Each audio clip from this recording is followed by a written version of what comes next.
Wolf by Gillian Cross. Read by Christian Rodska. Of course Cassy never dreams, Nan always said. She has more sense, to be sure. Her head touches the pillow and she's off, just like any other sensible person. There's been no trouble with dreams, not since she was a baby. Chapter 1. He came in the early morning at about 2:30. His feet padded along the balcony, slinking silently past the closed doors of the other flats. No one glimpsed his shadow flickering across the curtain or noticed the uneven rhythm of his steps. But he woke Cassy. She lay in her bed under the window and listened as the footsteps stopped outside. There were 2 quick, light taps on the front door, then a pause, and then 2 more taps, like a signal. Cassy sat up slowly. She heard the door of the back room open and Nan come hurrying out. Not running. Nurses never run except for fire or hemorrhage, but crossing the tiny hall in 2 quick strides. The front door handle clicked, but no one spoke, and no light from the hall showed under Cassy's door. He came in quickly, in silence, in the dark, and the door closed behind him at once. He and Nan crept into the back room, and for a split second Cassy caught the sound of his voice, but she couldn't make out any words. Then the door swung shut, and both voices merged into a steady, muffled drone, matching the drone of the traffic that floated into Cassy's other ear from the west way. She lay down again and closed her eyes, wiping her mind clean and willing the questions away. "Mind your own business," Nan always said, "and you won't get your nose caught in my mousetrap." No questions, no thinking at all. The blankness came easily from long practice, and she floated into a dreamless sleep. When she woke up again, it was morning. Nan was standing at the foot of the bed beside the chest of drawers. On top of the chest, level with Nan's face, was the big framed photograph of Cassy's father as a little boy. Both of them stood very straight, shining clean, but not smiling. Mother and son. Nan was staring straight at Cassy, but the boy's eyes were gazing into the distance, fixed on something beyond the picture. For a second, floating up out of sleep, Cassy wondered what it was. Then she saw the old brown suitcase in Nan's right hand. She sat up and frowned, trying to ignore it. "Why are you still here? I thought you had an early." "I was sick," Nan said. She looked Cassy straight in the eye. "In the night. They don't want me at work like that." Cassy looked straight back, still avoiding the suitcase. "I'll go and phone Sister for you." "No need," said Nan. "I'll get Mrs. Ramage to phone later on. There's other things for you to do." She knelt down, laying the suitcase flat on the floor in front of the chest of drawers. "You'll be better off at your mother's until I'm over this." "Oh, Nan." "Don't you want me to stay and look after you?" Cassy was supposed to say that next. Then Nan would smile and shake her head, lifting the neat piles of clothes into the case. Step by step, word by word, they would go through the same pattern as last time, and all the times before. And at the end of the pattern, Cassy would be leaning out of Goldie's window, waving goodbye to Nan, with the brown suitcase lying on the floor behind her. When she was 3 or 4, she jumped onto the suitcase and banged on the window with her fists. "Don't leave me here. I want to go with you, Nan." Even now the memory brought a ghost of that panic, the miserable terror she felt as she stood at the window with Goldie trying to cuddle her, while Nan disappeared round the corner. She never shouted like that again. Better to wave and smile and pretend it was all right. But why did it have to happen? "Why now?" The words burst out, even though Nan frowned at her. "We have to choose our options tomorrow, and I'll never get what I want if I'm not there. Why have I got to go now?" "You don't need a reason to visit your own mother," Nan said sharply. She opened the catches of the case with a hard metallic click. "It must be 6 months since you saw her." "But my options are important. You said they were. You said I had to choose very, very carefully." "That's as maybe," Nan said. Her voice was cold, and she didn't look at Cassy. "There's more to life than school. Now get up and get yourself washed." Briskly, she opened the first drawer and began to take out Cassie's clothes. 3 vests, worn thin but washed white, 6 pairs of knickers, 2 good jumpers and 1 with a darned elbow.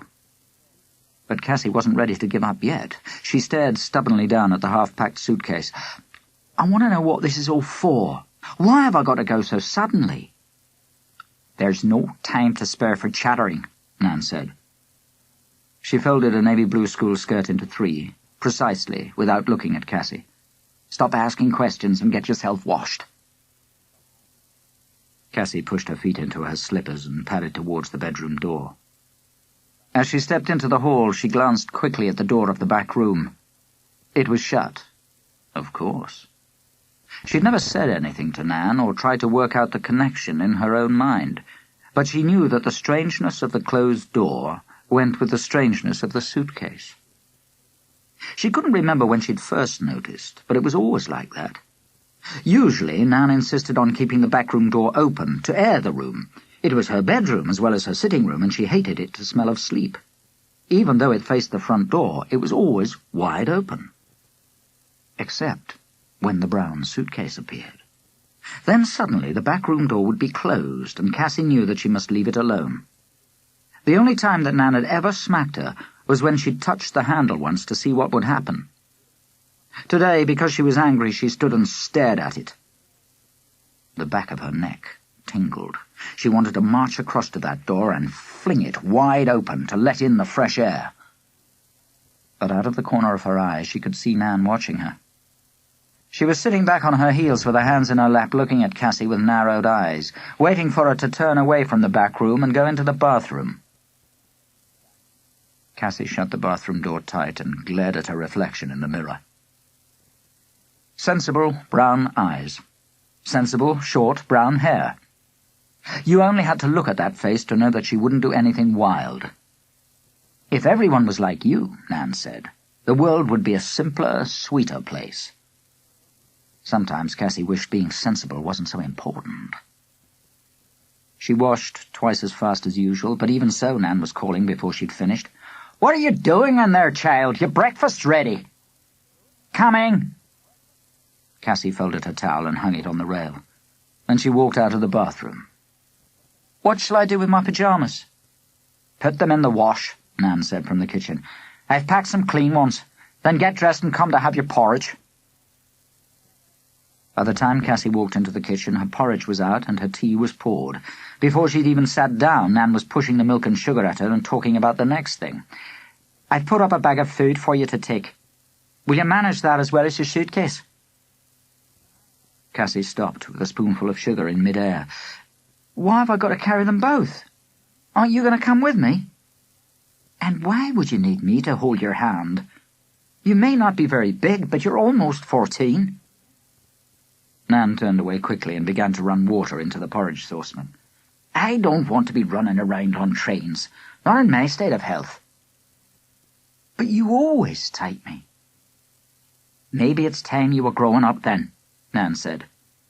But she spoke in a strange, off-hand way. She was thinking of something else. Cassy sprinkled the sugar and poured the milk. The porridge stuck in her throat like cotton wool, but she ate it just the same, watching Nan unzip her battered old purse and count out the train fare onto the table. As the last 10 pence went onto the top of the pile, Nan hesitated for a moment, her fingers hovering. Then she pulled out a crumpled note and laid it down beside the coins. "You can take that too, just in case. But don't spend it unless you have to, and don't let your mother know that you've got it." £20? But that was a huge amount of money. Cassy put her spoon down and stared at it. Nan had never given her that much before. "Why on earth?" But there was no chance to ask. Nan went straight on talking in her briskest voice. "Put it away now, before you lose it." She pushed the money across the table to Cassy. "And there's a letter for your mother, too." The envelope was sealed, and Nan had written Goldie on the outside in her small, cramped writing. Cassy picked it up and zipped it into the pocket of her skirt with the money. As she tucked the £20 note away, she took a deep breath and spoke very fast before Nan could interrupt. "I am coming back, aren't I?" For one terrifying second, Nan hesitated. Cassy grabbed the edge of the table and gripped it hard. "I haven't got to go and live with her forever." "Don't talk nonsense," Nan snapped. "You live here, with me. Always have and always will. You're just going to your mother's until I'm better." "But can't you say how long it's going to be?" "I'll write, and you must write to me." Nan stood up and went to the drawer by the window where she kept her bits and pieces. She found a packet of plain white postcards and counted out 12 stamps to go with them. "There you are. I want to hear from you twice a week now. No need to write an essay, just a note about how you're going on. And keep writing, mind, even if I've got no time to write back." Cassy took the postcards and turned them over in her hand. They were comforting in a way because they meant that Nan wanted to hear from her. But there were a lot of them. 12. If she used 2 a week, they would last her for 6 weeks. She couldn't imagine what it would be like to live with Goldie for 6 weeks. "I'll put him in my case," she said. "That's right," Nan nodded. "Best be going now. No point in hanging about when you've a journey to make." Moving was better than thinking. Cassy stood up, holding the postcards and the stamps, and walked out into the hall. She did not even glance at the closed door of the back room. It was none of her business. All she had to do was finish packing. When she flicked the suitcase open, the heaps of clothes looked back bleakly at her. Plain, practical clothes, well cared for, but wearing a little thin. Sensible, unobtrusive things that would never stand out in a crowd. As she laid the postcards on top, she realized that she'd nothing to write with. It was no use relying on Goldie to have a pen, so she turned to take her school pencil case from the top of the chest of drawers. It was lying next to the picture, and the solemn little boy caught Cassy's eye. She picked up the photograph and tilted it to the light, wondering for the 1000th time where he was now. Were his eyes still fixed on something that no one else could see? What did he look like? Mick Phelan. She shaped the words with her lips, making no sound, knowing, as she'd always known, that they must not be spoken out loud. "Cassy!" Nan called from the kitchen. "What are you at? It's time you were on your way!" Guiltily, Cassy grabbed the pencil case, and barely realizing what she was doing, crammed photograph and pencil case, both together, in on top of the postcards. Then she slammed the top and flicked the catches shut. "Just come in!" She put on her school mac, pulling the belt tight, and carried the suitcase out into the hall. Nan was waiting by the front door with the old shopping bag in her hand. She held it out. "There's a few bits of food for you. Goldie won't have anything in if I know her, and you'll need a square meal tonight." Cassy took the bag. "What have you put in there? Weighs a ton." "It's good solid food for a growing girl," Nan said. There were 2 bright pink patches on her cheeks, and she was talking faster than usual. "Now you take good care of it, mind. Don't go handing it over to Goldie. Keep it all in a good, safe place. Be sure—" But she did not go on. Instead, she put a firm hand in the middle of Cassy's back and pushed her gently towards the door. "Don't dally around now. Go straight there. You must know the way well enough." "Oh, yeah, I'll take the tube to—" "Well, there's no need to spell it out." Cassy blinked at the sharp edge to the words. Then she leaned forward to kiss Nan's rough, squashy cheek. "Don't worry about me. I'll be sensible. And if she's moved, I'll track her down. Bye."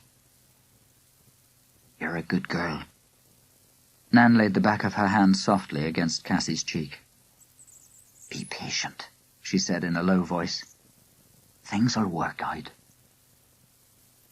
The gentleness startled Cassy into silence. Before she could work out what it meant, Nan had taken her hand away, stepped back inside, and shut the door.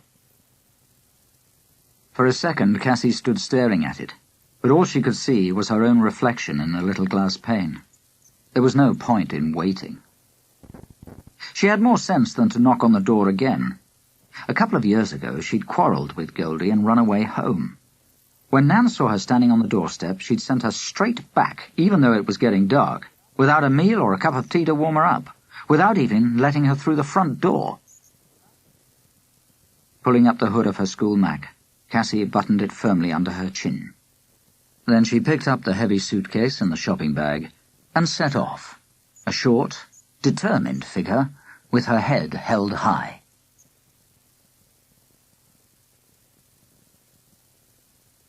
Chapter 2. It took her all day to find Goldie. When she knocked on the door of the bedsit in Notting Hill, a strange woman opened the door. Bother, thought Cassy. But it wasn't the first time Goldie had moved without telling them, and she knew what to say. She'd heard Nan say it often enough to other strangers. I'm very sorry to bother you, but I'm looking for Susan Phelan. Did she leave an address with anyone? The woman frowned. Dunno. You could try the old guy in the newsagents. Can't think of anyone else. That meant lugging the suitcase and the bag down the road and round the corner. But it was worth it. The man in the newsagents had a crumpled piece of paper under the counter. He didn't hand it over easily, of course. They never did. Daughter, he said suspiciously. There wasn't no daughter. She lived in that room all on her own. I live with me Nan, Cassy said. At least... The man looked at her case and chuckled. Been evicted? That's what happened to Goldie, too. Rent arrears. And where did she go? Please? Well... The old man looked hard at her and then held out the piece of paper. But I suppose it's okay. She went off with that boyfriend of hers. Boyfriend? Black man from a squat over in Clapham. She said they worked together. Cassy couldn't imagine Goldie working, but she smiled politely, put the piece of paper in her pocket, and headed back to the tube station. The squat in Clapham had been knocked down, but the people across the road had another address in Wandsworth. The squatters in Wandsworth were very helpful indeed. They gave Cassy 3 cups of tea and an iced bun, and asked her lots of questions. Then they told her how to get to the squat in Lambeth, where Goldie had gone. She helped Lyle and Robert set it up, said the man called Earl, grinning at the joke. By the time she walked out of Lambeth North tube station, Cassy was exhausted.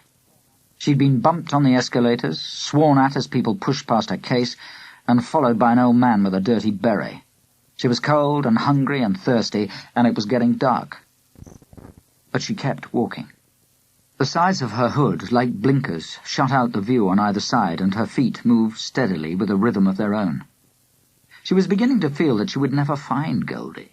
She would just go on and on and on, travelling from one dingy place to another until her money was all spent. By the time she reached Albert Street, the darkness and the hunger and the endless walking had made her light-headed. When she turned the corner, the road ahead of her looked unreal, as if the tall, shabby houses were painted on cardboard. She plodded past them, without thinking about the boarded-up windows and the tangled gardens full of rubbish. Number 44 looked worse than the rest of the row. The boards had been taken down from its bay window, and the space behind was very dark. The side alley that led through to the back garden was even darker, and clumps of withered plants straggled against the front wall. Everything was grey, black, or dull, shriveled brown. Except for 2 patches of startling colour. The first was parked outside the house. It was an ordinary Ford transit van, but it was painted with wild rainbow shapes. 2 elaborate trees twisted up the back doors, climbed round the windows, and overflowed onto the roof in an intricate pattern of twigs tangled with stars. Striding across the side of the van was a pair of vast, giant legs that towered upwards to lose themselves in the stars. Their feet were enormous, but above the ankles they narrowed quickly, stretching up and up, unbelievably tall, until they disappeared into the tree branches on the roof. Across the legs arched a single word, painted in bold black letters. Moon-gazer. Cassy stared at it for a second. Then she walked up the front path of the house towards the other patch of colour. It was a large notice stuck up beside the front door. Someone had painted a lively border of flames and weapons and monsters round the edge, but the writing in the middle, carefully protected by polythene, was in stiff legal language. "Take notice," it began, "that we live in this house, it is our home, and we intend to stay here. That at all times there is at least one person in this house. That any entry into this house without our permission is a criminal offence." No need to read it all. She'd seen squatters' notices often enough before. Nan would have sniffed and pinched her lips together to keep the comments in, but Cassy was too tired to disapprove. She skipped the formal words and let her eyes travel straight to the bottom of the sheet. Signed, Lyle Cornelius, Robert Cornelius, Susan Phelan, the occupiers. At least she'd reached the right place. There was no mistaking Goldie's round, irregular writing, with every letter painfully formed. Cassy put down her case and pressed the bell push. Nothing happened. After a moment she pressed it again, listening more carefully, but there was no ringing inside the house. The knocker had gone too, and someone had nailed a piece of wood across the letterbox. In the end, she hammered on the door with the flat of her hand. The thuds were hollow and dead, and it was hard to believe there were people inside to hear them. But when she stopped banging, she heard the noise of feet running down bare wooden stairs. The steps changed, slapping onto tiles, and came right up to the front door. But the door didn't open. Instead, someone spoke from the other side. "Who is it?" It was a boy's voice, deep but ragged. Cassy straightened her hood and picked up her suitcase. "I'm looking for Goldie. For Susan Phelan. Is she there?" "Who are you?" The question was impersonal, as though he's filling in a form, thought Cassy. But that didn't irritate her. It was easier to be businesslike. "I'm her daughter, Kathleen Phelan." "Wait a minute." He marched down the hall and up the stairs, leaving Cassy to shiver in the dark garden. It smelt of damp earth and rotting leaves, as if she'd strayed out of London into a wilder place. When a lighted bus rumbled across the top of Albert Street, it seemed to be moving in another world. The feet came back. 2 heavy bolts slid open, one above Cassy's head and the other level with her feet. Then the hinges creaked as the door swung backwards into the shadows. The boy was older than she'd expected, 15 or 16, and it was hard to make out his face in the darkness. He stepped out of the way politely as Cassy walked into the chilly hall. "Goldie's up there." He waved his hand at the stairs. "Go on up. Don't bother waiting for me." Shutting the door, he began to tug the bolts back into place. Cassy walked slowly down the hall, still carrying her suitcase and the bag. It was too dark to see much, but the house had the cave-like smell of mould. The tiles felt broken and uneven under her feet, and when she touched the wall, loose plaster crumbled away from her fingers. All her life she'd been coming to visit Goldie in places like this, places with greasy floors and cobwebby ceilings, where smells hung on the stairs and the corners were clogged with dirt. But she'd always come with Nan before, and with Nan's scouring powder and scrubbing brush and disinfectant ready to clean everything up. This time, it was different. She climbed the stairs, plodding heavily from step to step, heading for the light that shone very faintly onto the landing. It was coming from the room on her right, at the back of the house.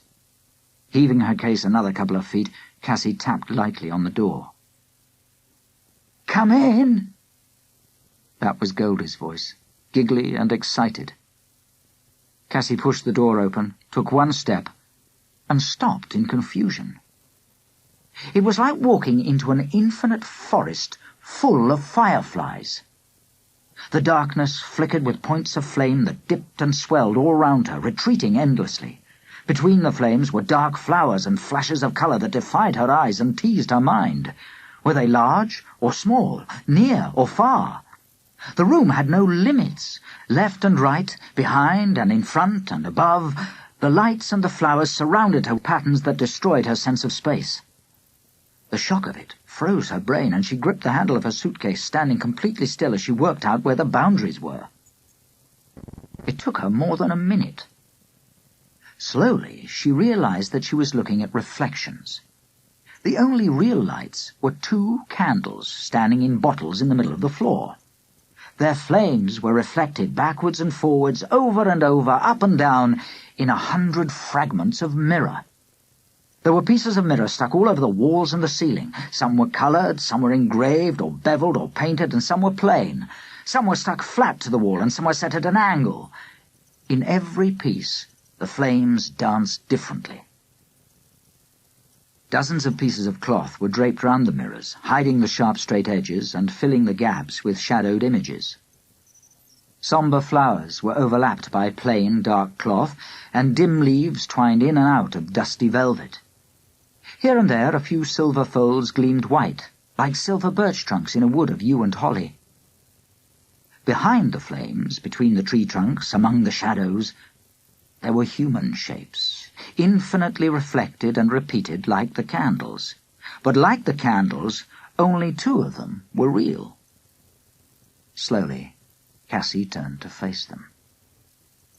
Goldie was sitting on a mattress in one corner, as still and upright as a doll in a glass case.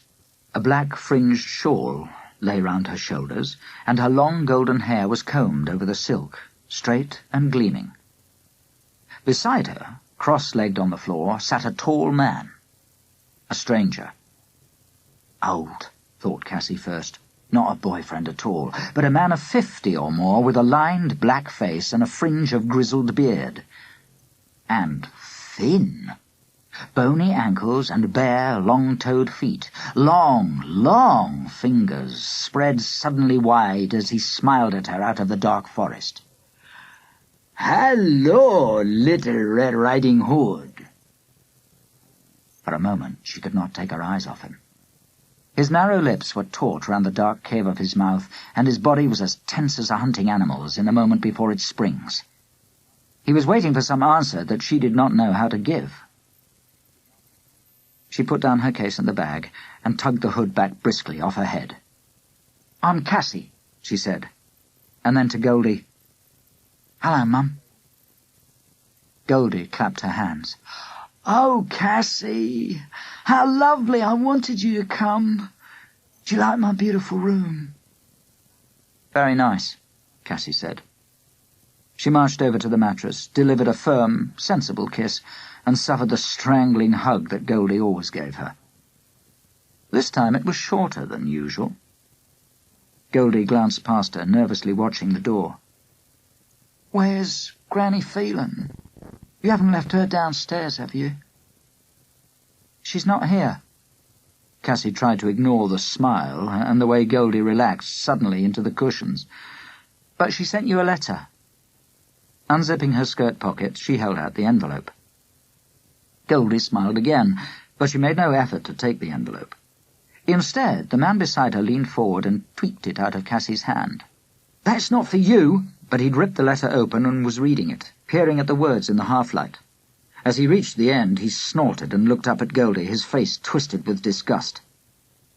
"Does she always treat you like this?" Goldie's smile faltered. "Like what?" "Giving orders." He jumped to his feet and read the letter aloud in a grotesque, shrill voice, wagging his finger sternly at her. Round the room 100 other fingers wagged in time with it, exaggerating the mockery. "You must keep Cassy with you until I send for her. Make sure she has proper food and clean clothes. Send her back when I write and say so. No explanation. Nothing about money. No please or thank you." He glared at the paper, then screwed it up and flung it into a corner. "It's unbelievable! She just tells you what to do!" Goldie smiled vaguely, but Cassy felt like shouting, "You have to tell Goldie what to do, or she'll just sit there and let the mess pile up round her." The man must know that, if he lived with her. He spun round suddenly and fixed his bright, dark eyes on Cassy. "What's it all about? Why have you just turned up like this?" Cassy stared back stubbornly. "I don't know."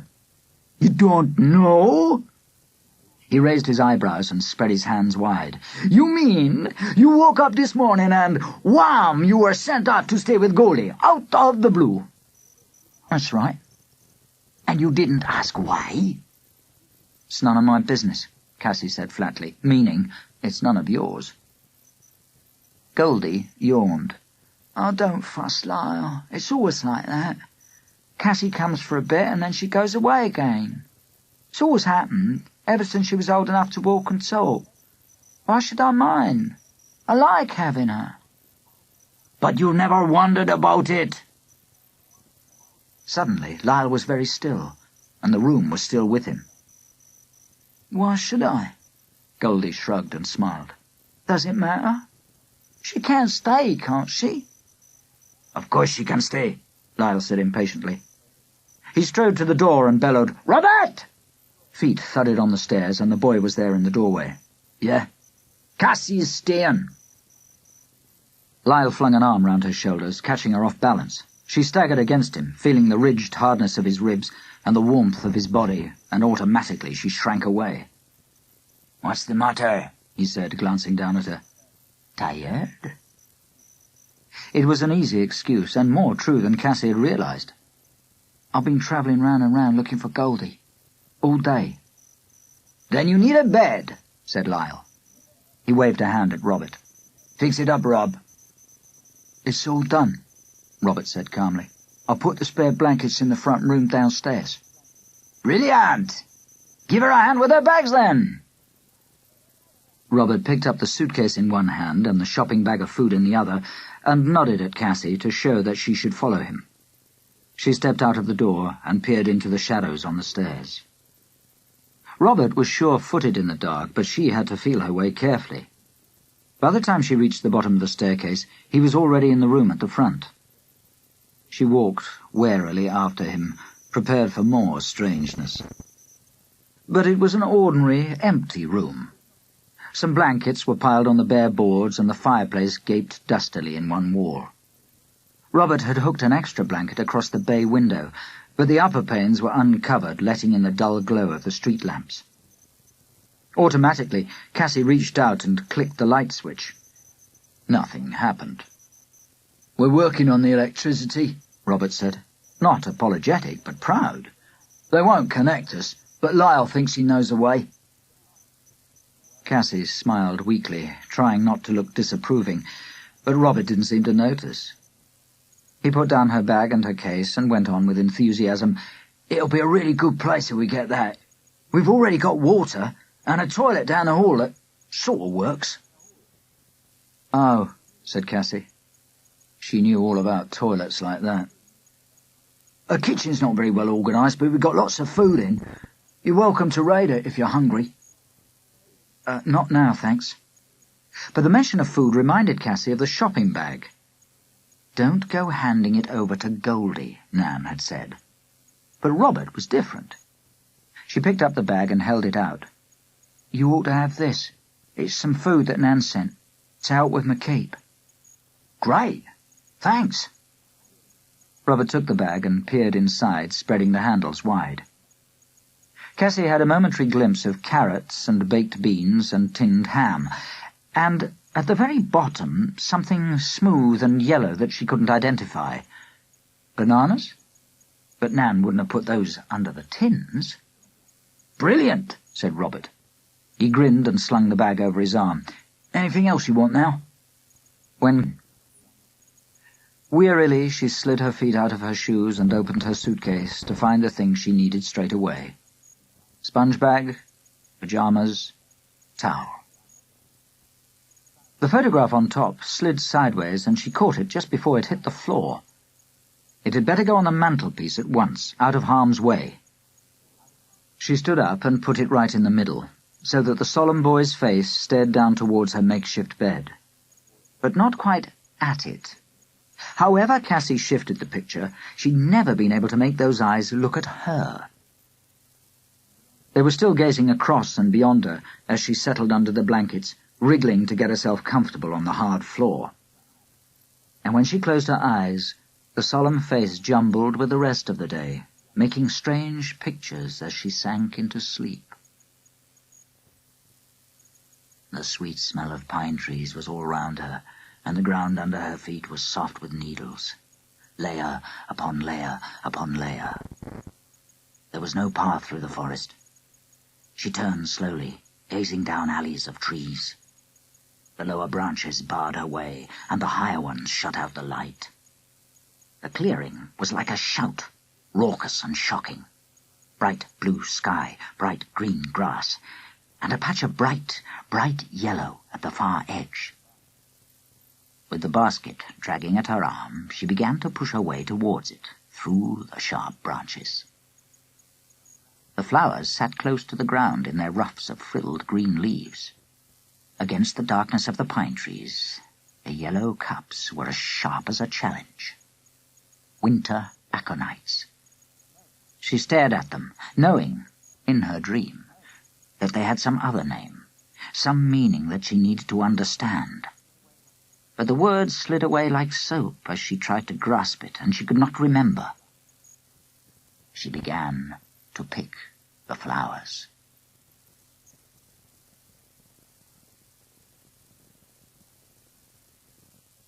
Chapter 3. And then she was awake.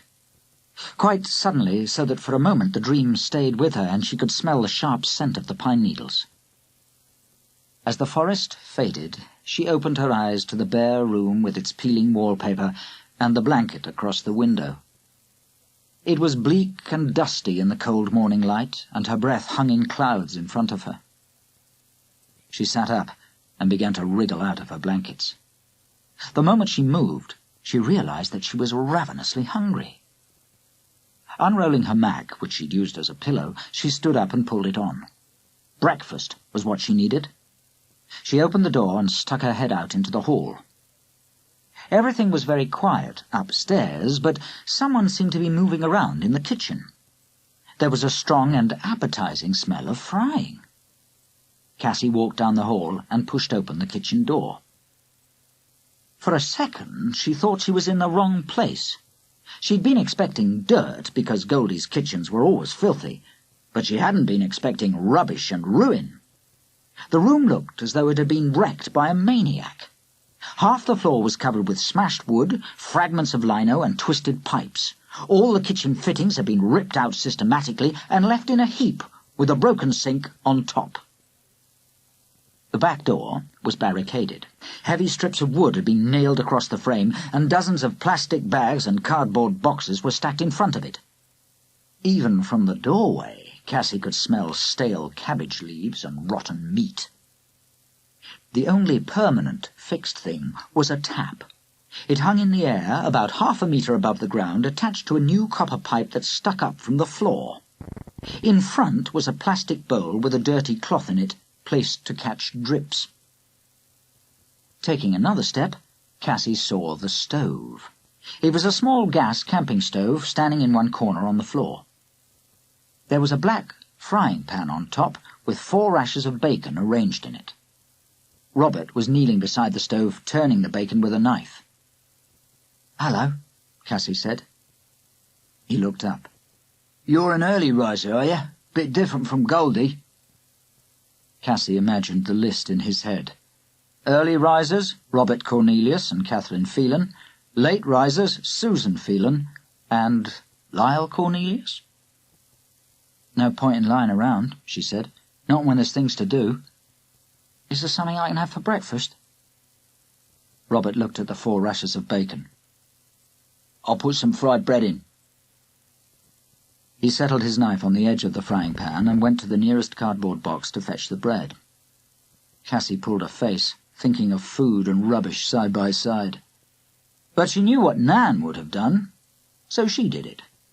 Marching across the kitchen, she grabbed 2 of the nearest rubbish bags. "Is there somewhere outside where I can put these?" "The curb." Robert was busy fitting slices of bread into the frying pan. "The dustman come today, but you needn't bother. I was going to do it after breakfast anyway." Cassy ignored the last part and began to heave the rubbish sacks down the hall and out onto the pavement. She put them in the gutter in front of the moongazer van and went back for more. By the time the fried bread was ready, she'd made a tidy heap in the road. 4 black plastic bags and 2 soggy boxes. Brushing off her hands, she marched back into the kitchen. Robert was lifting bread and bacon onto a plate. He glanced curiously at her. You may be small, but you're pretty tough, aren't you? Goldie would never have shifted those sacks. You're not much like her, are you? Course not. Cassy took the plate as he held it out and settled herself down on the floor. Thanks very much. Robert shrugged. Well, it's not exactly a feast, but it'll keep the wolf from the door.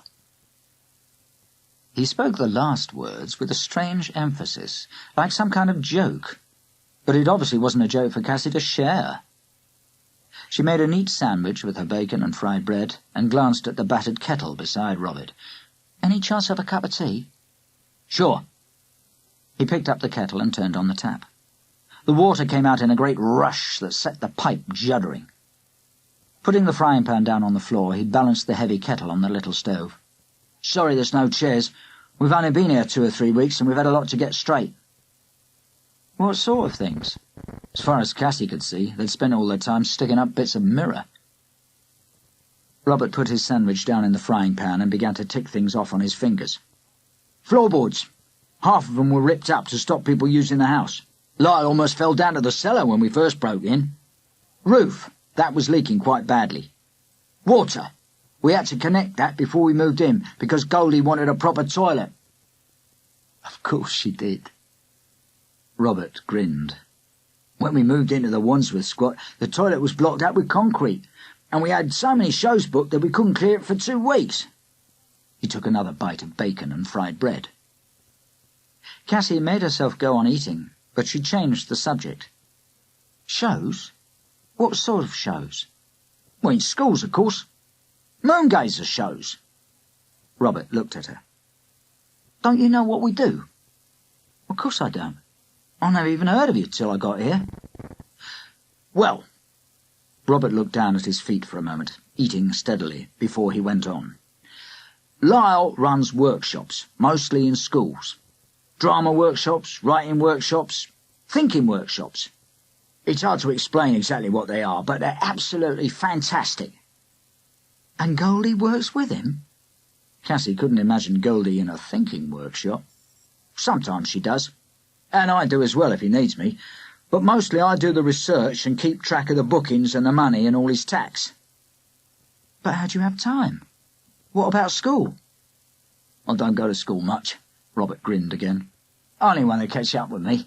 But school's a waste of time. I've been running the business side of Moongazer for nearly 3 years now. On my own, more or less. You don't get that at school. But there's other things. I'm sure there are. Do you want to know what I've researched for Lyle so far? He held up his finger again, making another list. South American history, in detail. Polar exploration, loads of scientific stuff in that one. Jungles, that was science and history and economics and world politics. And the thing I'm working on now spreads even wider than that. Cassy blinked at the volley of words, but he did not give her time to recover. I bet you don't know what a ligahoo is, or what the Anglo-Saxons call January, or what happened to Monsieur Seguin's goat, do you? What spider ambushes its prey instead of spinning a web? What moth do you find in granaries? That's not education, Cassy said. Those are just little isolated facts. Oh, no, they're not. Robert looked triumphant. They're not isolated at all. They're all linked to the same thing. He leaned close, waving his sandwich in the air. It seemed like a narrow subject when we started, but it covers millions of things. Big ones. Ecology and history and the nature of fear. And silly little details as well. He waved the sandwich again, hunting for an example, like, the folk names for sunspurge and club moss and winter aconite. Winter aconite? Something twanged at the back of Cassy's mind, and for a second she stopped hearing Robert's voice. Her mind was chasing a memory that slid away faster than she could catch it, a threatening, uneasy memory. Winter aconite? Suddenly she didn't want to know what Robert was talking about. Shying away from the conversation, she glanced quickly round the kitchen and saw Nanzel's shopping bag tipped onto its side. "Shall I take that away?" she said abruptly. "Is it empty?" Robert blinked, his mind still on club moss and the nature of fear. Then he sprawled across the room and pulled the bag towards him. "It's almost empty, but I didn't know what that stuff at the bottom was." "What stuff? Oh, I thought it was all food." Robert opened the bag and held it out for her to see. At the bottom, roughly wrapped in a piece of newspaper, was a solid lump of something. One corner of the newspaper had fallen away, showing the smooth yellow patch that had puzzled Cassy the night before. Reaching into the basket, she lifted out the bundle and pulled the newspaper away. The lump inside looked like plasticine or marzipan, except that the colour was brighter. She prodded at it with one finger. It had a faintly oily surface. "I thought it must have got in there by mistake," Robert said. "What is it?" Cassy prodded again, and the substance gave slightly, as though it could be moulded. "I dunno," she said slowly. "I've never seen it before." "It must belong to your grandmother, mustn't it? Do you think she wants it back, or is it just a bit of old junk?" Cassy frowned down at it. "Nan doesn't have bits of old junk. She's not like that. I can't imagine how it got into the bag." "Can't you phone her up and ask?" "But we haven't got a phone, and I can't bother—" "I can't bother Mrs. Ramage," she meant to say. But somehow the words wouldn't come out. Sitting in that wrecked kitchen with its dirty floor and its sour smells, she suddenly wanted, unbearably, to talk to Nan. Slowly she ran her finger over the smooth yellow surface of the lump on her lap. She hadn't looked for an excuse to phone. It had come to her. Surely Nan would understand that. "Where's the nearest phone box?" she said abruptly. "Up to the main road, turn left. Want me to come?" No, thanks, I'll be fine. Shall I wash up my plate?" Robert shook his head, gathering the plates and frying pan together with quick, efficient hands. "I'm quite used to washing up. I usually do it all. You go and make your phone call." Scooping the yellow lump into Nan's bag, Cassy carried it off to her room. There was no point in wasting time wondering what it was. She stood the bag in a corner and began to dress as quickly as she could, surprised at her own impatience. 20 minutes later, she was standing in the phone box dialing Mrs. Ramage's number. As she waited for an answer, she rattled her fingernails against the glass, and when the ringing stopped, she spoke at once. "Mrs. Ramage, it's Cassy, from next door." "Cassy?" Mrs. Ramage was old and slow, and she took a long time to work things out. "Where are you then, dear?" "I'm in a phone box." It was no use trying to explain. "Would you mind? Could you possibly fetch Nan for me? I need to speak to her." "Well, I haven't seen her around for a day or two." "Oh, please, Mrs. Ramage. I'll ring off and phone back in a few minutes, shall I?" "Yes, dear. You do that. I'll go and fetch her for you." Mrs. Ramage put the phone down, and Cassy stared through the glass at the dull grey sky. How long should she wait? 5 minutes? 10? Mrs. Ramage didn't walk very fast. After 7 minutes, she put in some more money and tapped in the number again. This time, the phone was answered at the first ring. "Nan?" "What?" said Mrs. Ramage's voice. "Oh, is Nan out?" "No, dear. She's in. But she said to tell you she was very busy, and she sent you her best love." She wouldn't come? For a moment, Cassy couldn't make sense of the words. She wouldn't have bothered Mrs. Ramage unless it was important. Nan must have guessed that. So why— Is she ill? "Oh, I don't think so. She looked quite well to me." "And she wouldn't come?" Cassy said again. "I told you, dear." Mrs. Ramage was beginning to sound faintly impatient. "She said, tell her I'm perfectly well and not to worry, but I'm a bit tied up just now. Give her me best love, and so I'm looking forward to getting a postcard." "Oh." "Is that all right, then? Or was there something else?" "No." "No." Cassy gathered her wits. "Thank you very much for going round. I'm sorry to have troubled you." "No trouble, dear. Any time. Goodbye." Goodbye. Very carefully, Cassy put the receiver back into place. Then she stepped out into the cold air and took 3 deep breaths. The world doesn't have to explain itself to you. That was what Nan always said. All she needed to know about was the yellow stuff, and if that were important, surely Nan would have come to the phone. As something else fretted at her, she walked back to Albert Street, with her face turned fiercely into the wind. It was only as she reached the house that she worked out what it was. Nan shouldn't have been there at all. Not if she was perfectly well. It was only Tuesday, even though Monday seemed a lifetime away, and that meant she was still on early. She ought to have left the flat at 6 o'clock. Chapter 4.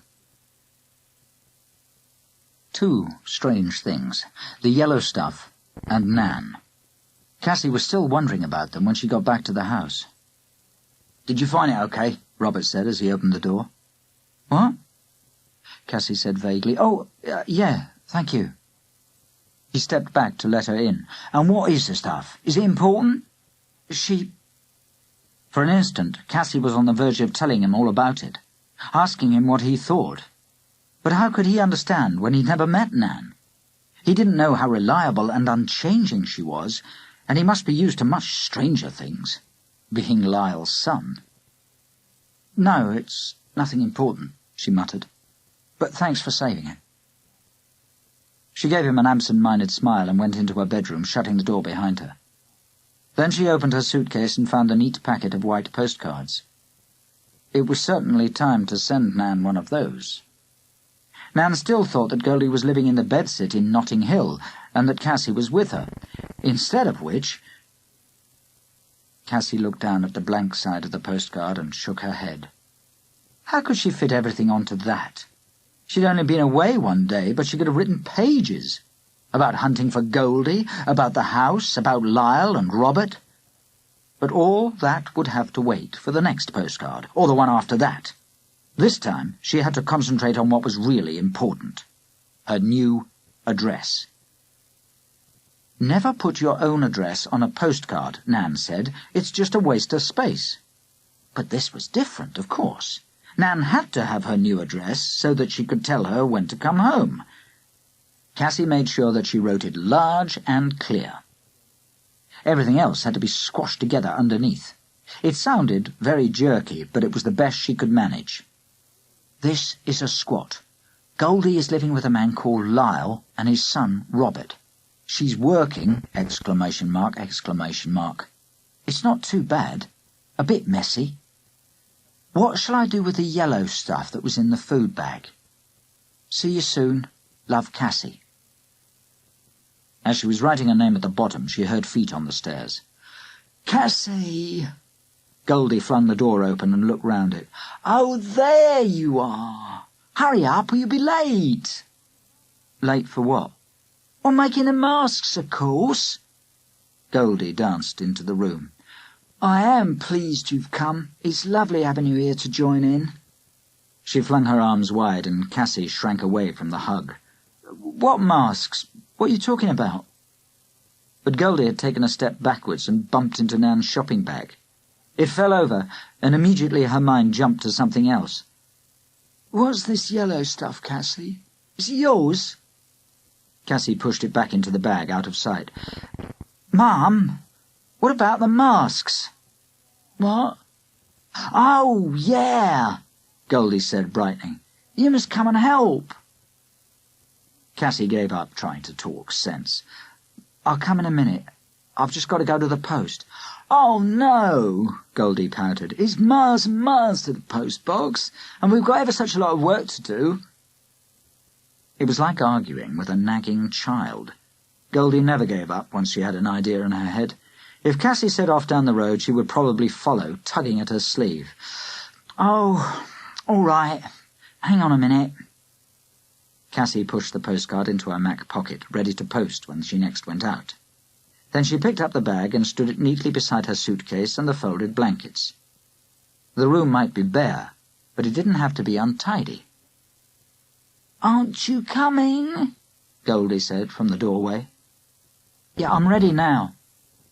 Cassy followed her, shut the door, and clattered up the stairs. She'd expected the others to be in the mirror room, but Goldie led her straight past the open door. The mirrors were lifeless in the dusty daylight, and the draped cloth looked shabby. There was nothing left of last night's magic forest. The front bedroom was completely different. It was the biggest room, stretching right across the front of the house, and someone obviously slept in one corner. There was a sleeping bag laid out tidily on a pile of folded blankets. But the sleeping bag was walled off from the rest of the room by a neat row of cardboard boxes. Each one had a label stuck to the side, decorated with a picture of long legs, like the ones on the van. Over the legs arched the same word, Moon Gazer. The main part of the room was used as a workshop. A roll of chicken wire stood in one corner next to a box full of tools. Next to it, 4 half-finished masks were lined up under the window. They were made of papier-mâché on a base of chicken wire, but it was hard to guess what they were meant to be. The papier-mâché was still rough, and the printed words, criss-crossing at random, confused Cassy's eye and disguised the shapes. In the centre of the floor was a heap of newspaper. Lyle and Robert were sitting beside it, shredding the pages into neat strips and dropping them into a bucket. As Goldie and Cassy walked through the door, Lyle jumped up in one energetic, fluid movement. He bounded towards them with his arms held out. "Have we got a new recruit? Are you going to help us, Cassy?"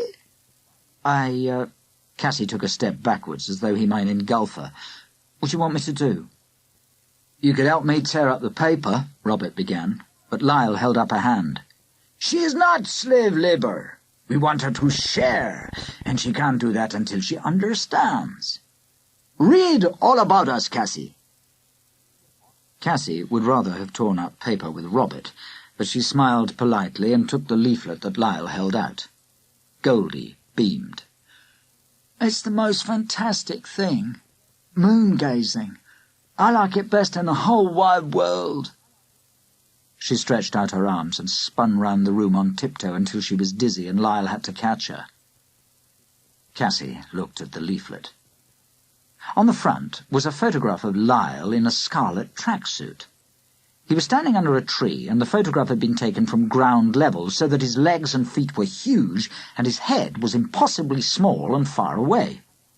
He seemed to tower up and up into the tree and towards the clouds. "Moon-gazer," said the black letters, printed in an arch above the picture. Inside, the leaflet was full of smaller, more ordinary photographs. All of them showed Lyle with different groups of children. In some, his face was exotically painted. He was a clown, a tiger, a monster with glaring eyes. In other pictures, it was the children who were disguised and Lyle who was watching. "Open new windows," began the writing round the pictures. "A day with Moongazer will have children acting and writing and thinking as they've never done before. The whole world is his treasury. He combines history, science, literature, and much, much more, drawing on the riches of Europe, the culture of the Caribbean, the wisdom of Africa, and the mysteries of Asia. Moongazer has worked as an actor, a teacher, a potter, and a musician. His amazing talents reach their peak in the work that he brings to schools and festivals, book weeks, and play schemes. For further details—" Cassy's glance jumped to the last picture of all. It showed 2 opposing groups of children. One group was led by Lyle with a big wooden cross in his hand. The other group was led by Goldie. She was holding a golden sun disk with twisted, stylized rays, and she looked like a warrior angel. Play acting, thought Cassy. She ought to have guessed that Goldie wouldn't be doing real work. When she looked up, she met Lyle's eyes. He was standing perfectly still, watching her, and his expression was sharp and shrewd. She'd summed him up as a clown, a man who leapt about and played games, but there was nothing clownish about the way he was looking at her. She wondered uncomfortably if her thoughts about the leaflet had shown in her face. "It's very interesting," she said quickly, giving it back to him. "What can I do to help?" Lyle waved at Robert. "How about helping him with the papier-mâché? It's the last layer, but we're making 4 masks, so we need a lot." "Me too," Goldie said, dropping to the floor beside Robert. "I like doing papier-mâché, even if it does make my fingers black." "And no one tears the paper as small as you do." Lyle swooped down to kiss the top of her head, and Cassy turned away. Picking up a thick bundle of papers, she ripped them across, in half and in half again, so that they tore jaggedly into irregular pieces. "Not like that." Robert held up his own paper to demonstrate. "It's better to get a rhythm going. Then all the bits turn out the same size, more or less. Watch Goldie. She's brilliant at it. Better than a machine." "That's because she turns her brain off while she does it," said Lyle. He was crouching in the corner now behind the chicken wire, but he grinned over his shoulder. "You're good at turning your brain off, aren't you, Goldie?" Goldie stuck her tongue out at him.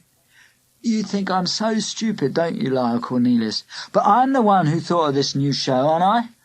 It was absolutely all my own idea, and you said it was brilliant. Better than all your ideas. All Robert's." "And so it is," Lyle said. "It's the best idea we've ever had. I can't think how it came out of that empty head of yours." Goldie gave a delighted, outraged yelp, threw her newspapers at him, and bounded across the room. Flinging herself after the newspapers, she landed on top of Lyle and began to tickle him fiercely, while he laughed and struggled, and Robert called out to them both, "Mind the masks, you idiots! We'll never get ready in time for Friday if you squash 'em." Cassy didn't know what to do or where to look. How could they? Goldie was grown up, even if she was odd, and Lyle was old, but they were behaving like a pair of children. She tried to ignore them, but that was impossible because Lyle was screeching, "Mercy! Oh, mercy!" at the top of his voice, and Goldie was laughing hysterically. It was stupid to let her get like that. Couldn't Lyle see? "Goldie's all right as long as she doesn't get excited," Nan said. "As long as she's calm, she's quite good at doing what you tell her." But she was completely out of control now. No one would ever be able to stop her. As if he'd read Cassy's mind, Robert stood up. Stepping across the room, without any hurry, he grabbed the back of Goldie's jumper and pulled her off Lyle. "You're going to squash the moss, Goldie," he said, perfectly quietly and kindly, "and you'll be sorry when you've done it." Lyle stood up, and Goldie sat back on her heels, giggling weakly.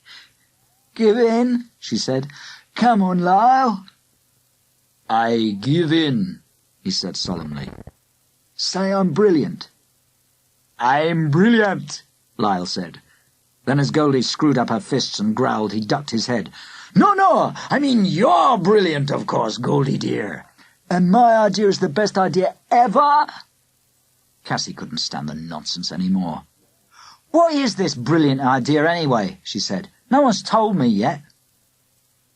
"You mean you don't know?" Lyle flung his hands up in wild, exaggerated astonishment. "I thought Robert would have made you sick of the word already." "What word?" Cassy thought she'd go mad if she had to live with Lyle very long. "What word, she says." Lyle shrugged elaborately and rolled his eyes towards the ceiling.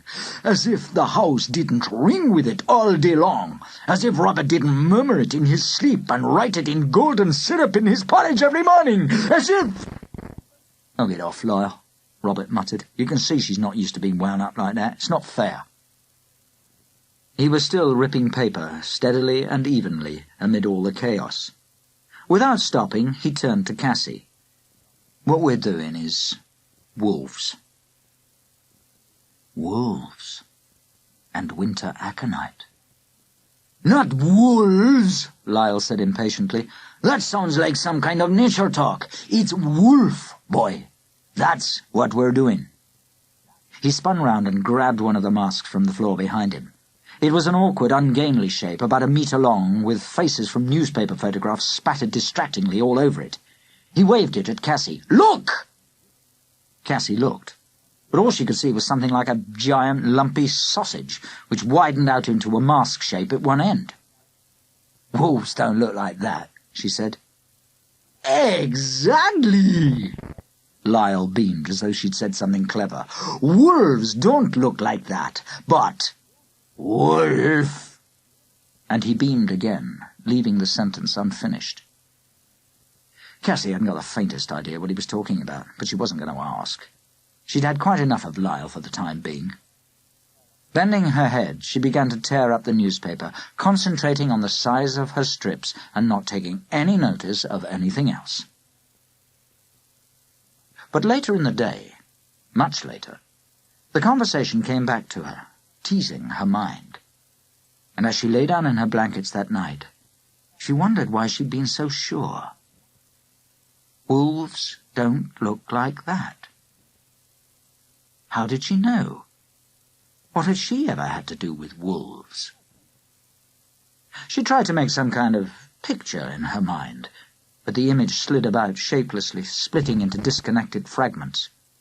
A gaping, murderous mouth, long, yellow fangs, sharp ears, lifted or laid back. What did a wolf look like? The question irritated her so much that she sat up and reached for her suitcase. She meant to find a pen and piece of paper so that she could try to draw the wretched animal. But her hand touched the shopping bag instead of the case. It toppled towards her in the dark, spilling out the solid lump inside it in its newspaper wrapping. That would do. Better than paper, in fact, if she could really mould it. She began to work at it with her fingers, gradually softening it as she pinched and pulled and squeezed. She needed a body, strong and deep at the chest and narrowing towards the rear. 4 legs, a tail, and a head with pricked ears turning slightly upwards towards the moon. Her fingers struggled, moulding and remoulding, trying to find the exact shape that would answer the image in her mind, the shape that would mean wolf. How did it go? Heavy and threatening, or wider here? Or was it more delicate altogether, with a fine, narrow muzzle? Long before she found a shape that satisfied her, she slid sideways onto the blankets and slept. The yellow flowers of the aconite lay scattered over the checked cloth on her basket. It was a red and white cloth, moulded into hills and valleys by the shapes underneath.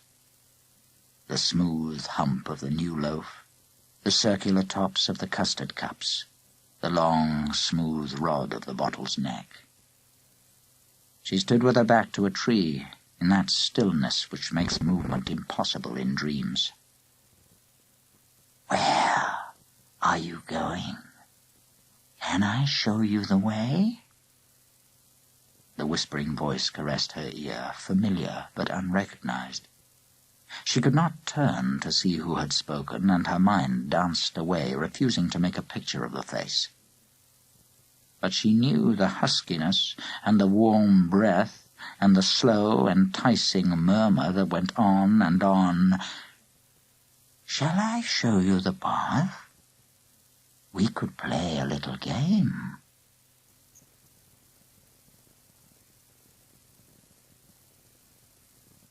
Chapter 5. "No," Cassy said. "No!" She woke up instantly, wondering why she'd spoken. Had there been a question?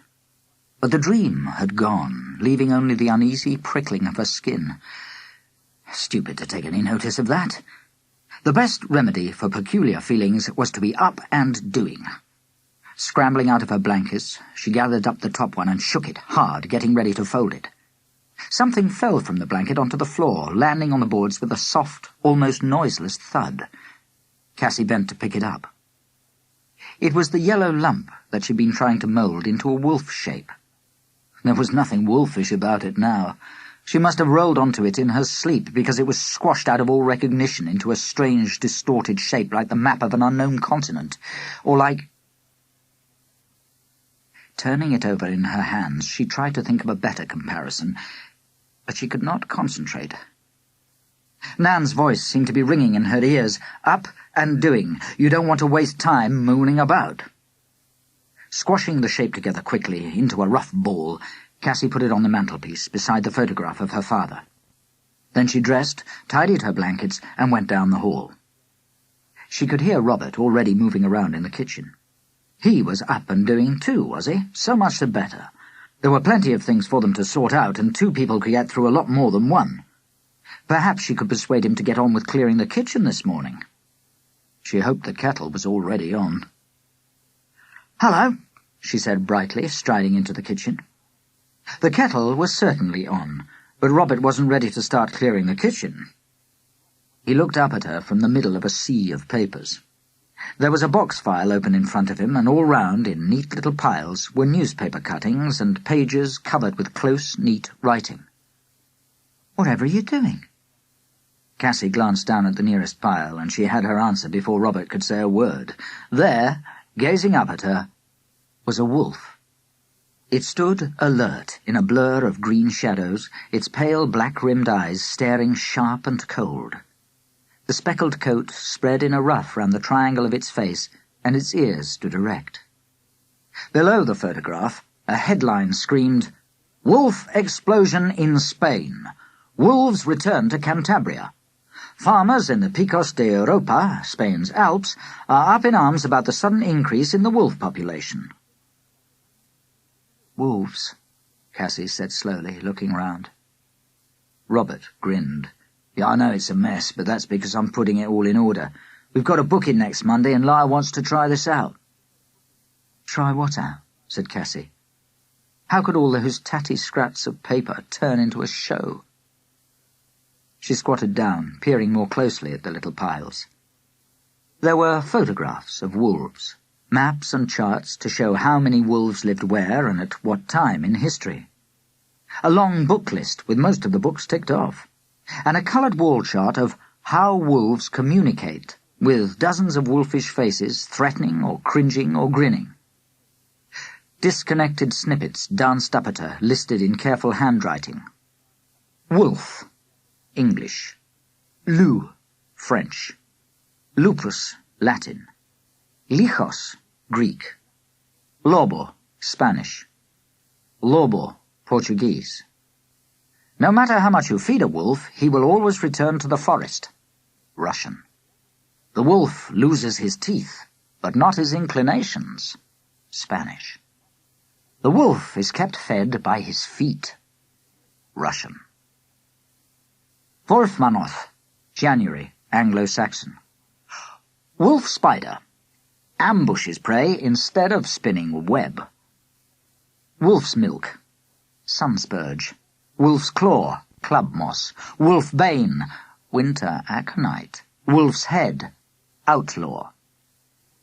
Cassy looked away towards the untidiest pile of all. Different-sized pieces of paper were shuffled together, and they all seemed to be drawings, some in ink, some in pencil, some in felt pen. She bent and picked up the top picture, trying to make sense of it.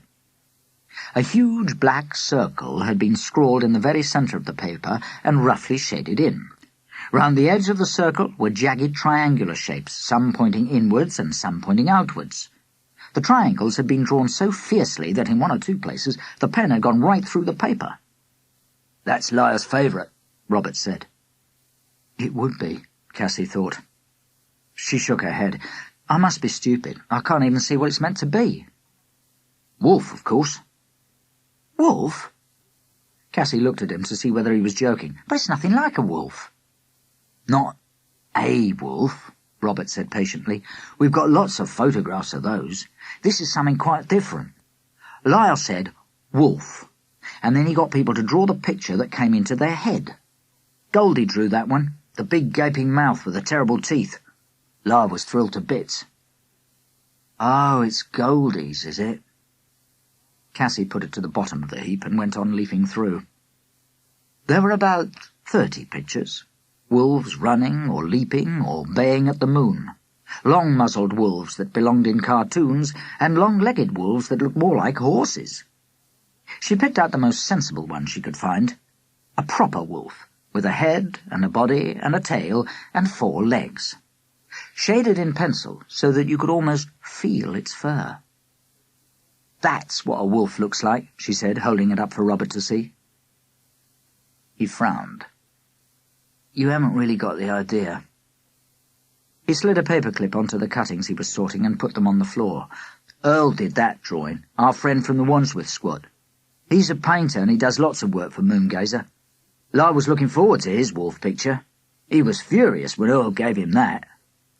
"Furious?" "He said, 'You're holding out on me, Earl. That's just a wolf from the zoo you've drawn, not the wolf inside you.'" "The what?" Cassy snorted and put the drawings down on the floor again. "That's just nonsense. Wolves are wolves and people are people." "No, it's not quite as simple as that." Robert looked earnest and pompous, as if he were giving a lecture. "The way we think about wolves is twisted up with the way we think about ourselves. We've been linked for thousands of years, perhaps for millions." A thin streak of steam began to rise from the kettle's spout, giving Cassy an excuse to move. Stepping round and past and over all the wolf pictures and wolf writings, she picked up the teapot and tossed in a couple of tea bags. "I haven't got a clue what you're talking about." "Well, look at this, for example." Robert flapped yet another sheet of paper at her. "Is that about wolves or about people?" Cassy looked down at the closely written notes. Werewolves. 1. France, loup-garou. Caribbean, ligarou or lagarou. 2. Europe, Middle Ages mostly, especially France. People believed they changed into wolves and killed others. Hallucinations from eating ergot fungus or rye? Or survival of primitive totemistic religion? Wolf clan? 3. Werewolves turn skins inside out to show hairy underside, or wear wolfskin belts, or change shape at full moon. Some can't help it. 4. Cure. A. Steal their hidden clothes. B. Shoot with silver bullet. N.B. Human body has same wound as wolf body. 5. Grip of werewolf's teeth unbreakable even after death. Mouthful must be cut out and buried with them. Werewolves? Oh, for heaven's sake! Cassy picked up the kettle and poured a steady stream of boiling water into the teapot. "You sit there dreaming about horror stories if you like. I'm going to clear up this kitchen, and I'm going to wake Goldie up and tell her to help me." "I don't think Lyle would like you to—" "I don't care what Lyle would like. I'm not going to live like a pig." Briskly, Cassy picked up 4 open milk cartons, one after another. She sniffed them, chose the least nasty, and hunted round for some mugs. When she'd swilled the mugs out with the rest of the hot water, she poured 3 lots of tea. 1 for Robert, 1 for herself, and 1 for Goldie. "There you are," she said. "I'll come down and have some bread when I've woken Goldie. Then you'd better go and work somewhere else, unless you're going to help us." Robert took the mug she handed to him, but he didn't say anything except, "Thank you." By the time Cassy had reached the door, he was already concentrating on his papers again. "Stupid nonsense. Fancy wasting your life on that while everything else fell to pieces all around you." Cassy strode up the stairs and knocked on the mirror room door. 2 quick taps, and then, after a pause, another 2 quick taps to make sure. Somewhere at the back of her head, the rhythm of her knocking echoed like a half-remembered tune, but she ignored it. She'd had enough fancies for one morning. She wanted to wake Goldie up and start on the work. But there was still no noise from inside the room. Impatiently, Cassy tapped again, calling softly, "Ma'am." She heard a rustling like the sound of someone sitting up in bed. Then Lyle's puzzled voice. "Goldie? What's the matter?" There was a shuffle. Feet walked very fast across the bare boards, and Lyle flung the door open. He was wearing nothing but a pair of shorts, and he loomed huge and dark as he glowered down at Cassy. "What the hell is going on?" She stepped back. "I brought Goldie a cup of tea." "Some cup of tea? What have you done to her?" Lyle pointed into the corner of the room. Goldie was sitting bolt upright on the mattress, staring at the door with wide eyes. All around her, dusty mirrors caught the image of her silky nightdress sliding off one shoulder and her wild, tangled hair. She seemed to be rigid with shock. "Goldie," said Cassy. "Mum?" Goldie blinked, looked round and blinked again. "It's you, Cassy." Slowly she shook her head from side to side. "But I heard... I thought..." Lyle loped across the room and laid a hand on her head. "You just had a bad dream, okay? Because Cassy woke you up so suddenly." "It wasn't a dream," Goldie said pettishly, shaking his hand away. "I wasn't even asleep. I was lying there watching the sun on the mirrors, and then I heard..." She looked down at her hands, and they twisted together, tangling the bedclothes. "Heard what?" Lyle said. And then, more fiercely, "Heard who?" Goldie's mumbled answer was so soft that Cassy could hardly make out the words. "It was... Mick. I heard Mick knocking on the bedroom door." Cassy caught her breath. Just hearing that name spoken out loud was like a punch in the stomach. Mick Phelan. Before she could recover, Lyle had rounded on her, shouting, "What did you do? Were you playing some kind of trick?" "Of course I wasn't," Cassy snapped. "I just knocked because I thought she ought to wake up and help me clear the kitchen. I think it's time someone..." "How did you knock?" "Oh, I don't know." She frowned, hesitated, and then knocked twice on the door behind her. "Like that, I think. And then again, to make sure she heard." She gave another quick double knock to demonstrate, and Goldie leaned forward and banged a fist down on the mattress. "There you are! I told you I wasn't dreaming. That's Mick's special knock. His signal." Lyle glared at Cassy and opened his mouth, but she interrupted before he could say anything. "Well, that's nothing to do with me. I've never seen him, not since I was a baby. Nan doesn't even talk about him. How could I have known about any special knock?" Once again, for a second, the rhythm of that knock echoed at the back of her mind, but she couldn't pin it down. As soon as she tried to remember, it slid teasingly away. Cassy held out the mug of tea to Goldie. "Do you want this, or shall I take it away?" Lyle lifted it out of her hands. "You ought to drink it, Goldie. You've had a bit of a shock, I think. It'll help to calm you down. Come on." Turning away, Cassy left them to it and headed for the stairs. But before she was halfway down, Lyle came running after her, putting an arm round her shoulders. "Hey, look," he muttered. "I'm sorry I yelled at you. I should have guessed it was just one of Goldie's illusions. She's always doing that." Cassy wriggled away from the arm. "Doing what?" "Thinking she hears him, or sees him, or smells his aftershave, or..." He leaned back against the banisters with his eyes closed and his mouth twisted. "Why can't I just get used to it?" Cassy wanted to run before he could say another word, but she made herself answer lightly, as though she hadn't noticed his face. "Like the boy who cried, 'Wolf'?" The eyes opened, one at a time, and the mouth unwound into a smile. "I hope not. You know how that story ends." "You mean—" "I mean the real wolf came along at last." This time the face he pulled was comically grotesque, and for a moment Cassy almost liked him. But before she could say anything, Goldie called from the mirror room, and immediately he turned and ran back to her. Fussing. Cassy snorted and walked downstairs to begin clearing the kitchen. But his last words rang unnervingly in her ears. The real wolf came along at last.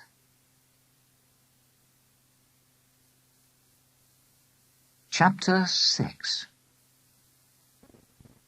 Work emptied her mind. For the rest of the morning, Cassy was too busy to think about wolves, or Nan, or strange yellow substances. All she had time for was splintered wood and dirty, broken lino. By lunchtime, she was halfway down the heap. All on her own, she'd carried the broken rubbish round the outside of the house, through the alley, and down to the bottom of the garden. At first it annoyed her that no one came to help, but gradually the rhythm of the work took over, and she let herself enjoy what she was doing. Clearing up mess, making things neat and tidy. And then Lyle shouted at her. What are you doing now?" It was like thunder. He was leaning out of the back bedroom window, booming at her, and his face was furious. Cassy dropped her armful of wood and took a step backwards. Her hands shook, but she wasn't going to be terrified. She yelled back at him, even more loudly. "I'm clearing out the kitchen. I don't like living in a slum. The whole lot's coming out here, and then I'm going to have a bonfire." Lyle looked even more furious. "You want the neighbours to go mad? You want them to try and get us out? If we light a bonfire like that, they'll be phoning up the council in droves. But it's a smokeless zone, and we're trying to be neighbourly and acceptable, you little fool." "But we can't just live like—" "Don't be so bloody officious! Get inside!" Lyle slammed the window so hard that the glass shook. Cassy shook too, with rage and frustration, and something very like fear. Why did he have to make everything so fierce and intense? Why couldn't he— Cassy couldn't think what she wanted Lyle to do, but she knew that it was no use doing any more clearing. He would yell at her again and they would end up fighting. She had to get out, to go for a walk or something. Running up the garden, she marched through the alley and straight into Goldie's arms. Goldie was dancing on the pavement, dressed up to go out, with an emerald green scarf over her coat and a green beret perched on her head. As Cassy came out of the alley, she gave a long gurgle of delight. "Oh, brilliant! You can come with us!" Grabbing Cassy's arm, she called out at the top of her voice, "Lyle! Lyle, get Cassy's coat! She's going to come with us!" "No, I'm not," muttered Cassy. "Let me go!" She tried to pull free, but Goldie just laughed and grabbed her other arm as well. "Don't be silly, Cassy. It's going to be fun. We got sandwiches for lunch, and Lyle's got an appointment, and—" "Let go," Cassy said. But she couldn't get free without fighting Goldie, and that was impossible. In public, in the street. And then it was too late. Lyle was coming down the path with a carrier bag in one hand and Cassy's Mac in the other. He threw them both into the back of the Moongazer van and then opened the front door with a grin at Cassy. As though he hadn't just been bawling her out. "I'm sure you can squash in the middle. Earl does, and he's twice your size." "But I'm not—" It was useless to say anything. 10 seconds later, without quite knowing how it had happened, she found herself squeezed into the front seat of the van, with Lyle jammed against her on one side and Goldie on the other. She edged as close to Goldie as she could, trying to get away from Lyle. "Where are we going?" "To the zoo," Goldie said, clapping her hands under her chin. "The zoo?" Cassy was so surprised that she glanced at Lyle to see if it could possibly be true. He grinned sideways at her, mockingly, knowing how annoyed and ill at ease she was. "Of course, the zoo," he said. "For research." "Oh, wolves." Lyle gave her another long sideways look as if she amused him. Then he turned the wheel sharply as they went round a corner so that she was flung to the right against his shoulder. Cassy grabbed at Goldie to pull herself upright and then slumped down in her seat, glaring at the road ahead. She didn't believe they were going to do research. That was a solemn, serious thing, and they were like people out on a jaunt. Surely the wolves were just an excuse. But when they got there, she found she was wrong. Lyle drove past the main gates of the zoo and turned down a side entrance that was blocked by a barrier. As he jumped out to speak to the gatekeeper, Goldie beamed at Cassy. "He's always so well organised." Cassy glowered and said nothing. The next moment, they were in. The barrier went up, and Lyle drove into the yard beyond and parked the van. Then he reached over into the back for Cassy's Mac. "You'll need this. It's getting quite windy out there." "Thanks," Cassy said grumpily. She got out and put the Mac on, pulling the belt tight round her waist. By the time she was ready, the other two had started. Lyle was striding across the yard and down the side of the zoo, with Goldie skipping along beside him. They wouldn't notice if I wasn't there, Cassy thought. But she didn't know how long they'd be, and there seemed to be no point in sitting in the van. She began to follow them, down paths and round corners, taking care to stay about 10 metres behind. Then suddenly she came round a corner and found that they'd stopped. They were standing close to some low outer railings, staring into an enclosure that ran along one side of the zoo. Bare brown earth rose to a hillock in the centre. Bare winter trees clustered round like the ghost of a forest. And on top of the hillock huddled 4 shapes with pricked ears. The wolves. Cassy's mind went very still. Last night she'd struggled to make that image in her mind, to mould it with her hands, to describe the subtle, unnamed colour of those coats and the elegant shape of those narrow faces. Now she didn't need to struggle any more. The wolves were there, and she knew that there was nothing like them. They were themselves. As she watched, 2 more of them padded from the far side of the enclosure, moving lightly on big, pale feet. They were alert, but their slant eyes watched the other wolves, not the people beyond the railings. The ghost forest where they lived was a place of its own, with its own rules. Lyle beckoned to Cassy. "Come and talk to Goldie. I have to meet someone." As he disappeared round the far corner, Cassy slid along the rail. But Goldie did not seem to notice that she was there. She was gazing at the wolves with a wide, unblinking stare. They were all on their feet now, padding steadily round the enclosure, and their movements seemed to hypnotize her. Goldie and the wolves. Cassy remembered something that had puzzled her the day before. Touching Goldie's arm to rouse her, she said, "What made you think of wolves for the Moongazer show?" "What?" Goldie turned, blinking. "You said that you were the one who had the idea for Lyle's new show. But whatever made you think of wolves?" I just did." Goldie glanced all round, nervously, and Cassy stared at her. Wolves? Wolves! Something danced at the back of her mind, and this time she was determined to pin it down. Goldie must tell her. "Well, you can't have made it all up by yourself," she said. "You don't know anything about wolves, do you?" Goldie tossed her head. "I know you think I'm stupid. You and Granny Phelan think I'm an idiot, but I'm not. I know a lot more than you think. Look." She pointed suddenly at the hillock inside the enclosure. One of the wolves was standing on top of it, tail erect and head in the air. "See him," she said solemnly. "He's the top wolf, and he's telling the others who's boss. That's how wolves talk to each other, by the way they stand and how they hold their heads and tails." "Someone told you that," Cassy said slowly. "Was it Lyle?" "Lyle? He doesn't know anything about wolves, really. Only what he's read in books. He's never stood for days and days watching them, like me and Mick." Goldie broke off suddenly and clapped her hand to her mouth. "Mick," said Cassy. The name felt strange in her mouth, and perhaps she'd never spoken it out loud before. She'd always known, ever since she was very small, that it was forbidden. "We won't talk about him now, Cassy. And don't you go asking your mother, either. She knows she's not to tell you. It'll be time enough when you're grown up." But grown up or not, the taboo was broken now. The name hung in the air between them, and Cassy said it again, listening to her own voice. "Mick." And then, "Does he like wolves?" "Don't tell Lyle." Goldie grabbed at Cassy's arm. "He goes crazy. You saw how he was this morning when you gave Mick's knock." "Of course I won't tell him," Cassy said scornfully. "But why take the risk? Why did you choose wolves in the first place?" Goldie looked down at her feet. Because it's like..." She grabbed suddenly at Cassy's arm, squeezing it hard.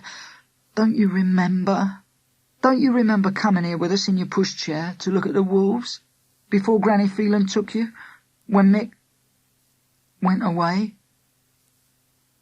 "No." Cassy's voice was cold. "I don't remember anything before I lived with Nan." "We came almost every week," Goldie said dreamily, "just to stand here and stare.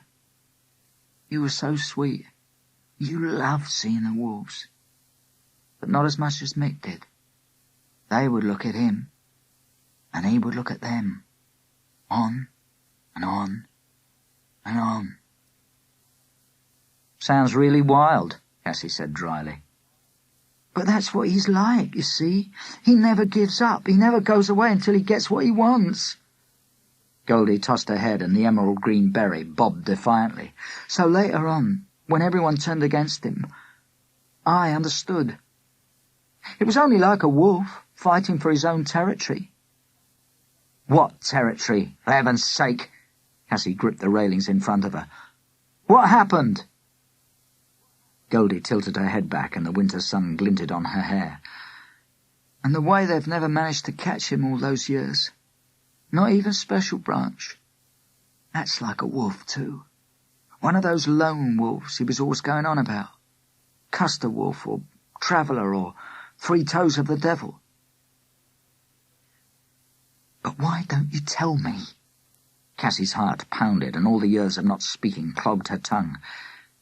There's things a child can't understand, Nan always said. Never trouble trouble till trouble troubles you. All her life she'd been waiting to find out, but for a second she couldn't put her questions into words. And then it was too late. While she was still struggling, Goldie turned suddenly, putting a finger to her lips. Shh! He's coming back. A strange woman's voice spoke from somewhere out of sight. They get fed 3 times a week. The next moment, Lyle and the woman came round the corner, talking intently. Lyle grinned as he passed Goldie and Cassy, but he didn't say anything. He was too busy listening to the keeper. 3 20-pound joints, she said, with supplements of cod liver oil and bone meal sprinkled on them. As she spoke, she unhooked a bunch of keys from her belt. When they reached the far end of the enclosure, she bent and unlocked the gate that led through the outer railings.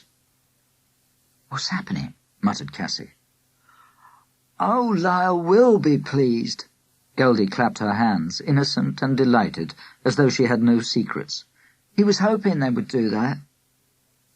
"Let him in, you mean?"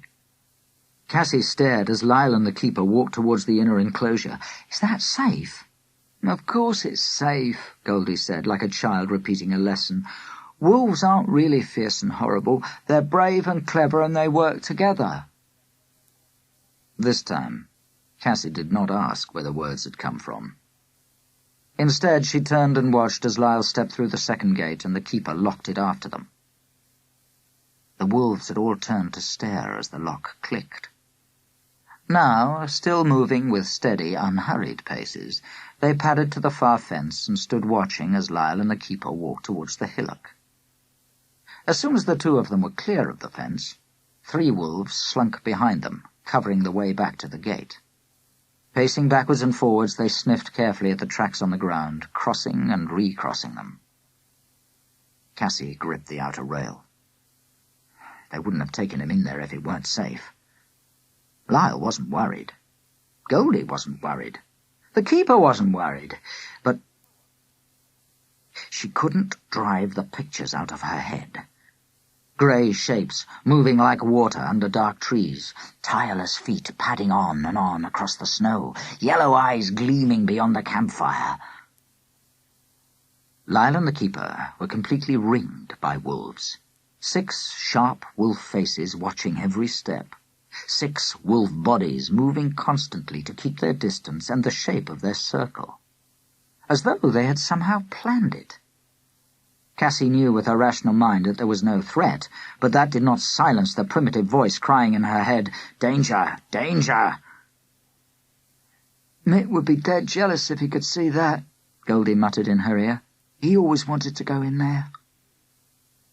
Cassy swallowed and turned her back, pushing her hands deep into her mac pockets. The fingers of her left hand picked at a square corner, but her mind was full of wolves.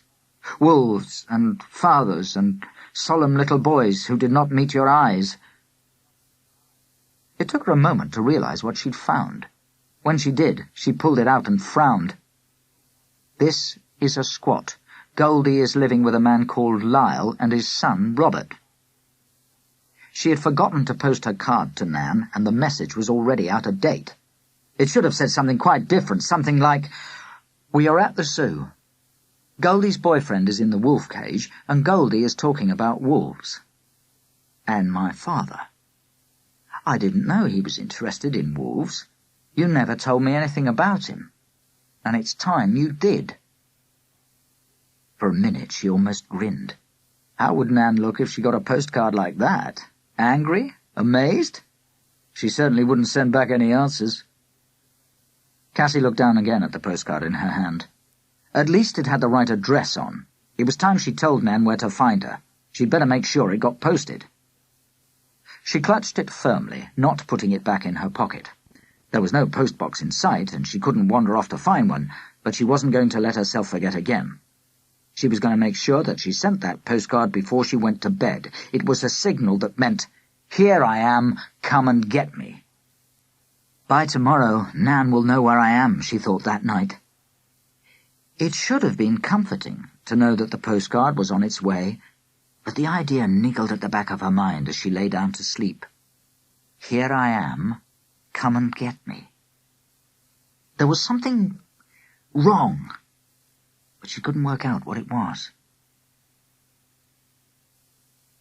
It was a dream, with no pictures. Everything came to her through other senses.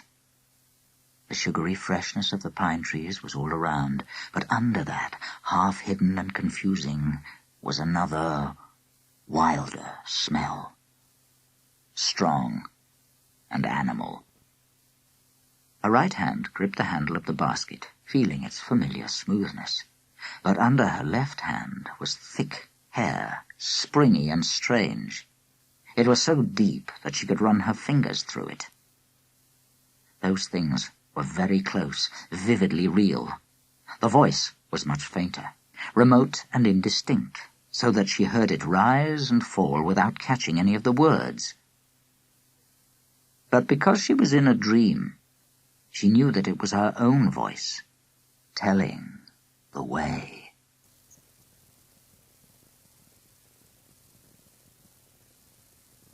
Chapter 7. Stupid, idiotic. She ought to have known. Now there was danger, danger. She had to work it out, but she didn't know what she'd done. And it was nearly too late. Danger, danger, danger! For heaven's sake! Cassy sat up, wrenching her mind out of the dream. Whatever was the matter with her? She never dreamed, never, never. But she knew, as she sat there with her heart thumping, that she dreamed every night in that house. Her mind scrabbled for a way to make sense of it. It must be the hard floor. Perhaps she needed a mattress. Something dark and unnerving laughed mockingly inside her head, something that had nothing to do with floors or mattresses. Grey shapes moving like water under dark trees, tireless feet padding on and on across the snow, yellow eyes gleaming beyond the campfire. Wolves. Her stomach turned over, and she sat up suddenly, shaking her head to clear it. There was a link there, somewhere. The danger, and the fear, and the wolves. If only she could make her brain work. But the dream slithered away, out of reach already. She pushed back the blankets and stood up. Perhaps work would drive the cobwebs out of her head.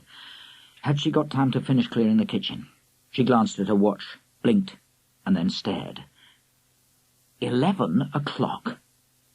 How could she possibly have slept until 11 o'clock? The watch must be wrong. But it didn't look wrong. The seconds were ticking away at the same steady pace as usual, and when she lifted her head to stare at the window, she could see that the light behind the blanket was strong and bright. She began to throw on her clothes as fast as she could. Her hands shook, and she had a queer, queasy feeling, but she refused to take any notice of that. No use moaning over last night's mistakes. That was what Nan said. You can only start from where you are. And she was at 11 o'clock in the morning, with nothing done. By 11:10 she was washed and dressed and unbelievably hungry. She pushed open the kitchen door to hunt for some food and see if Robert was there. He wasn't. There was no one there. But 3 dirty plates were stacked on the floor beside the tap, and there was a new litter of eggshells and empty tins on top of the rubbish sack. Even Goldie and Lyle must be up. Cassy put on the kettle and sorted out some bread and honey, moving very briskly to keep her mind busy. She could hear feet shuffling around upstairs, and when her breakfast was ready she climbed the stairs with a sandwich in one hand and a mug of tea in the other. "Yes, Robert said when she tapped on the door of the front bedroom. Cassy pushed the door open and saw that he was the only person in the room. He was sitting on the floor surrounded by papier-mâché masks, with the wolf mask in one hand, frowning at it. Wolves. "Hello," Cassy said, more sharply than she meant to. "Why didn't you wake me up?" "What for?" muttered Robert, not lifting his head. She sighed. "Because it's ridiculous to sleep until 11 o'clock, isn't it?" Robert gave her a vague look and went back to staring at the mask. "You're not listening." "Robert!" "What?" Robert looked up at last with an apologetic grin. "I'm sorry. I'm trying to work something out." "About that?" Cassy stared down at the wolf mask. "Isn't it nearly finished?" "Well, that's what I thought." He sounded exasperated. "It has to go to Earl tomorrow to be painted in time for Monday." "So what's the problem?" "Lyle's decided, now, that the bottom jaw should move, so it can snap its teeth. And there's no time to make a new mask. I have to alter this one." Cassy looked at the mask. "Is it really worth the bother?" "I'm afraid so." Robert pulled a face. "Lyle's right, isn't he? It would be much better if the wolf could snap. And it's easy enough to cut round the muzzle, here, so the bottom jaw's separate, joined by hinges." "So what's the problem?" Robert held out the wolf mask. For a split second, Cassy hesitated, looking at the long, exaggerated muzzle. Then she reached out and took it.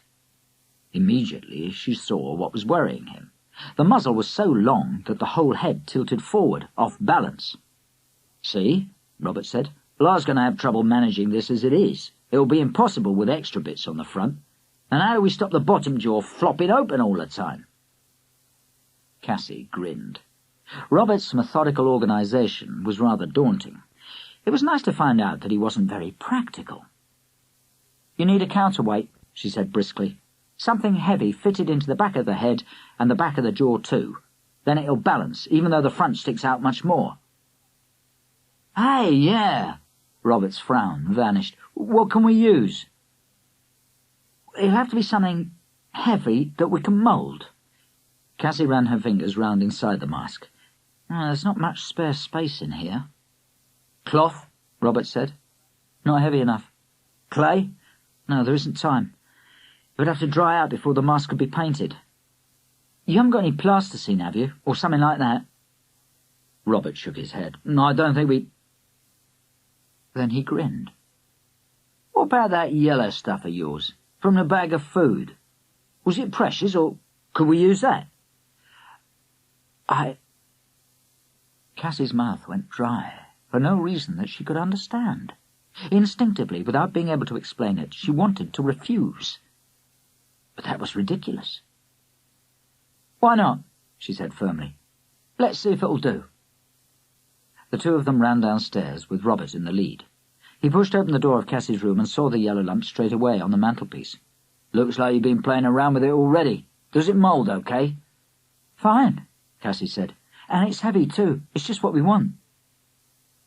Robert walked across and picked up the lump, weighing it in one hand. As he did so, he glanced at the photograph next to it. "Who's the little boy?" "It's my dad." "Looks like you." Robert leaned closer. "Is he still around, or did he take off for good, like my mum?" Cassy looked down at her feet. "I've never seen him. Not since I was a baby. And that's the only photo I've got. Nan hasn't got any pictures of him grown up." Robert looked sideways at her thoughtfully. "None at all? You mean you wouldn't recognize him if you passed him in the street?" "No," Cassy said firmly. She reached across and took the yellow lump out of Robert's hands. "Shall we go and do this now, or do we have to wait for Lyle?" "We can't wait for him," said Robert. "He and Goldie have gone to do a show in Hackney. They won't be back until about 5. "Well, let's get going then." Cassy led the way. She'd had enough of vague feelings and unanswerable questions. What she wanted was a straightforward, practical job, like altering the mask. Before Robert had even reached the front bedroom, she'd picked up a Stanley knife. "Want me to cut out this bottom jaw?" Robert hesitated. "Well, it might be tricky, and we're sunk if you wreck the mask." "I won't wreck it." Confidently, Cassy began to mark out a jagged line on the papier-mâché muzzle. "We'll have it all done before Lyle and Goldie get back." "Brilliant. They won't want to be fussing with masks when they've finished a show." Cassy scored 2 long fangs at the front of the wolf's head. "What show are they doing?" "One of the old ones." Throwing back his head, Robert declaimed in a fair imitation of Lyle's voice, "The daring and terrible tale of the great conquest of Peru." Then he grinned. "Schools ask for that one a lot. They all start off making breastplates and feathers, and then they end up taking sides and having furious arguments." "Well, it sounds good. But why are we fussing with all this wolf stuff when he's got a show like that?" "What do you mean?" "Well," Cassy snorted and waved a hand at the masks lying all over the floor. "The wolf and the 3 little pigs. Who's going to want that one when they can have the conquest of Peru?" "But that's only a little bit of it."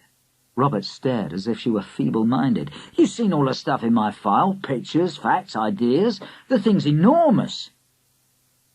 Cassy reached for the wire cutters. "But wolves are only animals." "You still think that?" Robert looked at her for a moment, but he didn't say anything. Picking up the yellow lump, he began to mould it into a longer, thinner shape. "What do we want? A sausage to go at the back of the neck?" Cassy nodded. "And 2 bits left over for the size of the jaw. Now shut up. I want to concentrate while I cut." And with a steady hand, she sliced into the wolf's head. It took her almost half an hour to cut all the way round the muzzle, shaping the fangs as she went. As the last inch parted, Robert gave an approving nod. "You're pretty good at things like that, aren't you?" "That's because of Nan," Cassy grinned. "No point in having a clever head if you've got stupid hands, she says." Robert raised an eyebrow and looked thoughtfully at her. "The terrifying Granny Phelan?" "She's not terrifying," Cassy said quickly. "She terrifies Goldie. You should hear the things she says about your precious Nan." "Well, I don't know what would have happened to Goldie if Nan wasn't around," Cassy said indignantly. "Whenever she gets into a real muddle, Nan comes and sorts her out. What else does she want?" "How about you?" Robert stopped smiling and looked hard at Cassy. "She'd like you to live with her all the time, you know. She hated it when Granny Phelan stole you away." "But she had to," Cassy said fiercely. "She'd worked that one out years ago. She couldn't have left me with Goldie, not once—" "Once your dad went off," Robert said softly. "Yeah. What was that all about?" Cassy felt her face turn stiff and obstinate. "Why should it be about anything?" "Because— oh, I don't know," Robert shrugged. "Look at the way Goldie shuts up about him. She jabbers on about everything else under the sun, but ask her a question about Marvellous Mick and— nothing. Utter silence. And you looked odd too when I was asking you those questions downstairs." "What do you mean, odd?" It took Robert a moment to work out the right words. "You looked out of your depth, as if you didn't know what you were talking about." He hesitated and then went on, "You look frightened." "Frightened?" Cassy gave a squawk of laughter that was just too loud. "How can I be frightened? I don't know a thing about him." She could tell from Robert's face that he didn't believe her. "Oh, come on. You must know something. Your Nan must have told you about him." "Why?" Cassy glared at him defiantly. "Why should anyone tell me about him? He's gone." "But you need to know. He's your father, for heaven's sake. I made Lyle tell me about my mother." "You can't make Nan do anything," Cassy said stiffly. "She's not like that." "Aha! So she is terrifying." It was only a joke, but Cassy didn't want jokes about Nan. She didn't want to talk about any of it any more. Briskly, she picked up the long yellow sausage that Robert had made and began to fit it into the mask at the back of the neck. "We need some more papier-mâché," she muttered. "Strips to stick over this, to keep it in place." To her relief, Robert nodded and began to concentrate on the mask again. A few minutes later, both of them were sticking pieces of paper over the bright yellow shapes inside the wolf's head, gradually covering them all until not a scrap of yellow could be seen.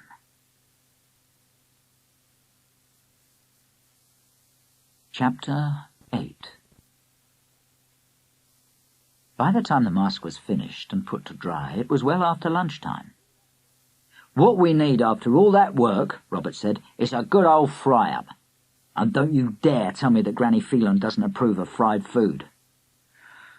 "Well, she is a nurse," Cassy began solemnly, "and fried food is amazingly bad for people."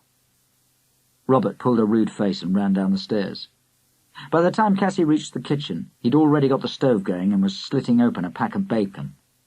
"Help me get this ready," he said, "and when you've eaten it, I'll give you a hand with this kitchen clearing you're so dotty about." Cassy grinned and began to look for the bread. It was almost 4 o'clock before they got to work. It only took an hour or so to carry out the rest of the broken wood, but when they'd finished, the kitchen floor was covered with dust and splinters. And before they could begin on that, there was a wild, joyful noise from outside. Someone was driving up the road, banging repeatedly on a car hooter. Robert dropped the cloth he was holding and ran to open the door. "That's Lyle and Goldie," he called over his shoulder. "The show must have gone really well. I think we're going to have a great evening." Lyle and Goldie were like children after a party. They came dancing into the house, grinning all over their faces. "They cried," shouted Goldie. "They cried and argued and lost their tempers. And Lyle said I was wonderful." "You're a beautiful golden inker, a daughter of the sun." Lyle put down the box of paper feathers he was carrying and picked her up in his arms to whirl her round the hall. Cassy stood safely out of the way in the shelter of the kitchen door, and Robert shook his head at them. "Never mind about being wonderful. Did you get the cheque?" "Of course we did, dear business manager." Lyle put Goldie down and hunted through the pockets of his jeans. "Ah, here we are. £100 plus expenses." Cassy gasped out loud before she could stop herself. "All that? For a day spent playing around?" It didn't seem right to her, but Robert took the crumpled cheque as if it were the most ordinary thing in the world. Smoothing it out carefully, he copied the figure into a notebook before he put the cheque away in his wallet. Then he glanced down the hall at Cassy. "Coming to help me empty the van?" "If you like." She edged past Lyle and Goldie, who were dancing in circles, and followed Robert out of the house. "What's the matter with them?" she hissed when they reached the van. "They've been drinking." "Of course not." Robert lifted out a huge golden disc and pushed it into her arms. "They're just on a high, that's all, from doing the show." "I thought it was supposed to be work," Cassy muttered disapprovingly. "It is." Turning round from the van, Robert gave her a long, puzzled look. "What's that got to do with anything?" "Well, they just look as though they've been having fun." "They have. I have fun when I work, and I'll bet you do too. You really enjoyed clearing out that kitchen, didn't you?" "Of course not." "Why do it then?" Robert lifted out 2 boxes and shut the van. "What was the point if you didn't enjoy it?" Cassy wondered whether he was teasing her, but he didn't seem to be. "It had to be done." "Why?" "Because you can't live like that." "Why not?" Because... How could you talk to someone with no proper ideas about anything? Nan always says... "I don't want to know what she says." Robert slammed the van doors and locked them. "I want to know why you agree with her." "Because..." Cassy didn't know how she was going to end the sentence, and she never found out. Before she could get any further, Lyle came bounding down the path and grabbed the golden disc. "Stop fussing with those things, you two! I want food!" "We got sausages," Robert began, and... Lyle grinned and growled at him, baring his teeth. "I'm sick of sausages. Don't be so bloody economical, Robert. We did 3 shows last week, and we've got 4 next week, besides the one on Friday. We can afford something better than sausages." His eyes brightened, and he lurched towards Cassy, arms outstretched. "Juicy meat, sugar and spice, curried Cassy!" Cassy stepped back, away from his long, crooked fingers and his red, open mouth with its rows of teeth.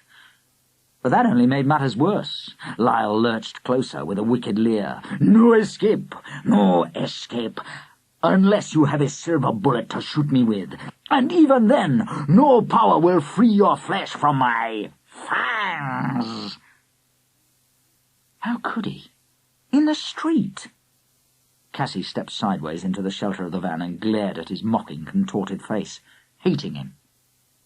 "Knock it off, Lyle," Robert said calmly. "You can see she doesn't like it. Do you want me to go out and get a curry?" Lyle grinned and growled again, still wolfish. "Hot! And now!" "Now?" Robert looked at his watch. "Oh, I suppose that place in Steelyard Lane might be open. OK, I'll go." I'll come too," Cassy said hastily.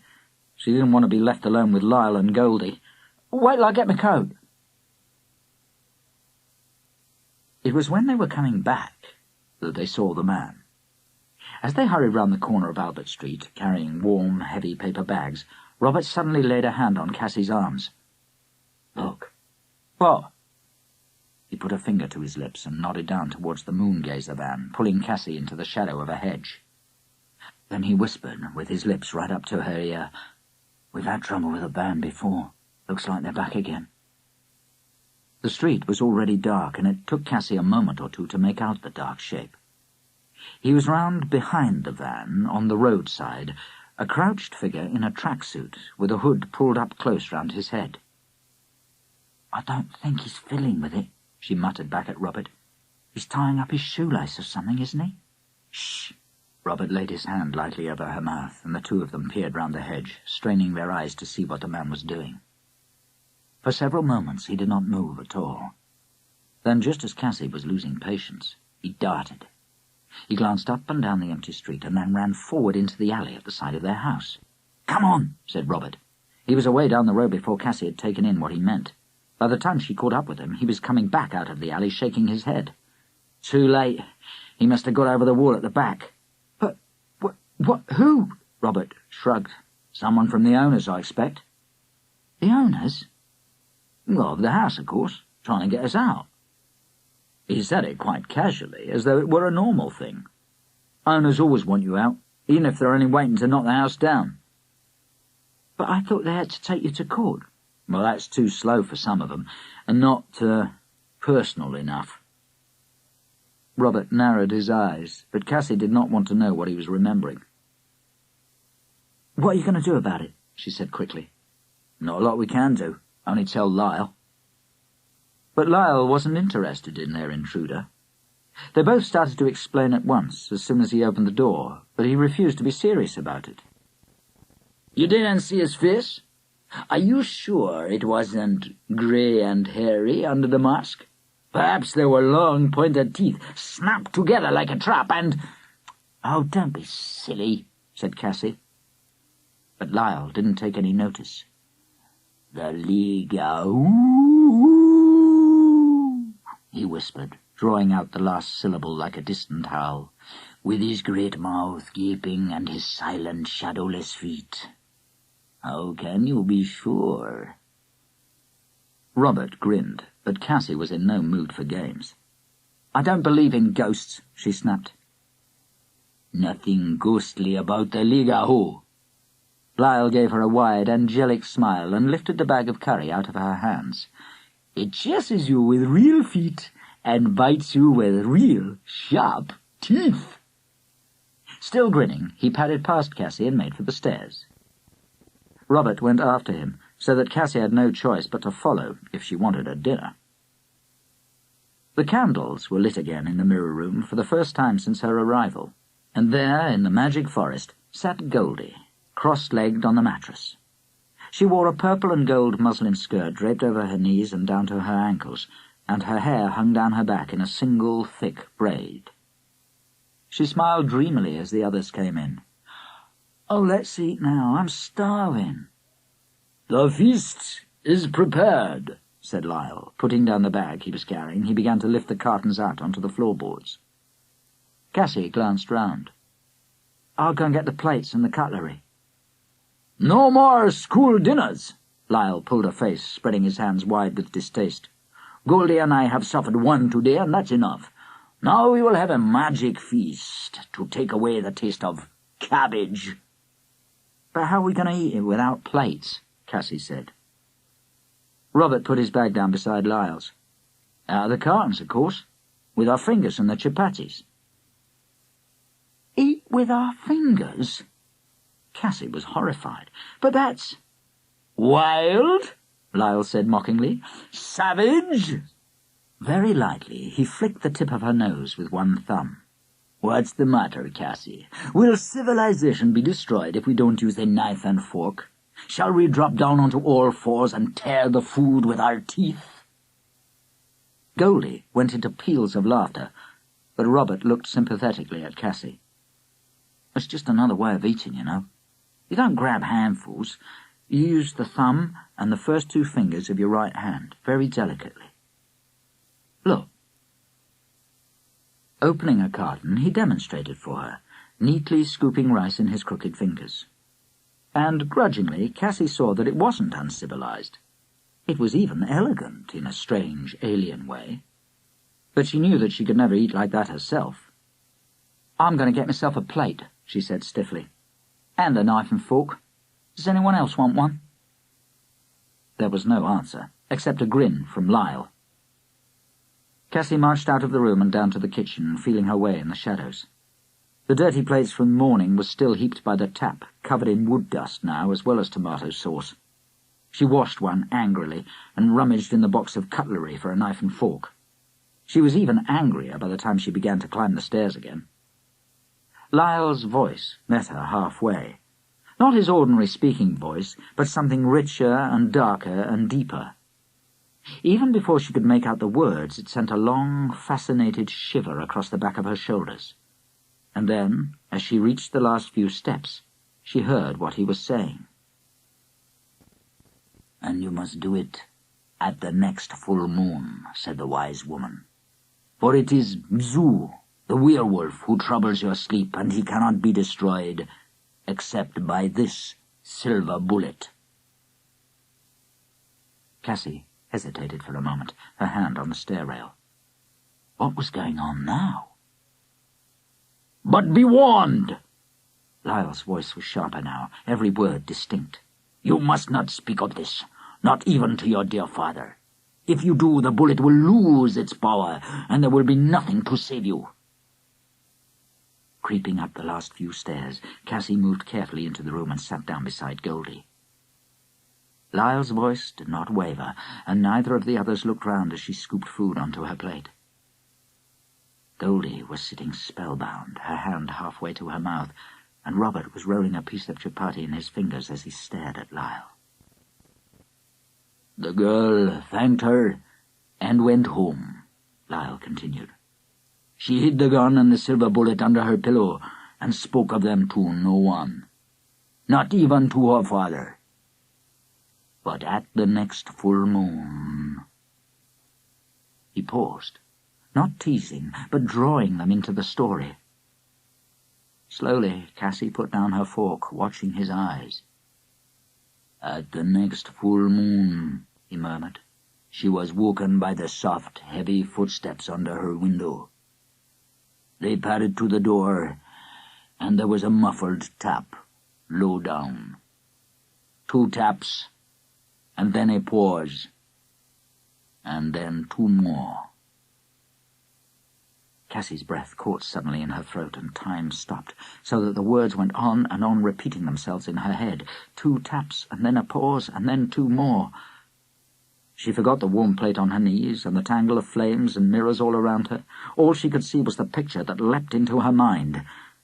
The hand lifted to tap twice, and then twice again, tapping on the spotless, blue-painted door that she knew better than any door in the world. The door of Nan's flat. Now she knew where she had heard that signal. She knew why it had come so easily to her hand the day before. She knew 100 things that exploded suddenly in her head, like the answers to questions she'd never wanted to ask. "For an instant," murmured Lyle, still telling his story, "she saw the terrible face at the window, the grey muzzle, the pricked ears, and the long, murderous fangs. Shaking with terror, she pulled the pistol from under her pillow and fired." "And then?" breathed Goldie. Lyle's voice was soft now, every syllable crystal clear. "Then she opened the door, and the body slumped across her feet. It was the body of her father, with a bullet hole in his left temple." Cassy picked up a chapati with trembling hands and ripped it in half. Faster. Faster. Now she was alone, hurrying through the forest on a narrow, twisting path. A basket dragged at her arm, and she had to stop and catch her breath. But there was no time to rest properly. Faster! The path twisted and twisted again. At every turn she looked for a hint of smoke ahead, of a glimpse of the white cottage wall. But there was nothing. Only more trees and longer shadows, and another twist of the path. On and on she ran, stumbling and sliding on the rough, mossy track. Surely the cottage would be round the next turn. Or the next. Or the next.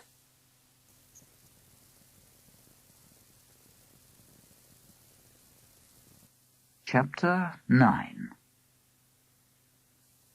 She woke to a clatter and a crash and the sound of loud, angry voices. Upstairs, Goldie was screaming, shrieking and swearing so loudly that her voice cracked in her throat. "Bloody get out of here! Fall off the roof! Crack your goddamn fascist skull!" Lyle was yelling too, not hysterically, but in a loud, firm voice. "This is our home, do you hear that? We don't allow you to come in. You are committing a criminal offense." There were feet running from the front bedroom to the back, and somewhere higher up, outside, there was a slithering, scraping sound and the crash of slates falling from the roof. Cassy was on her feet within a minute. She grabbed her Mac round her and headed for the stairs, stumbling against the bottom step in the darkness. Before she was halfway up, two figures came flying down in the opposite direction. Lyle and Robert. They leapt past her. "See to Goldie!" Lyle yelled as Cassy flattened herself against the wall. "Keep her inside!" The next moment they'd gone, banging the front door behind them. Cassy heard their feet racing along the pavement towards the side alley. Running upstairs into the mirror room, she found Goldie standing at the window, banging her hand against the frame. "Get out! Get out! Get out!" she was yelling. "Go away! Leave us alone!" As Cassy came up behind her, she saw Lyle and Robert burst out of the alley and into the garden. Lyle threw himself at the line of bushes along the fence, thumping and shaking them as he ran down the garden. Robert stood on the grass waiting. "What's going on?" said Cassy. "They're out there," Goldie hissed, gripping the window frame. "We heard 'em drop down, but we didn't see them run. They must be in the bushes." She banged her hand hard on the glass and yelled again fiercely, "Get 'em, Lyle! Don't let 'em get away! Show 'em they can't just put us out!" "But who are they? They... Oh, look!" Lyle was nearly at the bottom of the garden. Suddenly, just ahead of him, a dark shape had jumped out from behind Cassy's pile of broken wood. "It's him!" Cassy shouted. The man she and Robert had seen. He was unmistakable. The tracksuit hood was still pulled up close round his head, and he ran with a strange, stooping gait, awkward-looking, but very fast. No one who had ever seen that could fail to recognize it. He was agile as well as fast. The moment Lyle and Robert saw him, they charged, but the man was on top of the wall before they could reach him. He went up like a lizard, as though his hands and feet knew all the holes, and then swung over in one swift movement. Cassy heard Goldie gasp sharply, but she did not take any notice. She was too busy watching that quick, dark figure. Lyle and Robert had no chance of catching him. For a second they scrabbled at the wall, but they couldn't find the handholds in the dark. After a couple of seconds they gave up and began to walk round the garden, checking all the other hiding places. "Well, at least they got rid of him," Cassy said. "But there was some more, weren't there?" "No," Goldie said, very softly. "There won't be anyone else." Cassy did look at her then, because she'd changed completely. A moment before, she'd been like a demon, thundering on the window and shrieking into the garden. Now she was standing very still, staring down. "What's the matter?" Cassy said. "Are you all right?" Yeah, of course I am."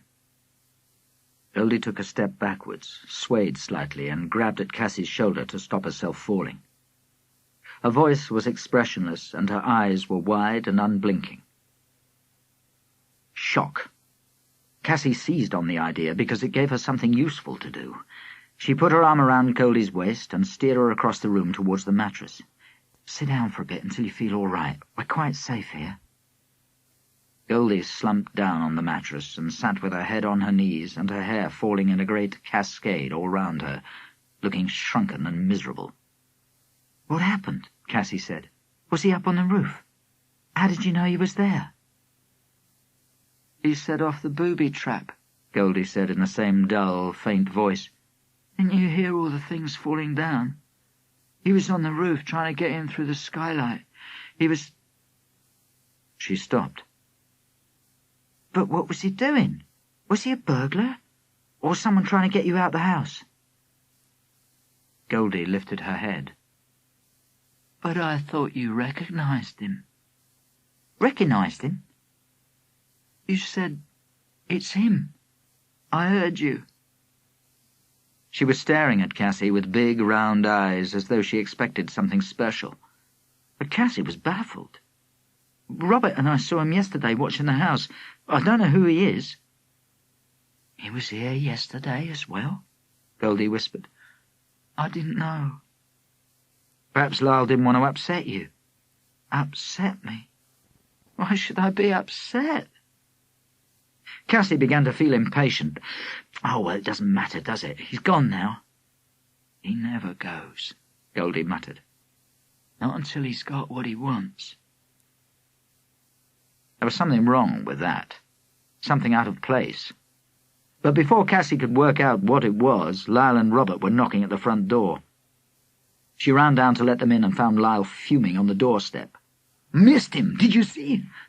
If only I'd had the wit to start at the other end of the garden, we could have grabbed him and found out who he was working for."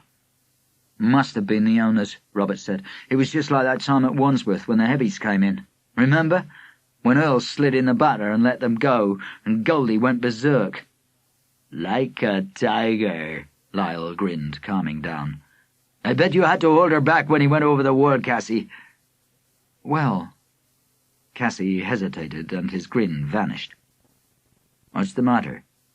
Is there something wrong with her?" No, I think she's okay," Cassy said slowly. "She went very quiet when she saw the man, and now she's rather, peculiar. I think she must be suffering from shock." Lyle glanced at Robert. "I'll go and see her. You go up to the roof and reset the booby trap." Then he was off, taking the stairs at a run. Cassy shook her head. "He's always fussing over Goldie. That just makes her worse." "I think he's worried," Robert said dryly. "It's not like Goldie to cave in. We usually have problems keeping her out of the fight." "So? Perhaps she got frightened this time, with it all happening so suddenly in the dark." "There's nothing to be frightened about," Robert said. "They can't put us out without a possession order." "But you haven't got a right to be here, have you?" "Goldie had a right to be in that dump your precious Nan found her in," Robert said coldly. "But she was frightened all the time there. She's no good at living on her own. If your Nan really cared, she wouldn't have left her there." "But we couldn't—" "Look, why don't you just go back to bed and forget the whole thing? I've got to do the booby trap, but there's no call for you to miss any more sleep." He strode off up the hall, and Cassy glared after him. Stupid, pompous idiot. What did he know about anything? Nan had struggled to look after Goldie. She'd found her a room, shown her how to keep it clean, told her how to spend her money to make it go round, done everything for her. Except take her in. But that was ridiculous. Cassy pushed the thought away and stamped into her bedroom. Why should Nan take Goldie in? She wasn't her daughter, only her daughter-in-law. If she lived with them, the flat would be a squash, and she'd drive Nan mad. And there wouldn't be anywhere to send Cassy when Nan wanted to get rid of her. The thought slid into her mind and lodged there like a sliver of ice. She'd never thought of it like that before, but she realized now that she'd always known. All these visits to Goldie were nothing to do with keeping in touch with her mother. They weren't for Cassy's benefit at all. Nan sent her to Goldie's to get her out of the way of something. Or someone. Pulling off her mac, Cassy crawled into the blankets and curled into her usual position. But her brain was humming and she didn't fall asleep. At 3 o'clock she was still lying there, wide awake, thinking about Nan and Goldie, wondering why she hadn't asked questions herself instead of waiting for Robert to push them at her, trying not to think about the worst question of all. Did Nan really want her, or was she just a nuisance? It all went round and round in her head, growing more muddled and tangled the more she tried to think about it, on and on and on. It was almost a relief when she heard the noises. At first, there were only a few creaks from the stairs, the sort of sounds any old house might make on its own. If Cassy hadn't been lying awake in the dark hunting for distractions, she wouldn't even have noticed them. But because she noticed them, she listened harder, and after a moment she heard another sound. It was the faint noise of bare feet walking down the hall, sticking slightly to the tiles. Her heart thudded once, twice, and the blood pounded in her ears, drowning out the noise of the footsteps. By the time her head cleared, they were past the door of her room, and there was a different sound. Someone was sliding back the bolts on the front door, very slowly and carefully. Pushing the blankets away, Cassy sat up. She was afraid to move, so she stared at the window instead. The blanket that Robert had hung there didn't cover it completely, and if she leaned sideways, she could see round the edge and glimpse the end of the garden path. The front door opened very, very slowly. Cassy felt the cold air slide into her room and creep across the boards. Then a shadow tiptoed down the path and along the pavement in front of the house so quickly that she almost missed it. It was Goldie. She was wearing her long, pale nightdress, with a shawl over her shoulders, and her hair fell down her back in a tangle. For a second, Cassy wondered whether she was sleepwalking. She seemed too purposeful for that. So where was she going? Cassy stood up, grabbed her mac and her shoes, and headed for the front door. Whatever Goldie was doing, it must be stupid. She couldn't be allowed to roam round the streets in a nightdress. The front door was ajar. Cassy slipped through the gap and tiptoed down the path, but there was no sign of Goldie in the street. The pavements were completely empty in both directions. She must have gone down the alley. Running along the short stretch of pavement, Cassy turned down the narrow passageway and began to tiptoe again. She didn't want anyone to see her until she knew what was going on. As she came out into the garden, she saw Goldie at the far end, standing in front of the wall. Her head was flung back as she gazed up at the spot where the hooded man had flung himself over. Cassy began to creep closer, padding silently through the long, wet grass. At first she could hear nothing except the traffic in the distance, but when she was about 20 meters away, Goldie whistled. It wasn't a tune, it was just a quick pattern of notes, in a rhythm that was much too familiar to Cassy by now. 2 short, quick whistles, then a pause, then 2 more. Cassy froze. She could see how hard Goldie was listening for an answer. Her whole body strained upwards, gleaming silver gilt in the moonlight from the crown of her head to the hem of her nightdress, waiting. Cassy found that she was waiting too. It seemed as though there must be a reply, just because Goldie was listening so hard. At any moment a dark, agile shape would swing over the wall and jump down onto the wet grass. His hands would go up to his hood, and he would push it away from his face. But there was no answer. Goldie waited for more than a minute, and then she called in a low, tense voice, Are you there? It's me, Goldie." That broke the spell. The dark figure vanished from Cassie's mind, and Goldie seemed ridiculous again. Whatever were the two of them doing, standing in the garden in the damp grass when they should have been asleep? "What's the matter?" Cassy said out loud. "Why aren't you in bed?" She should have known better. Goldie turned round, saw her, and screamed. It wasn't a very loud scream, but it was enough to wake Lyle. The back window rattled up and he bellowed down into the garden. "Goldie! Cassy, what's the matter?" Goldie went rigid. Her face was quite clear in the moonlight, and Cassy saw the eyes widen desperately. She knew that look. Goldie didn't want to say what she'd been doing, but she couldn't think of anything else. Her mind was paralyzed. Automatically, without wondering why she did it, Cassy covered for her. Flinging her head back, she called up to Lyle as casually as she could, "Oh, sorry, did we wake you? We just came out to look at the stars." It was the best she could do, but it sounded weak and unconvincing. Lyle just barked, "Come back inside," and closed the window. Now there would be a row with him on top of everything else. Grabbing Goldie's arm, Cassy dragged her up the garden, muttering at her, "See what you've done? That's what comes of creeping around in the middle of the night. What shall we do if he throws us out of this house? Where shall we go?" Goldie began to cry quietly, but Cassy hardened her heart. If there was going to be a quarrel with Lyle, she had to key herself up to it. She wouldn't stand there meekly while he bawled her out, even if Goldie did. And she wasn't going to give any explanations either. Lyle had nothing to do with her. He was waiting in the doorway when they reached the front of the house, and when he saw them he scowled. "What's the point of having booby traps if you go out and leave the door wide open? Haven't you got any sense?" Goldie grabbed at Cassy's arm. "The stars," she gabbled.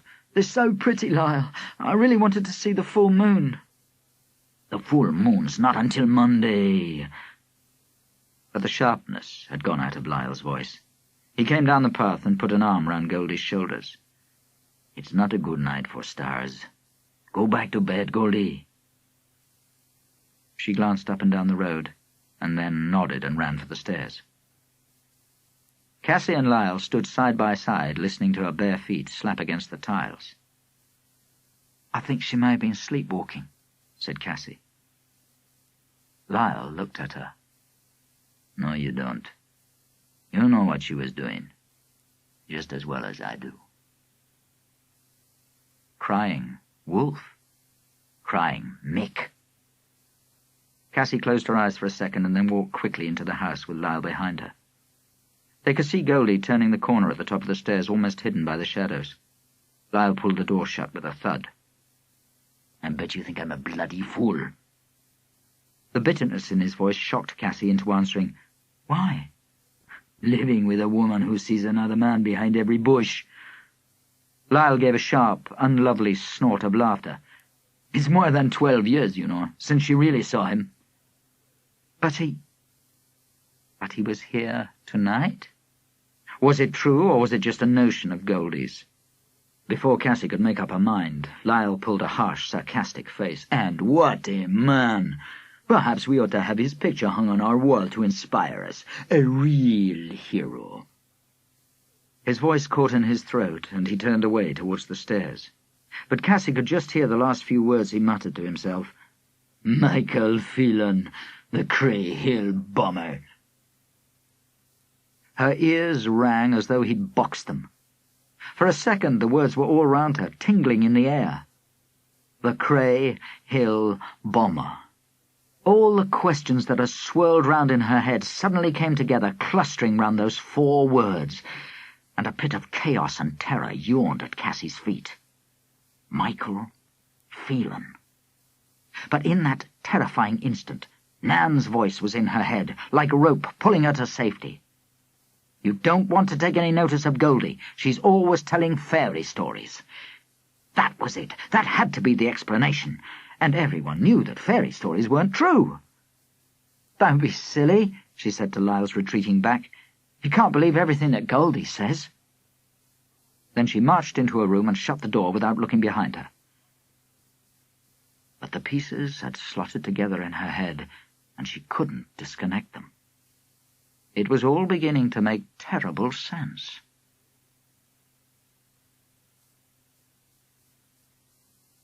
Chapter 10. She was still groggy with it in the morning, exhausted by thinking, what if, and if that's true, and if Goldie's right. It was a relief when Lyle packed her off to the library to help Robert with his research. Facts. They were what she wanted. No feelings, no fairy tales. She sat at the table in the reference library next to Robert and wrote down some comforting, definite facts, one after another. Internal parasites of the wolf. 9 species of fluke, 21 species of tapeworm, 24 species of roundworm, 3 species of thorny-headed worm, as follows. That was what wolves were. Animals that lived in the zoo, behind bars, padding on bare earth. They had flukes and roundworms, tapeworms and thorny-headed worms. They weren't romantic or heroic, and no human being could be like a wolf. Cassy copied out the long, complicated Latin names, concentrating on each letter to make certain she got them right. Glad to concentrate, because that stopped her thinking about other things. Diphyllobotrium latum, Dipylidium caninum, Echinococcus granulosus. But it was impossible to concentrate like that all the time. Her eyes grew tired and her brain shied away treacherously from the safety of tapeworms. Other things began to echo insistently at the back of her mind. Michael Phelan, the Cray Hill bomber. The yellow stuff from Nan's shopping bag. Mick Phelan. Bombs. She shook her head fiercely and leaned sideways to see what Robert was doing. He was writing very fast, with such angry energy that his pen cut into the paper, and as he wrote, he muttered under his breath. "What's up?" Cassy nudged him. "You talking to yourself?" Robert frowned and pushed his notebook across to her. "Look at that." It was a page of notes that began in his usual neat writing. Lost subspecies. Gradually, as he'd gone down the page, the words had grown bigger and bigger. English and Latin were mixed together, straggling furiously from side to side with jagged, angry capitals at the end of each line. Canis lupus beothicus, Newfoundland wolf, extinct. Canis lupus fuscus, Cascade Mountains wolf, extinct. Canis lupus eremotus, North Rocky Mountains wolf, extinct. Canis lupus mogolensis, Mogollon Mountain wolf, extinct. Robert stabbed his finger at the words. Imagine it. All those have gone. Poof. We wouldn't leave them the space they needed, and now no one will ever see them again. Cassy ducked away from his fury and looked down primly at the list.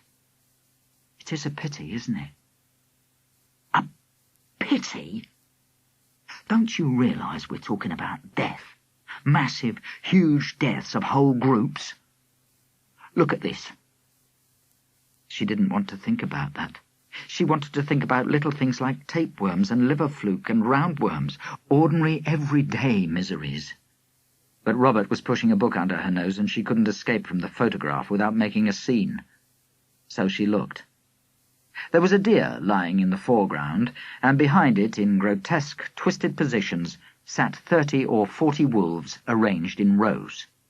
"All dead," Robert hissed in her ear. "Poisoned by a deer full of strychnine. Yeah, and look at this." He reached for his notebook and flicked the pages over. "That's what people do to wolves." The list was so long that he'd written it in 2 columns. Traps, pits, corrals, deadfalls, the icebox trap, the edge trap, piercers, fishhooks, snares, set guns, steel traps, ring hunts, drives, hamstringing and lassoing, use of dogs, stalking, den hunting, professional hunting, bountying, poisoning, aerial shooting with rifles from planes and helicopters. Death and violence. 21 ways to kill and maim and destroy. Facts. Cassy pushed the notebook away. "There's no need to get so worked up about it," she said coldly. "It's not happening here, is it? Real life's not like that." Real life? Robert drew back and looked at her. "What's real life?" "You know as well as I do.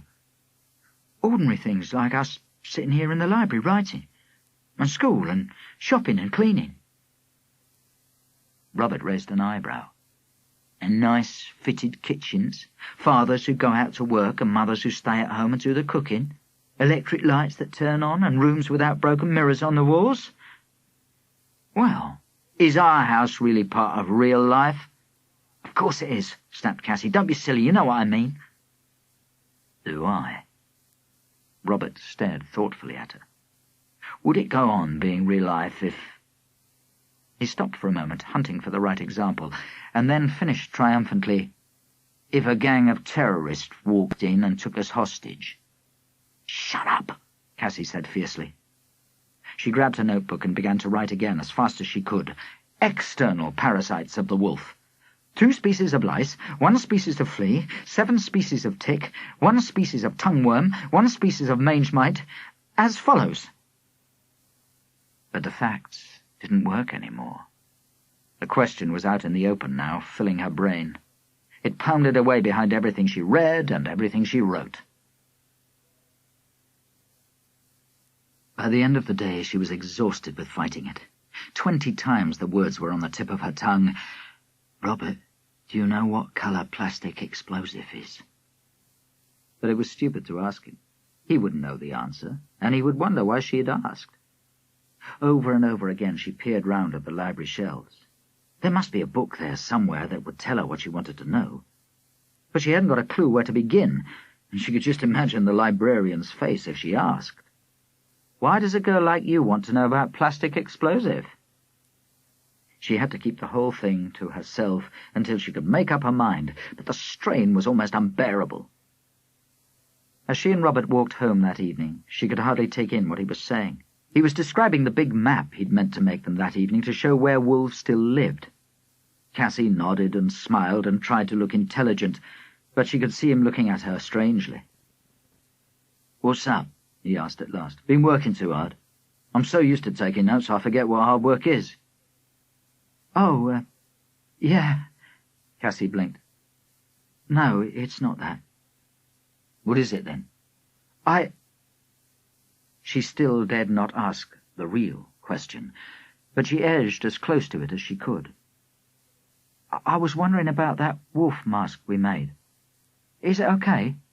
I mean, is the papier-mâché dry yet?" For a second her mind raced. Suppose she bought some plasticine. Perhaps she could undo the papier-mâché, take out the yellow stuff, put in the plasticine, mend the mask, and then...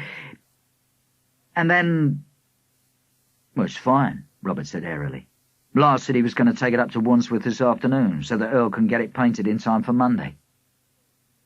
Oh. She didn't know if she were relieved or disappointed. Her heart gave a great, breathtaking thump, and she gripped her notebook tighter to hide the shaking of her hands. "Cassy?" Robert looked at her with a frown. But before he could say anything else, Lyle came roaring down the road in the Moongazer van. Thank goodness. Even if it was Lyle, she was glad to see him. Anything to get her out of this awkward situation. Cassy waved wildly, and the van screeched along the curb and stopped beside them. "Hi!" Lyle jumped out, locked the door, and fell into step beside them. "How did you get on?" "Oh, not bad," Robert grinned. "We've made millions of notes, about all sorts of terrible things. There's sure to be something in there that'll fill in the gaps. I think we're all set for Monday now." Lyle pulled her face.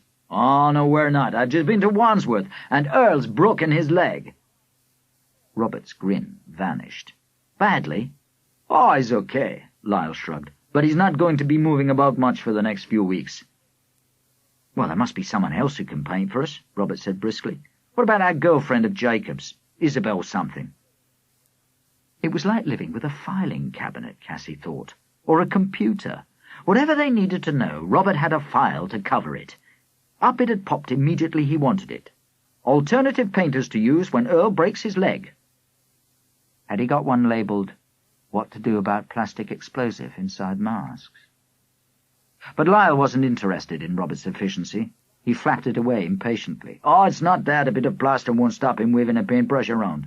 It's the actual show that's in trouble. Who are we going to have for the third little pig?" "Well, that's no problem." Robert glanced at Cassy. "I mean, we can—" For a second, Cassy didn't realise what he meant. When she did, she almost shrieked. "Me? I'm not going to take his place. It hasn't got anything to do with me." "Well, why not?" Robert said. "You're living here, aren't you? Eating our food. Why not help to earn the money?" "But I can't act." "Oh, it's not like acting. You only have to do what Lyle tells you." They weren't exactly shouting, but they were standing still on the pavement, facing each other. Robert looked exasperated, as if Cassy was being childish, and Cassy was absolutely enraged. It was bad enough to have to live with Goldie's peculiar friends without having to join in their play-acting, especially now. Lyle put an arm round each of them. "Knock it off, you two, before I bang your heads together." "But you can't expect—" Cassy tried to pull away from him, but he squeezed her harder and gave her shoulder a little shake. "I can expect anything. Expecting things from school kids is what I do for a living, okay?" "But I'm not a school kid, am I?" Cassy hissed. "I'm not allowed to go to school. I have to be here in this slum with you and Goldie, not having proper meals, not sleeping in a proper bed, not behaving like a real person at all." She hadn't realised that she was beginning to shout. Not until she stopped and there was a sudden silence. Lyle and Robert were both staring at her. "What is this thing you've got about real life?" Robert said quietly. "Real life and real people. That doesn't mean anything. It's just a way of making walls to shut out what's uncomfortable, and it doesn't work, you know. If things are there, you have to admit it in the end." Cassy caught her breath. That was too close, as though he'd seen into her mind. She turned her head away quickly to stop him watching her eyes. "I think we've all had enough for today." Lyle's arm tightened round her shoulders. "Suppose we go in and have supper and then settle for an early night." Cassy nodded. But Robert's words were still trumpeting in her head. If things are there, you have to admit it in the end. There was the cottage at last, across the clearing. No dark figure was waiting at the gate. No footsteps sounded from the other path. Nothing moved except the wood smoke rising from the chimney. And yet, did the door always stand ajar? Was there always a line of shadow down the edge? What was inside, hidden in the darkness? What was inside? She began to run across the clearing towards the cottage. Her feet slid on the damp grass. The heavy basket dragged at her arm. Her left hand was lifted, ready to knock on the door. Faster and faster and faster she ran, without getting any closer.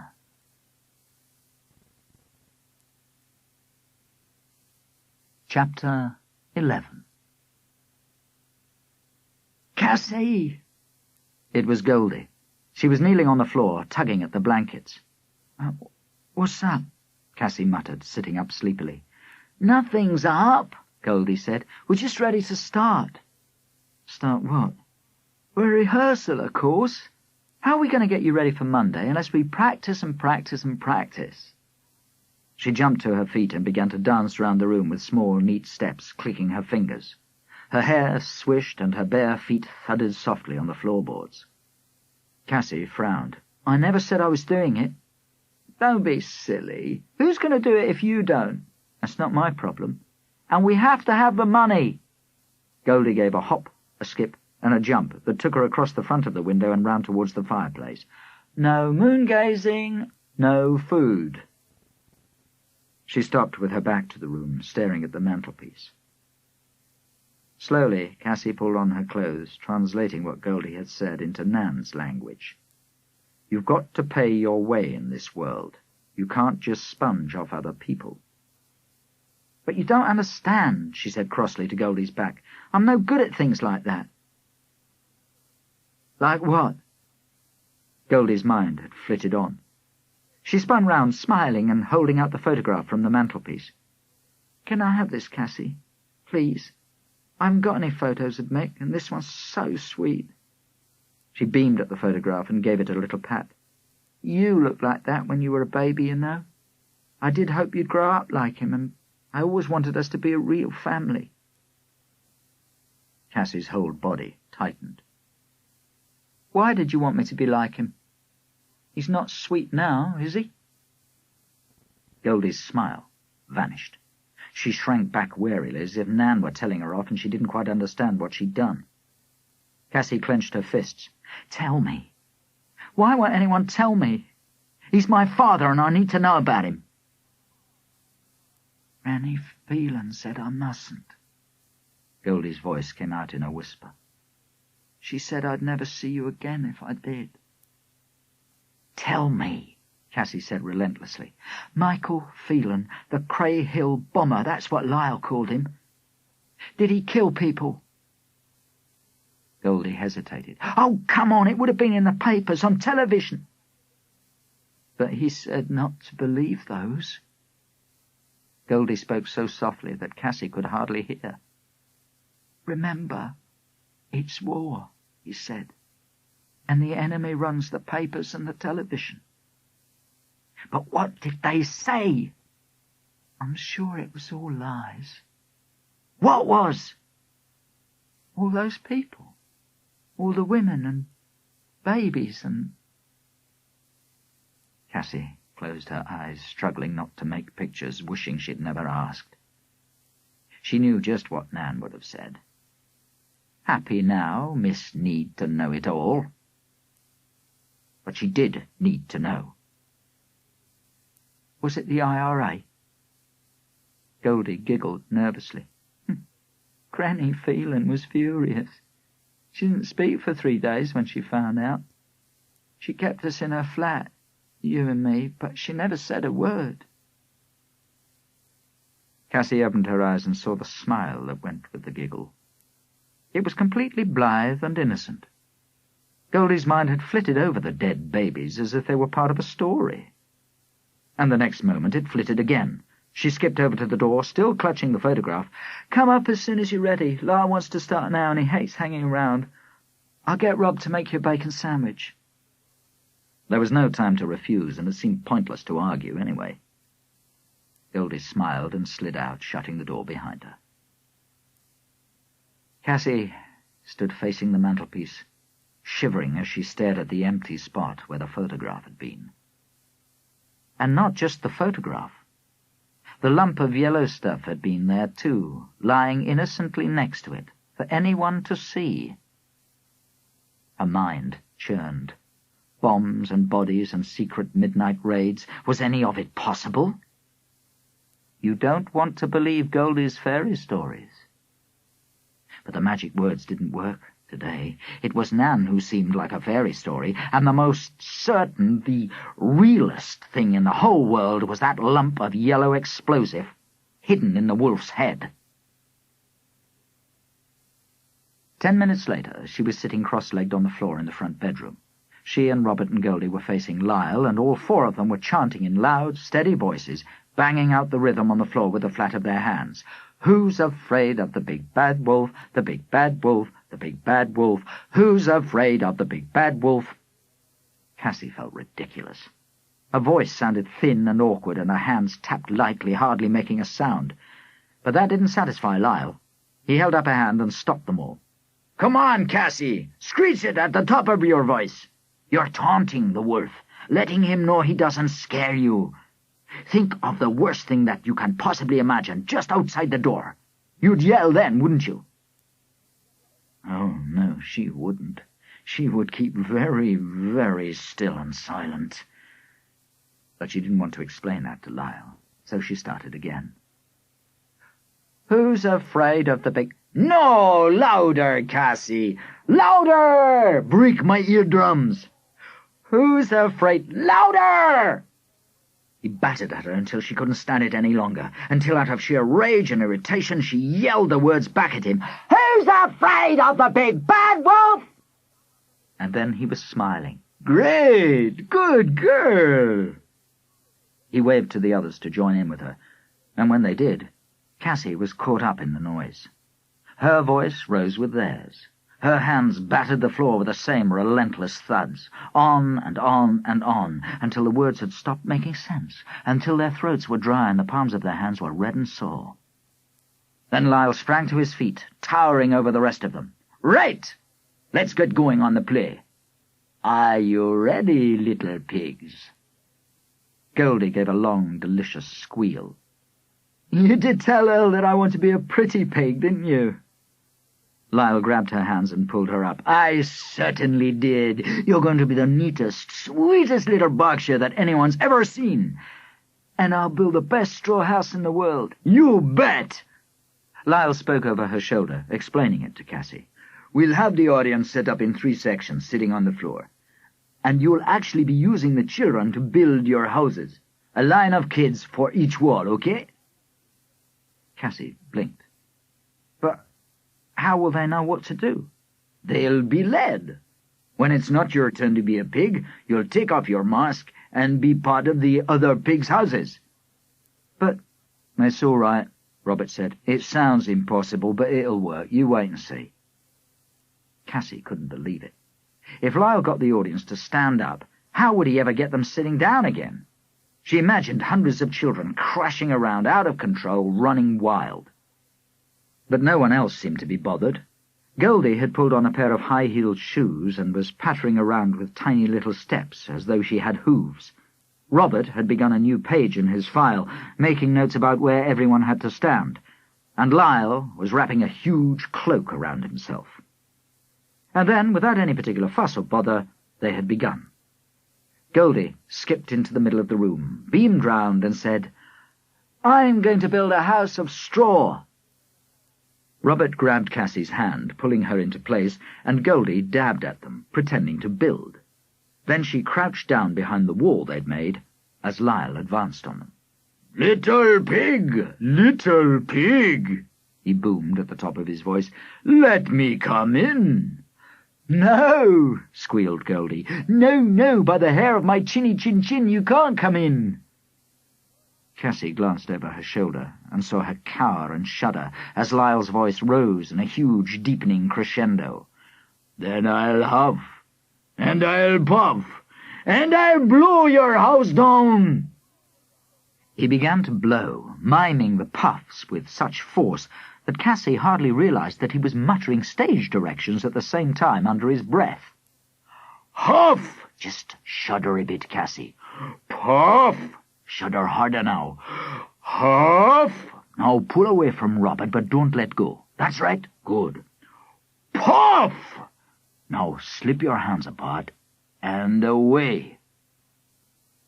Robert's hand slid out of Cassy's, and he whirled away to the right, tugging an imaginary line of children after him. Cassy copied, moving left rather more woodenly, and Goldie squealed, "No! No! No!" Lyle leaped forward, and with another ear-splitting scream, she disappeared under his cloak. Her terror was perfect, as though the whole thing were real and vivid in her head. Blood and pain and death. But when it came to real blood and death... "We've got to get that change over as smooth as silk," Lyle was saying. "Goldie, make sure you whip off your pig mask the minute you're under the cloak. You pull yours on, Robert, and Cassy must get the kids to sit down again." "Me? But—" Before she could argue, Goldie was pulling at her hand. "We're going to be the House of Sticks now," she hissed, "and Robert's going to be the pig. He's so funny." Cassy hadn't expected Robert to be a good actor, and in a way she was right. He simply walked into the middle of the room, pulled Cassy and Goldie into place, and pretended to nail them together. He was as solemn and brisk as he always was, whether he was cooking the breakfast or copying out facts in the library. And Goldie was right. It was irresistibly funny. At last he stood up with his hands on his hips. "I've built a fine house of sticks," he announced. This time there were no instructions from Lyle. He simply advanced on them and began his wolfish threats, and Cassy had to grip Goldie's hand very tightly to stop herself flinching away. He was huge and fierce, and he came much closer this time, yelling right into their faces. It was a relief to let go at last and whirl away. There was no scream from Robert. He simply flung up his hands and disappeared under the cloak. Lyle gave a thunderous roar, more like a lion than a wolf. "Now it's you," Goldie muttered in Cassie's ear. "You've got to build the brick house." Cassy froze. "But I can't." "You don't need to act." Robert slid out from under the cloak and gave her a quick, reassuring smile. "Just pretend the bricks are there and you're really building a house. That's what I always do."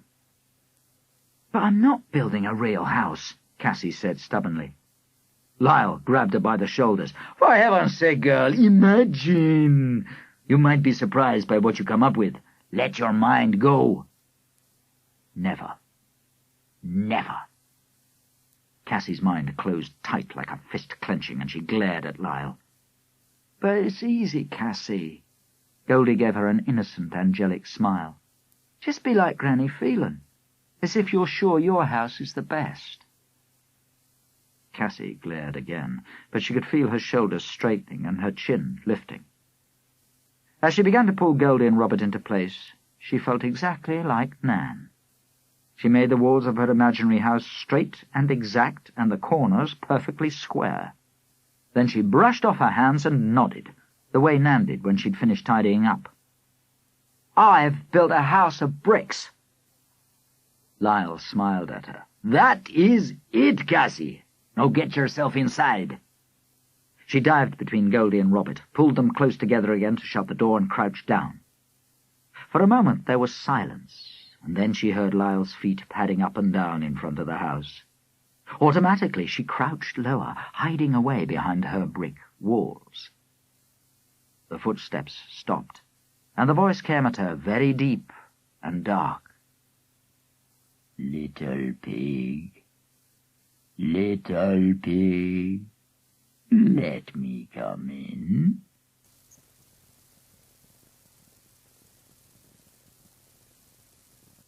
Chapter 12.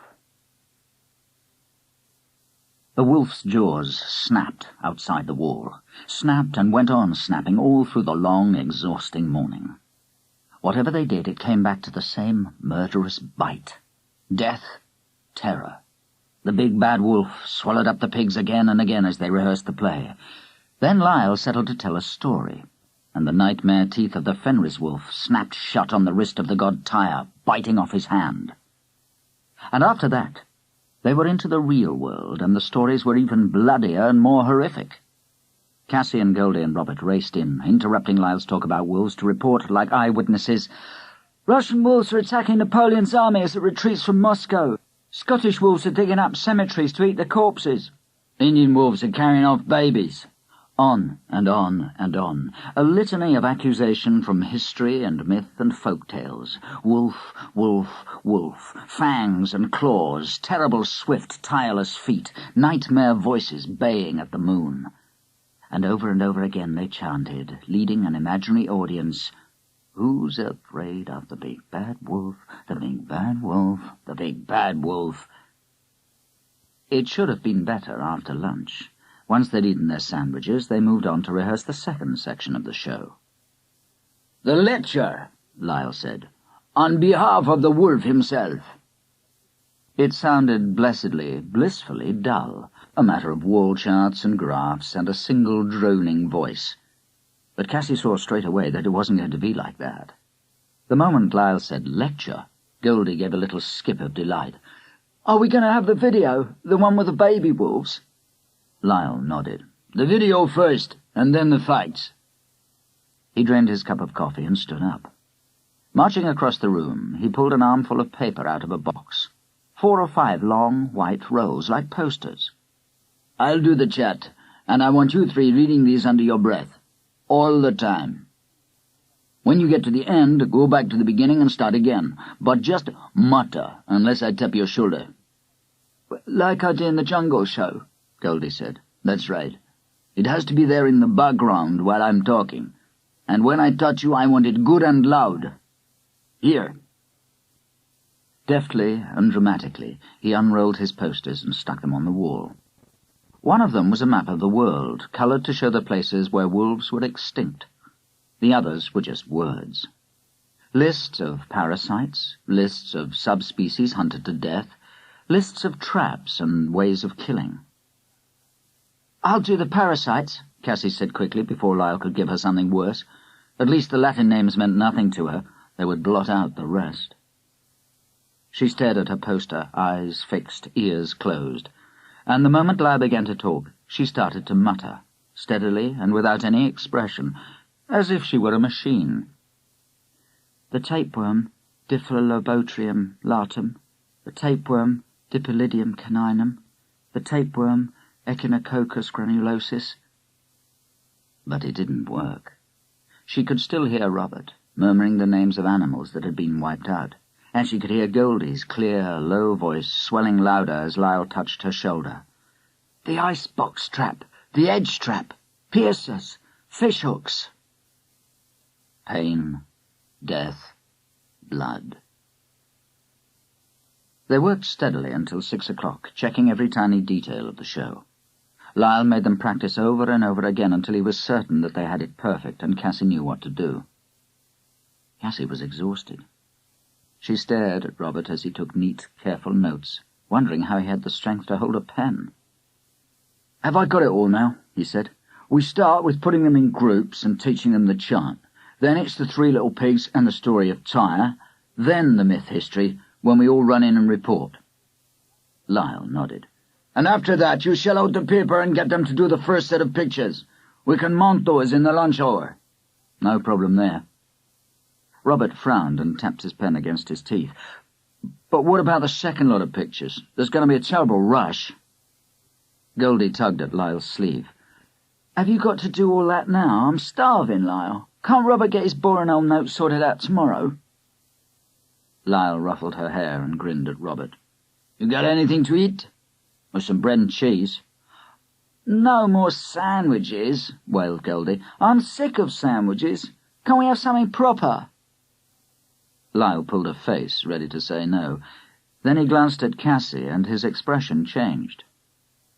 "I think we're all pretty tired," he said slowly. "How about fish and chips? Shall I go down to Arnie's and get some?" "Oh, yeah, and can I have a pickled egg?"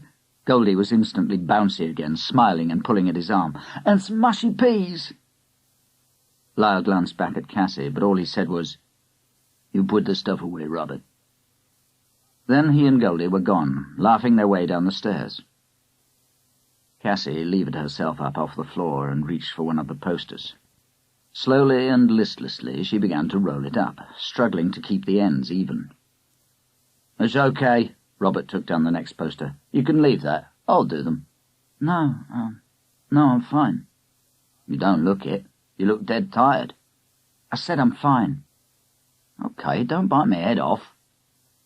Robert put down the roll he was holding and stared at her, not very sympathetically. "You'll feel better if you stop sulking," he said. "But I'm not." "Don't give me that. I know you don't want to help out with the show. Kids don't have to earn their living in the real world, do they?" "It's not that," Cassy said. "Honestly." "So what's eating you? You were pretty peculiar yesterday, come to think of it. You've been prickly all day today." "Oh, it's nothing." "So don't tell me." Robert shrugged and turned his back on her, beginning to roll another poster. After a second or two, without turning round, he said, "But you can tell me if you want to." Cassy stood and looked at his solid, sensible back. Then, very slowly, she said, "I'm probably crazy." "Then I guess you do need to tell someone." "Well, you must promise to keep it a secret." Robert slid an elastic band onto the poster, and then, at last, he did turn round. "I'll be dumb to promise that. If you're going to tell, you've got to trust me to be sensible. Otherwise, you'd be better keeping it to yourself." But she'd gone too far to draw back. If only she had Nan. But Nan wasn't there. "It's that yellow stuff," she said abruptly. "The stuff we put into the wolf's head mask. I think it's some kind of plastic explosive." She half expected him to laugh at her, but he didn't. He sat down on the floor with his knees drawn up to his chin. For a whole minute he rested his head there, thoughtfully. Then he looked up at her. "Why?" "Because Cassy closed her eyes and said it very fast to get the worst bit over. "'Cause my dad's a bomber. The police are after him, and Special Branch, and I think he's hiding out at Nan's." "What sort of bomber?" "IRA, I think." "I see," Robert said carefully. He thought for another moment and then began to fire crisp, quick questions at her. "What makes you so sure he's there, in the flat?" "I remembered where I heard that knock, the one that Goldie said was his special signal. Someone came to the flat and knocked like that, the night before Nan sent me here." "And why should you have the plastic explosive, if that's what it is?" "I don't know," said Cassy slowly, "but I think he's trying to get it back. The man in the hood was him, the one who broke in. Goldie recognised him." "Goldie's always recognising him, in shops, up ladders, everywhere. Didn't Lyle tell you?" "Yes, but—" The more he argued, the more certain Cassy was. "It all fits together, doesn't it? That peculiar yellow stuff, the knock, Nan sending me away, and the man trying to break in. It's got to mean something." "And you think your Nan's in on it?" Robert grinned and shook his head. "So what is she? A colonel in the IRA? Come on, Cassy." "She's his mother," muttered Cassy. "And when I phoned her up about the yellow stuff, she wouldn't talk to me. Mrs. Ramage went to get her and she said she was too busy to come." "But you said you spoke to her." "I know I did," Cassy mumbled, "but it was a lie." Robert hugged his knees, not saying anything, and after a moment she sat down beside him. "What are you thinking? Am I mad?" "I'm thinking—" He hesitated and then gave a small, wry smile. "I'm thinking things like that don't really happen. Not in the real world." Cassy pulled her face. "You weren't supposed to say that. You were supposed to say, 'Don't be daft, Cassy. Plastic explosives not like that at all. It's bright purple with green spots and it smells of cooked cabbage and squeaks when you squeeze it.'" Robert grinned sadly and shook his head. "Sorry, it's yellow."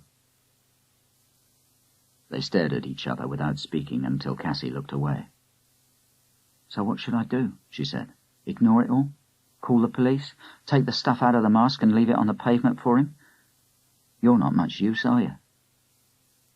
Robert pulled a face. "It can't be true, can it? We can't really be sitting here talking about it like this. There's got to be a simple, straightforward explanation. Only what?" said Cassy, not smiling. "Only sometimes the horror stories are true." "And then?" He frowned. "And then I guess you have to work out which side you're on." He looked up at Cassy. In quite a different voice he said, "Look, let's wait until after Monday. The stuff will be perfectly safe inside the mask. Plastic explosive doesn't go off without a detonator." "But we can't just—" "We need the wolf's head," Robert said firmly, "and we haven't got time to make another one. Anyway, I guess we could both do with a day or two to get used to the idea." "And then?" "And then we'll tell Lyle." "Lyle? He'll know how to handle it, but—" There were 1,000 questions rattling round in Cassy's head, but before she could ask any of them, the front door banged and Goldie's voice called up the stairs. "Weren't we quick?" "Okay then," Robert hissed at Cassy. "Is that the plan?" "I suppose so," Cassy swallowed. Tuesday was the day then. On Tuesday they would have to do something. Feet thudded on the stairs and Goldie burst into the room. Her arms were full of warm white parcels of fish and chips, and she was beaming all over her face. "Food!" Behind her came Lyle, a knife and fork in one hand and a plate in the other. With a fantastic, elaborate flourish, he bowed until his forehead almost touched the ground, holding them out to Cassy. "For you! Gracious living!" Cassy managed a small, stiff smile. She could see that he meant to be kind, but he just seemed more impossible than ever. What would he do when they told him about the yellow stuff? "Lyle, there's a bomb in the wolf's head." Still, perhaps Robert was right and she needed time. Perhaps it would be easier to think about when she'd slept on it. A hand hand lifted to tap on the door, and as she knocked, it swung backwards away from her, into the darkness. And then again. The action repeated itself precisely. Her hand lifted and knocked. 2 quick taps, then a pause, then 2 more. The door swung open wider. And again. Her hand lifted, knocked. The darkness gaped. And again. She did not know which of the knocks brought the answer. Once the words were spoken, it seemed they'd always been there. "Come in."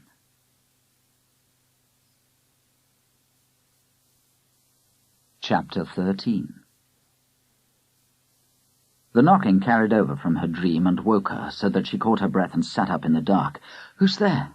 "It's us," Robert said from the other side of the door. "Time to get up. We're going in 10 minutes. "Going?"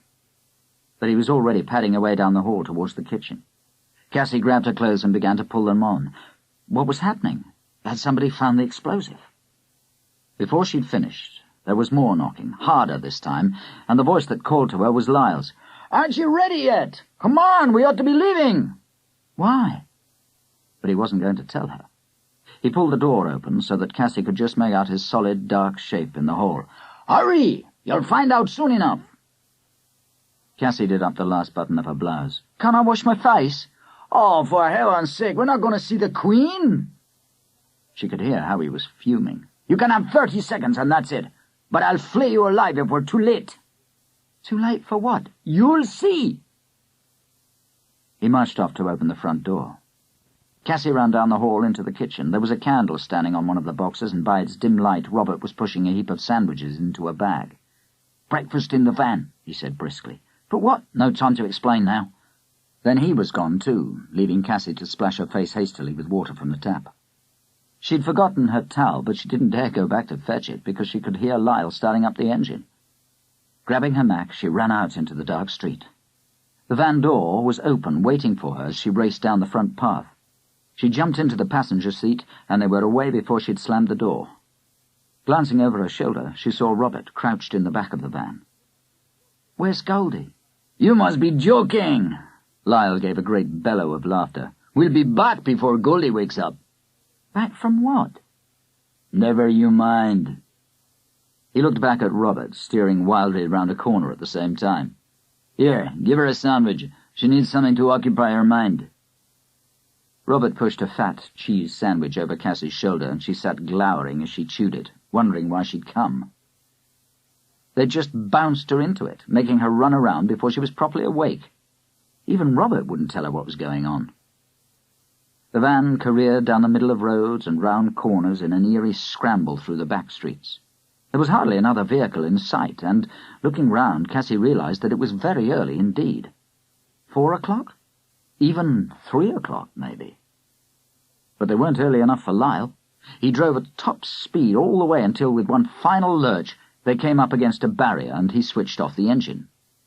"We're here." Cassy stared, suddenly recognizing the place. The zoo? Nothing to do with bombs, then. She was so relieved that she almost laughed. "But what are we doing here? It's shut." Lyle grinned. "Let's break in, shall we?" For one frenzied moment, Cassy almost believed him. Suppose they'd come to kidnap a wolf. Anything seemed possible now.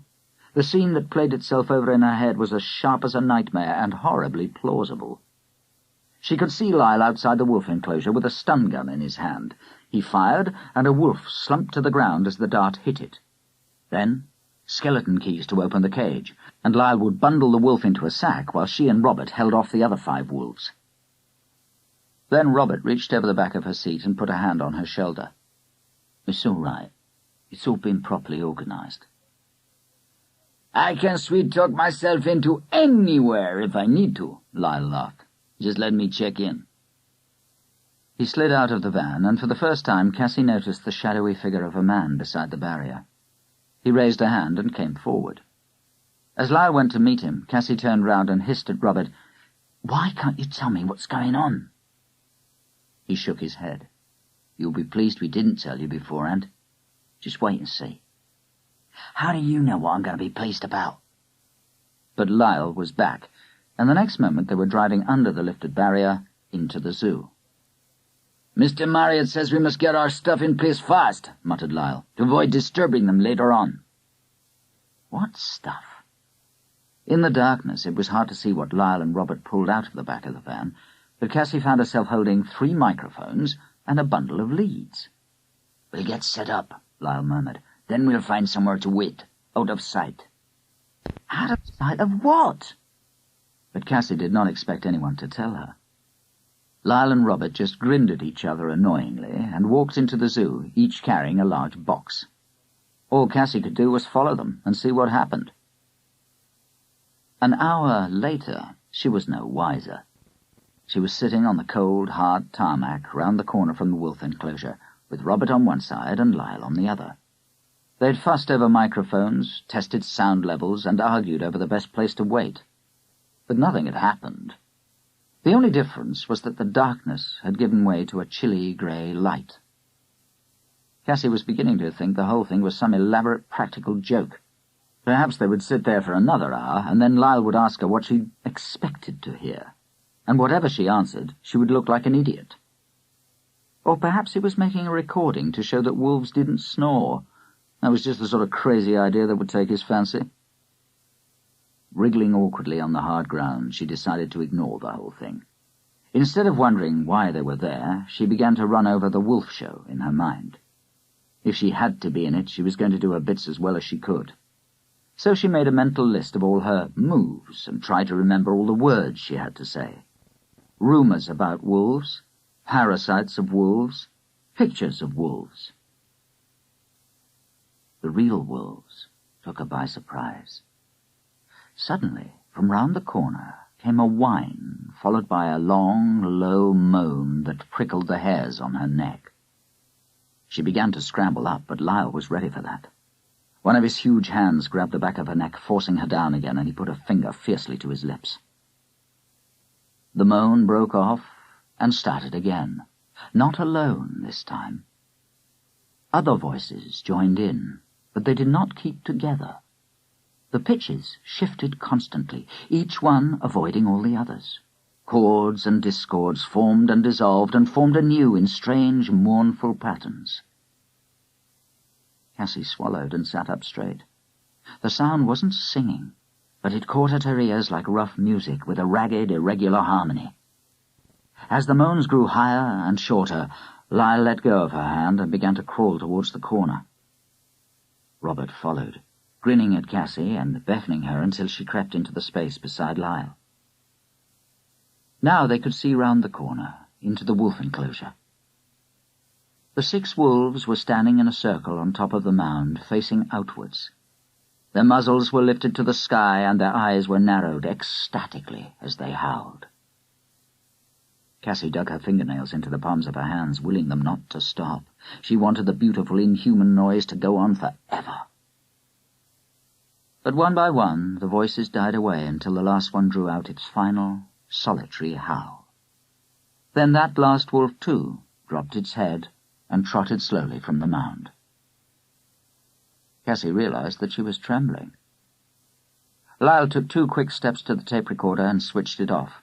Then he turned and grinned triumphantly. "There! Did you guess what we were waiting for, Cassy?" She shook her head, because she couldn't speak yet. "And wasn't it better like that? When you don't know what you're hearing, you really hear it." "I thought—" Her voice cracked, but she forced it back to steadiness. "I thought they only did that at night, at the full moon." Robert nodded. "That's why we didn't tell you. We didn't want you to expect something out of a horror film." "Howling!" Lyle flung his head back with a blood-curdling moan. "Snow driving over the steppes of Siberia, ravening jaws with fangs dripping gore, feet padding under the trees, following through the shadows, and then leaping!" His eyes gleamed, and just for a second a shape leapt in Cassy's mind. An elongated, obscene figure with coarse grey hair and a fierce, fanged muzzle. "Don't be soft," she said shakily, waving her hand at the wolf enclosure. "These wolves aren't like that." "Oh, 10 out of 10, Lyle clapped softly. "No, these are howling to show they're here, to warn other wolves to keep off their territory." "Pathetic, really," Robert muttered. "You think they'd realize it's a lost cause?" Lyle shrugged. "Lots of people fight for lost causes, especially when it's to do with territory." Cassy bent down suddenly and pulled the microphone lead out of the tape recorder. "Don't you think we ought to clear up, or do you want to spend all day at the zoo?" "Why not?" Lyle said in a light, dangerous voice. "Or don't you like it, Cassy?" Her skin prickled, but before he could ask the question again, Robert bent down and began to coil the lead. "Oh, come on, Dad, let's go back. We're all tired, and I'm ready for another breakfast." "You could wolf it down, could you?" The awkwardness evaporated as Lyle laughed. He loped round the corner to collect the microphones, and Cassy and Robert packed up the tape recorder. The journey home was slower because of the traffic. They passed the time planning how to wake up Goldie. "We could all howl outside the door," Robert suggested, "like a pack of wolves." "Not a hope," said Lyle. "We'll have to go around the back and chuck stones at the window. That might do it, as long as we break the window." "We could—" Cassy visualized the back of the house. "We could bang on that long drain pipe that goes past the window." "Great!" Lyle took his hands off the wheel terrifyingly and clapped. "The drain pipe's bound to come away in our hands, so we can stick it through the hole in the window and yell in her ear." "We could tickle her with it too," Robert said solemnly, "if it's long enough to reach across the room." "Oh, blow it," Cassy spluttered, "like a didgeridoo." But they didn't need to do anything. When they reached Albert Street, Goldie was awake already. Not only awake, but dressed and waiting on the front doorstep for them. The moment she saw the van, she began to wave, grinning furiously. "What on earth?" Lyle sounded puzzled. Pulling into the curb, he jumped out and called to her, "What's the matter? What woke you up?" "No one. I mean nothing," Goldie called back brightly. "I woke up all by myself. Honestly, and—" Cassy got out and went to the back of the van to undo the doors for Robert. As he swung his legs out, he pulled a face at her. "What's up with Goldie?" Listening, Cassy realized what he meant. Goldie was still talking, twice as fast as usual, with a false, brittle brightness that left no space for anyone else to speak. "I thought I'd surprise you and make something to eat when you came in, but I haven't quite had time." "Perhaps she was frightened," Cassy muttered back, "because we left her like that." "Perhaps." Robert looked doubtful. "Here, give us a hand with these leads, will you?"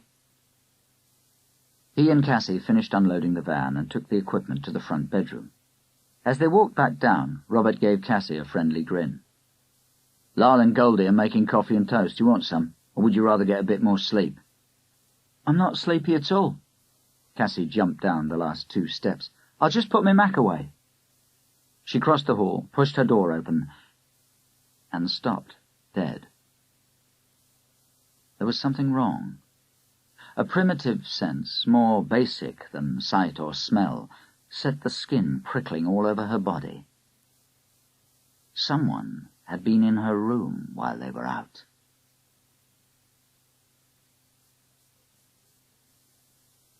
Chapter 14. She must have stood still for longer than she realized, because Robert suddenly stopped halfway to the kitchen and glanced round. "Are you okay?" Yes, of course." He hesitated, then walked back. "No, you're not. You look weird." "Somebody's been in my room," Cassy said in a low, stiff voice. "Somebody's been going through my things." Robert glanced over her shoulder. "Are you sure?" He didn't believe her, and it was easy to see why. The room was perfectly tidy, the way she always left it, with her blankets folded on the floor and her case neatly closed. Nothing had been taken away or moved to a different place. And yet... "Everything's in parallel lines," she said slowly. "See? The blankets are folded perfectly square, and they've been laid down with the edges parallel to the floorboards. And the side of the case is parallel to that, and my sponge bag, and the packet of postcards on top of the case." Robert didn't look convinced. But why would anyone do that? I don't know.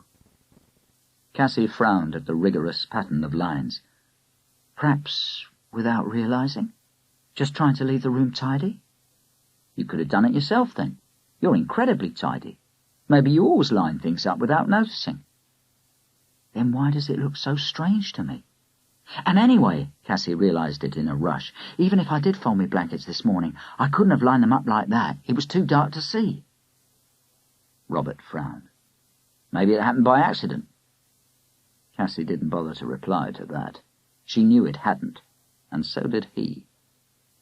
Hang on. Robert turned and called down the hall. Goldie, were you in all the time we were out? Goldie appeared in the kitchen doorway very quickly. Yes, of course I was. Why? Don't ask, Cassy muttered under her breath. But Robert ignored her. Did anyone come? Cassy thinks someone's been in her room. Oh, yes. Goldie turned suddenly pink and gave a quick, high-pitched laugh. I'm sorry, Cassy, it was me. I just wanted a pair of scissors to cut my nails. Cassy looked down the hall. Even from where she was standing, she could see Goldie's long, polished nails. They were varnished red, and the varnish was chipped at the ends. Have you done it now? She said carefully. Can I have my scissors back? Oh! Goldie laughed again, a little breathlessly. She glanced down at her hands, following Cassy's eyes. I didn't find them, so I couldn't cut my nails after all. Cassy looked at the red nails very hard for a moment. I'll get them, she said quickly, turning away so that Goldie shouldn't see her face. Wait a moment. Robert followed her without needing to be asked, and stood beside her as she knelt in front of her case. Without looking at him, she lifted the lid. The nail scissors were where she'd expected them to be, where she had left them the night before. Right on top, in the middle. Even Goldie couldn't have missed those, she said very quietly. Could she? Robert didn't answer, but when Cassy glanced up at him, he shook his head. His thin, dark face was stony, and for a moment she thought she still had to convince him. Goldie never made my room as tidy as that either, she hissed. She wouldn't know a parallel line if it bit her. Robert shook his head again, but he still did not speak. So, said Cassy, who was it? What did he want? Robert swallowed. It must have been him, looking for the explosive. He must have seen us go out. And Goldie let him in. They stared at each other, and Robert nodded slowly. Must have done. Cassy felt both their minds change gear at the same second. It's really true, in real life. There was no need to say it out loud. She stood up. What shall we do? Are we still going to wait until Tuesday? Robert swallowed and shook his head. We ought to do something now. Let's try phoning your grandmother again before we rush into anything drastic. All right. Cassy closed her eyes, working out days and times. It's no use now, though. She'll be at the hospital. I mean, she's supposed to be. What about this evening?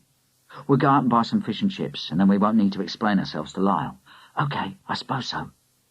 Cassy didn't really want to wait. She wanted to race off straight away and find out what was going on, but she could see that it was sensible. What should we do until then? To take our minds off it? Don't be daft, Robert grinned suddenly and disconcertingly. We'll be rehearsing, of course. Cassy pulled a face when he said it, but she was very glad of the rehearsal. It kept them so busy that they couldn't worry or talk about anything else. From 9 o'clock in the morning until 6 o'clock at night, they were doing what Lyle said, speaking the words he gave them and moving where he pointed. Cassy got so absorbed that she was actually surprised at 6 o'clock when Robert said, Fish and chips, okay? Cassy and I'll go to the shop. Are you sure? Lyle stood up. I've got to go up to Earl's anyway, so I could nip round in the van. We need to walk, Robert said firmly. Come on, Cassy.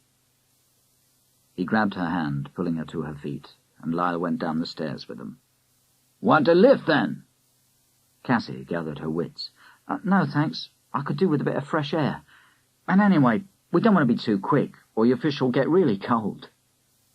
Lyle grinned and leapt off down the hall. By the time Cassy and Robert reached the pavement, the van was already screeching away from the curb, with Lyle's hand waving out the window. They walked side by side down the road towards the phone box, but they didn't talk. Glancing sideways, Cassy could almost hear what Robert was thinking. Not enough evidence to make up our minds yet. Bound to be some simple explanation. He was frowning, and he stared hard at the ground as he walked, chewing his bottom lip. Cassy was beginning to wonder about it too. The whole idea still seemed wild and unlikely. She couldn't really imagine talking to Nan about bombs and burglaries. Surely things like that would evaporate at the sound of her steady, sensible voice. If only she could hear it. It seemed weeks, months, since Nan had said goodbye to her at the front door of the flat. Since then, the world had gone wrong, and Cassy was homesick for common sense. The two of them went into the phone box together, and Robert pulled some money out of his pocket. "Here, use this." "Thanks." Cassy's hands shook as she pushed the coins into the slot and pressed the buttons. "Please let Nan be there. Please, please, please." The ringing went on, and she was almost ready to give up before Mrs. Ramage's voice came, faintly, from the other end. "Hello?" It's me again, Mrs. Ramage. Cassy, can I speak to Nan?" "Who is it? I'm afraid it's a very bad line." "It's Cassy, from next door." "Oh, Cassy. Hello, dear. Are you having a nice little holiday?" "Yes, thank you." Cassy struggled not to sound impatient. "Please, could you fetch Nan for me?" Mrs. Ramage hesitated. "I haven't seen her around for a while, dear. I think she must be away too." Cassy's heart thudded once, very hard. "I'm sure she's not, and I do need to speak to her. Please." "But I've just had a bath." Mrs. Ramage sounded hurt, as though Cassy ought to have guessed. "I mean me night things." "It's very, very important." Cassy closed her eyes and took a deep breath. Nan would be furious with her for annoying Mrs. Ramage, but it couldn't be helped. "Can't you put on a coat and nip round? Please?" There was a long and not very pleasant pause. Then Mrs. Ramage sniffed. "Well, I suppose I'll have to if it's that important. But if you're going to keep phoning like this, she'd better get the phone put in herself." "Thank you," Cassy said, as meekly as she could manage. "I'll phone back in 5 minutes." She put the receiver down and leaned back against the side of the phone box. Robert watched her, but neither of them spoke. They were waiting to make the second call. Mrs. Ramage's words were rattling round in Cassy's head. I haven't seen her around for a while. She must be away. But Nan never went anywhere except to work, or to the shops, or to visit Goldie. Cassy couldn't remember her ever mentioning holidays or friends. She had to be there. "That's 5 minutes," Robert said in a low voice. "You going to ring again?" She took a deep breath and fed some more money into the slot. This time Mrs. Ramage answered quickly and spoke before Cassy could say anything. She sounded breathless and irritated. "It's just like I told you, dear. She's not there. I rang 3 times, but there was no answer. And there's no light in the hall." Cassy gripped the receiver and answered very carefully in an even, emotionless voice. "Thank you for trying. I'm sorry I disturbed you."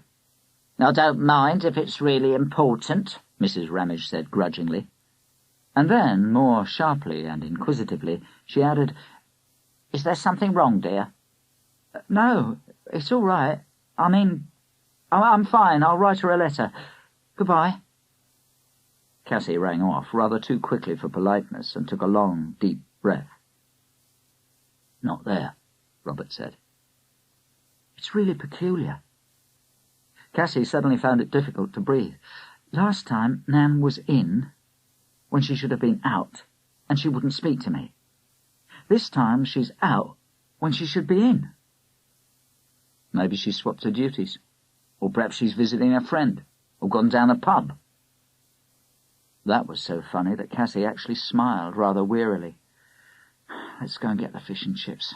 There's nothing else we can do just now." "You don't want to talk it over?" "Not yet." They walked round the corner and into the steamy warmth of the chip shop. Cassy's head was buzzing and the words of the menu danced in front of her eyes.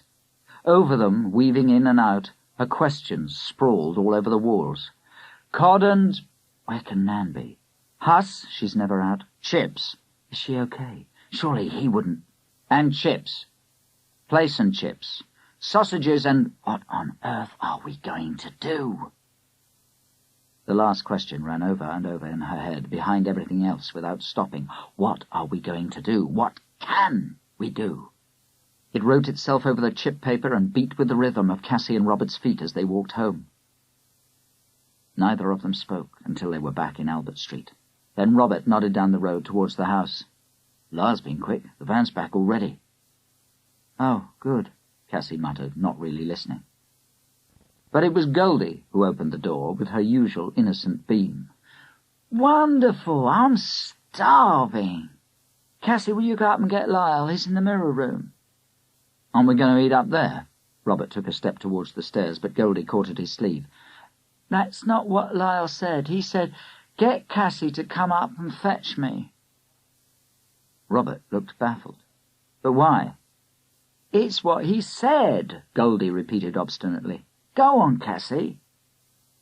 Cassy's mind was still busy with other things. She'd only vaguely heard what they were saying, but it seemed easier to go than to argue. She ran up the stairs and tapped on the door of the back bedroom.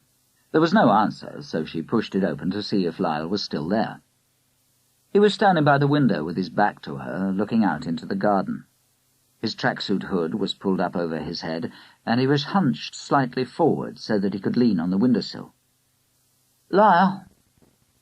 He turned. For a split second her brain froze, putting everything into slow motion, repeating the same image over and over again.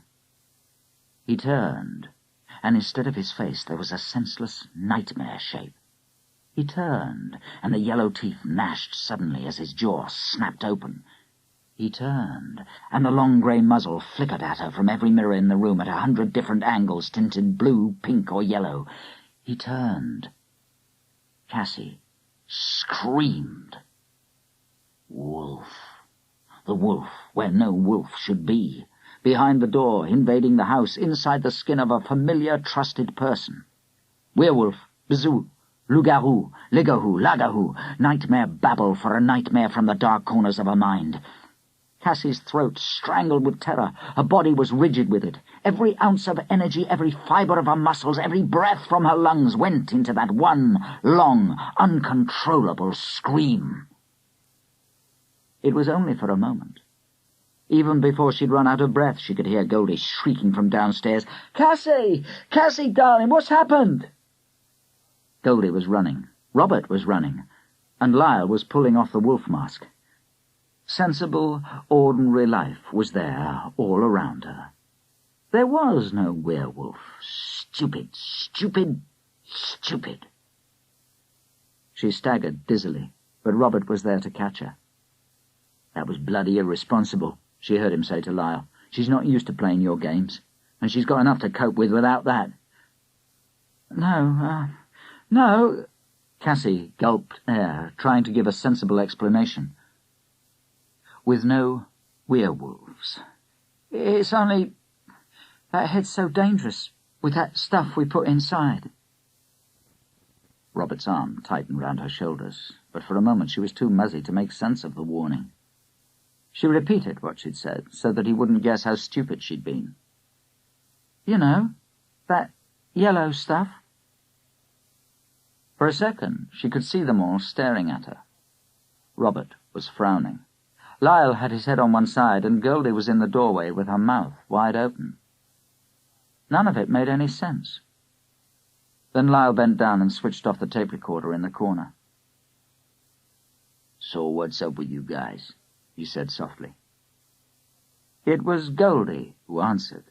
She came suddenly to life and swept across the room, pushing Robert away from Cassy. "What do you think is up?" she said furiously. "You've terrified her, Lyle. Look at her." Putting an arm around Cassie's waist, she led her across to the mattress. "Come on, Cassie, sit down and have a rest." Not very scientific treatment for shock, Cassy thought wryly. Nan would have been off like a flash to make a hot, sweet drink.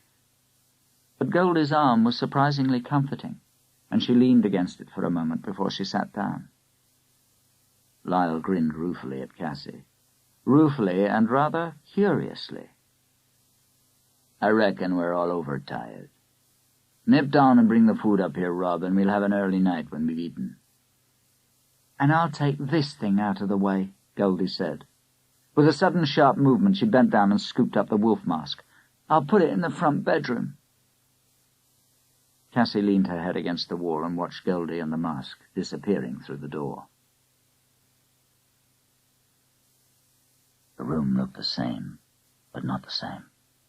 The fire flickered, sending jagged black shapes darting round the walls, staining everything dull red and throwing grotesque shadows across the face on the pillow. Impossible shadows. The eyes under the frilled nightcap gleamed large and luminous, flickering with the movement of the flames. The huge eyes gleamed, drawing her nearer and nearer, step by step, towards the high, soft bed. "Grandmother, what big eyes you have." Chapter 15. Cassy knew as soon as she opened her eyes that it was very early.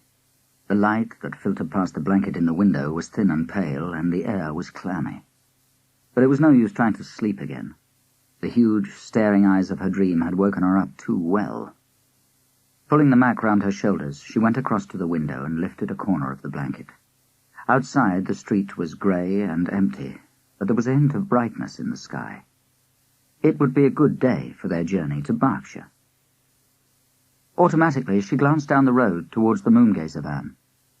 It was parked a few doors away, with its back to her.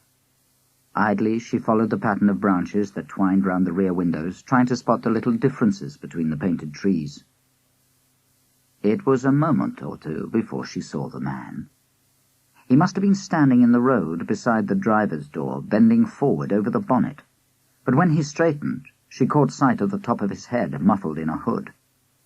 Before the image was clear in her mind, he came round onto the pavement and began jogging away from her, with an unmistakable, lopsided gait, one shoulder higher than the other, very light on his feet. Cassy's mouth went dry. For the first time in her life, she recognized her father. So still that she was barely breathing, she stood and watched him lope down the road and away round the corner. It was only when he vanished that she wondered why he'd come. Buttoning her mac, she pushed her feet into her trainers. Then she tiptoed out of the room and began to wrestle with the bolts on the front door, sliding them open as quietly as she could. She did not see the folded piece of paper until she actually reached the van. It was tucked under one of the windscreen wipers and addressed to her, in small, square capitals. Caitlin Phelan. Carefully she lifted the wiper and took the piece of paper. The short and cryptic message was horribly clear to her. "Dear Red Riding Hood, I don't know what you did with the things in that basket of food, but one of them was very important. Without it, your grandmother will certainly die. Within 24 hours. Bring it back at once, and be sure not to talk to anyone on the way. Love from the Big Bad Wolf." Cassy stood and read it 2 or 3 times, rolling one corner of the paper in her fingers. It was crazy. It was like some dreadful horror film, with knives and guns and bombs round every corner. It was real. And she had to make herself believe that, or within 24 hours, Nan could be dead. Slowly she walked back down the road, folding the piece of paper as she went and feeling the big words in her mind. Death, murder, bombs. Nan. And as she turned down the front path, she saw that Robert was standing in the doorway waiting for her. He didn't call out, but waited until she was right in front of him. Then he spoke in a very low voice. I heard you go out.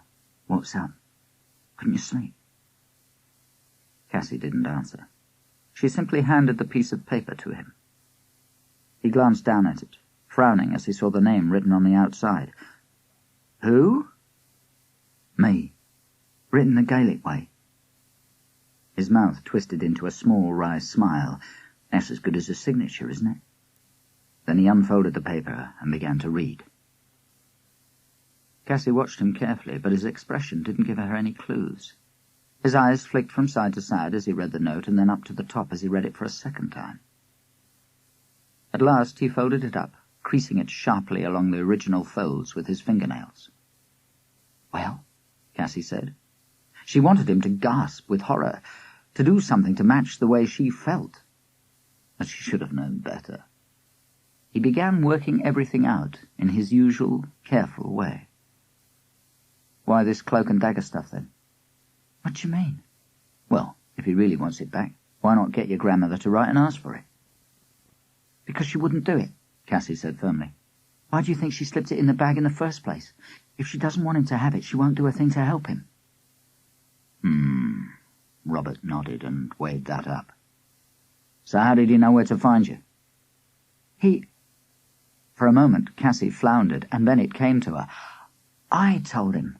I sent a postcard. Nan had given her postcards so that she wouldn't put her address. But Goldie had moved, so when the postcard fell through the door onto Nan's mat... Cassy closed her eyes, trying not to imagine the unknown hand that had stretched out to pick it up. What are we going to do? It'll have to be the police, Robert said gently. This isn't the sort of thing you can mess about with.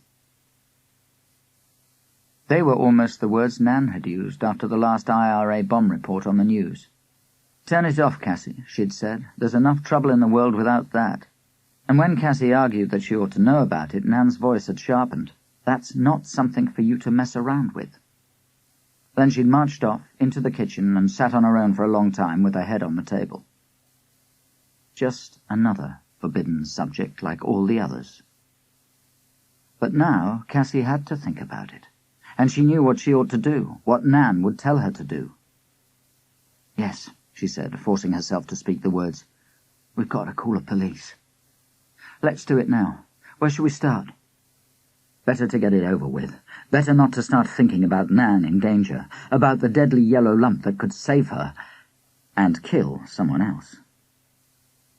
Robert pulled her inside and shut the door. We'll start by telling Lyle. He'll know what to do. Lyle?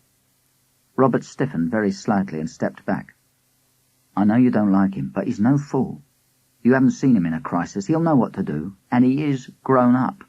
The police are more likely to listen to him. I suppose so.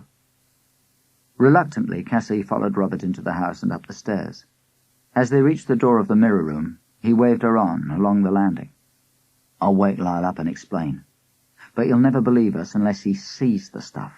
Can you go and cut it out of the mask? Okay. As he raised his hand to knock, Cassy walked along the landing and into the front bedroom. All 4 masks were lying on the floor. The 3 little pigs were side by side, carefully lined up against the wall. The wolf mask was further away, on its own. Cassy stood and stared down at it for a second, catching an echo of the terror she'd felt the day before. Now that it was painted, the exaggerated shape had taken on a nightmare reality.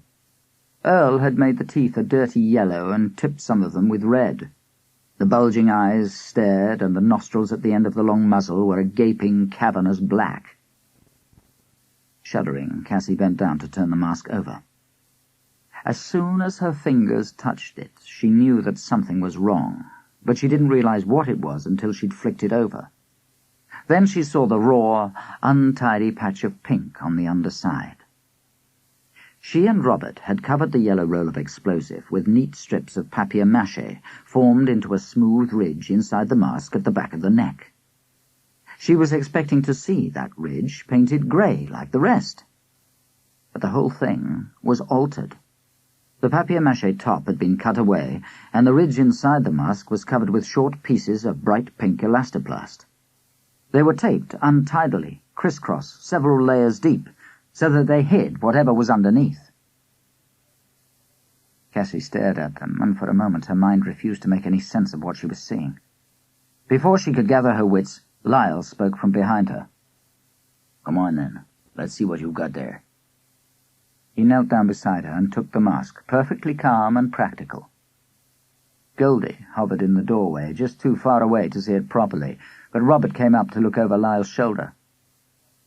The moment he saw the elastoplast, he caught his breath and glanced at Cassy.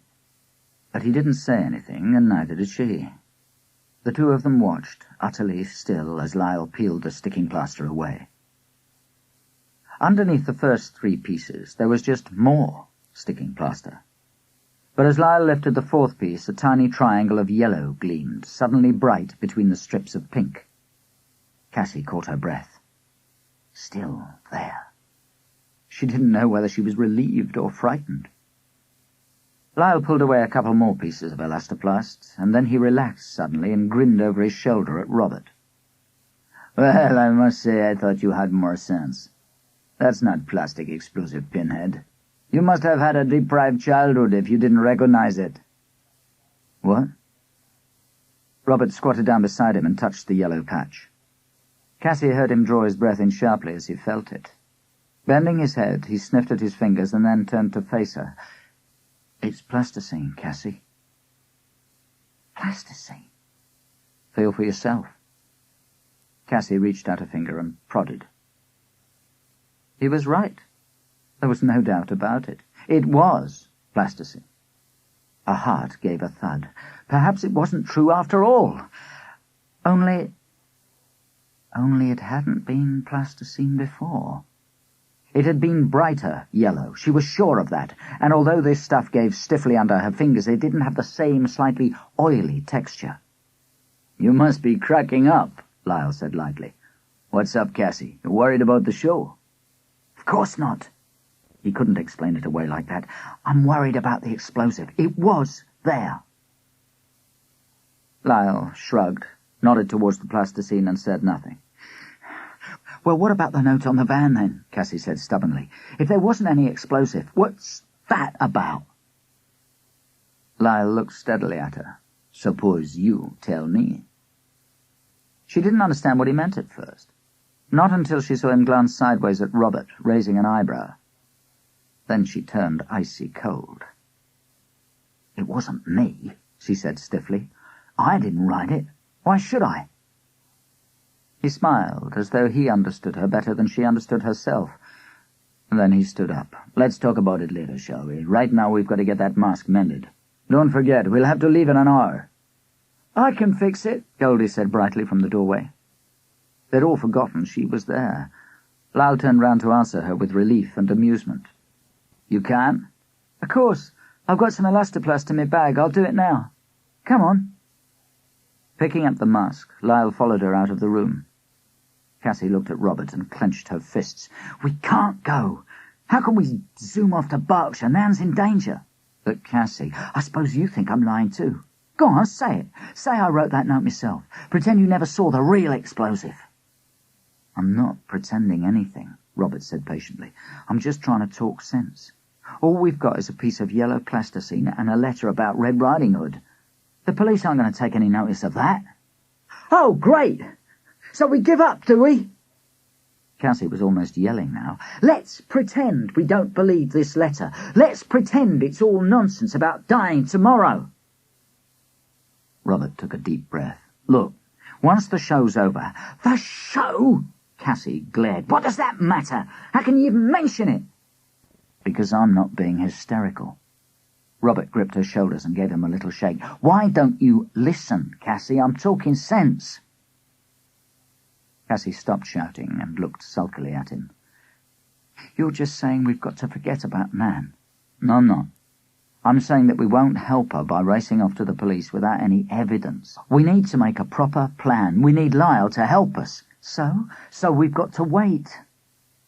Robert sighed. "I know it's hard, but Lyle's only thinking about the show now. He can't help it. He doesn't want to know about anything else. But listen, it'll all be over by 4 o'clock, and if you're there, if we're both there, I know we can get him to believe us." Cassy was still looking stubborn, but she couldn't think of a better idea. Very slowly and reluctantly she nodded. "But if you try and put it off again—" "I won't, I promise." Robert let her go and patted her arm. "Come on, let's get some breakfast. It's going to be a tough day." Cassy couldn't see how she was going to eat anything, but she let him lead her out of the room, along the landing, and past the half-open door of the mirror room. "Breakfast?" Robert said. Lyle nodded, and Goldie looked up from the mask with a piece of elastoplast in one hand. Behind them, propped against the wall, was the big framed photograph that Goldie had begged. The little boy stared across the room with unflinching, determined eyes. Cassy had to clench her fists to stop herself screaming. Didn't any of them care about Nan?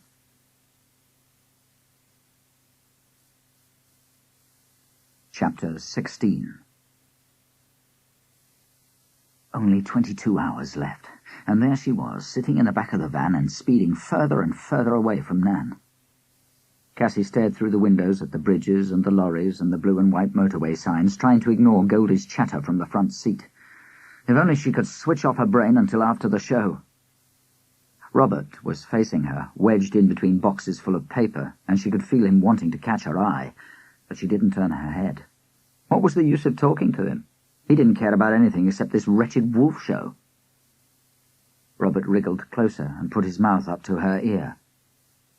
"If you want to do something sensible," he muttered, "you could try and work out who's got that explosive. Who knew it was there?" "Only you and me. I didn't tell anyone else. I don't know what you've done." Lyle swore suddenly and loudly, braked hard, and then pulled into the outside lane, yelling through the window. Cassy and Robert were flung sideways against the doors, and for a moment they were both winded. Robert got his breath back first. "Don't be dumb," he hissed. "Of course I didn't tell anyone." "Well, I didn't take the wretched stuff," muttered Cassy, "whatever you may think." "I know that," Robert said. "Nor did I. But who else could have done it? Perhaps someone found out by accident, while it was at Earl's." "Maybe. We ought to go round there and ask a few questions when we get back." "But we haven't got time for things like that." Cassy was so exasperated that she almost shouted. Lyle glanced over his shoulder at them. "What's up with you two? No fighting in the back there." "That's okay," Robert said quickly. "No problem." "Well, go easy on Cassy. Remember, it's her first show. Anyone can get stage fright." Cassy glared at the back of his head. "I have not got stage fright," she mumbled under her breath, "and I'm not hysterical, and I'm not going crazy." But there was no point in saying it out loud. Lyle wasn't going to listen to her. Resting her chin on her knees, she ignored them all for the rest of the journey and tried to work out what to say to Lyle when the show was over. But she didn't get very far because of the voice that kept thundering in her head over and over again. Only 21 hours left. By the time they arrived at the school, her mind felt battered. The same facts ran round and round it, endlessly and uselessly, and still she hadn't worked out the sensible, practical thing to do.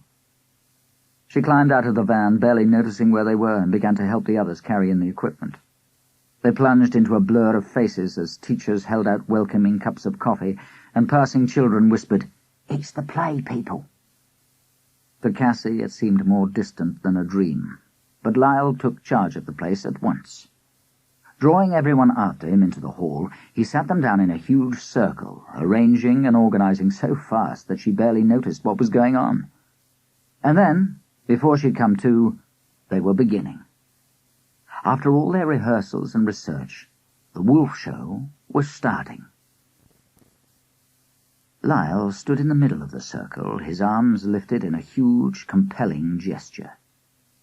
The whispers died away. The wriggling stopped. For half a minute there was a total, spellbound silence. Then he let his arms fall to his sides, giving the signal to begin. Cassy did not need to think. They had rehearsed it all so often that it came automatically. Lifting her pig mask, she slipped it over her head at exactly the same moment as Goldie and Robert put theirs on. And once she was inside the mask, everything was different. The audience had shrunk to the few faces she could see through the narrow eye slits. Lyle's voice, as he introduced them and gave instructions, was muffled by layers of papier-mâché. The world outside was almost as dark as the world inside her head. As Lyle lifted his own mask to put it on, the chant began, coming at Cassy from mouths that she could not see, like something out of her own imagination. Who's afraid of the big bad wolf, the big bad wolf, the big bad wolf? To begin with, it was all play acting. Cassy built her brick house out of children. She squeaked in her little pig voice. She listened to Lyle telling the story of the Fenris wolf. But all the time, inside her head, she was busy with other things. Nan and the explosive, secret knocks and failed telephone calls, postcards and papier-mâché and policemen. Those were the things that mattered in the real world. Everything she could see and hear was flimsy and unreal. Until the moment when Lyle stood up and thundered across the hall, "Now, draw! We'll bring you paper and pens, and you have 5 minutes to draw the wolf." Suddenly they were outside what they'd rehearsed, and suddenly Cassy was outside the tangle of her own thoughts. Racing round, handing out papers, she had to think about what she was doing, and because she was thinking, she could not help seeing, too. She saw the pictures. All over the hall, she saw the same images appearing, scrawled hastily with thick black lines. Huge mouths gaped, fangs dripped blood, enormous nightmare eyes gazed up at her, and outstretched bodies leapt, impossibly long, from one edge of the page to the other. Who's afraid of the big bad wolf? Her mind stopped dead, and she thought, wolf. And at that instant, Robert slipped out of the hall and turned on the tape recorder. The first howl made her shiver. Suddenly the whole hall was silent. Every note was clear as the other wolves' voices joined in, each seeking its own pitch. Cassy glanced down at the bundled monsters in her hands, remembering the 6 ecstatic wolf faces raised to the sky. As the last howl dwindled away, Lyle stood up. He spoke conversationally, almost softly, but his voice carried all over the hall. "That is the end for this morning. This afternoon we will begin to talk about wolves." 17.5 hours, thought Cassy as she followed him out of the hall, and she shivered again. They spent most of the lunch hour preparing for the second half. When the audience walked in after lunch, the hall was hung with maps and lists, and a huge copy of the Poisoned Wolves photograph. And in front of them, in the very centre, was the television screen for the video. Cassy had never seen it because there was no way of playing it at the house. She sat very still, watching the clumsy, blunt-nosed wolf cubs struggle out of the underground den where they'd been born, watching the mother lick their soft, hairy stomachs. The commentary was practical and detached, the kind of thing that Robert might have written. Adult wolves all respond readily to the cubs. When a cub approaches an adult who has just fed, the adult will regurgitate its own food for the cub to eat. "Very sweet," Lyle said as he switched off at the end. His voice was crisp. "But are wolves as gentle with the rest of us? Do you know how dangerous they are?" "Who's afraid of the big bad wolf?" The question tugged uncomfortably at Cassy's mind as Lyle paused and looked round. She twisted her fingers together, waiting for him to go on. "There are 20,000 wolves in North America and Canada," he said softly, "in isolated places where the winter is bitter and men go out hunting alone. So, how many people get killed by wolves each year?" For a moment there was a hesitation, and then the hands went up and the guesses began. 1,000? Only a couple? 5? 10,000? No one robbed Lyle of his punchline. He looked round at them all with an ironic smile on his face and delivered it with perfect timing. "There is no reliable record of any attack by a wolf on a human being in North America. Ever." Less than 16 hours, thought Cassy, before she could stop herself. Then she stood up briskly and turned to the list she had to read. If she couldn't be more sensible than that, she was better concentrating on tapeworms. But as she opened her mouth to begin her whispered chanting, she heard Goldie start on the other side of Lyle. "Traps, pits, corrals, deadfalls, the icebox trap." Cassy's stomach went cold. At the back of her mind, a hooded figure prowled, a nightmare moving into the day. Fiercely, she started to recite the names of tapeworms. But now, there was no escaping from the image of her father. All the afternoon, as they built up an image of the wolf, he was there in her mind, matched against each new fact. The children crawled round on all fours, using their bodies and their faces to communicate silently, like wolves. And Cassy saw, again, the dark figure that lurked by the van and scrambled over the wall at the end of the garden. Then the audience split into groups: farmers, hunters, conservationists, arguing fiercely about the wolves that ravaged their village, looking at detailed, gruesome photographs of sheep brought down by hungry wolves. And Cassy thought of bombs and broken limbs, all the women and babies. "Be sensible," she thought fiercely. What was it Nan said? No point in wallowing in the mud when you should be scrambling out. She had to stop whittering around and plan. But she couldn't. Each time she tried, the picture of the wolf swept back into her head, shifting and changing and growing more complicated. Dangerous, cunning, vulnerable. And all the time, behind everything else, a mental clock kept ticking away. 15.5 hours left. 15 hours left. There were only 14.5 hours left when Lyle called them together again. As they sat down, he stood up and smiled round the hall. "Now, draw again. Take a piece of paper and draw me a wolf." Cassy raced round with the paper again, handing it out and then gathering the pictures to pin up on the display boards. And these pictures were very different from the first set. Some of the wolves were in classic dominant posture, head up, ears erect, tail held high. But there were dozens of other poses. There were mother wolves, curled with their cubs, submissive, shrinking wolves with slit eyes, flattened ears and tails between their legs.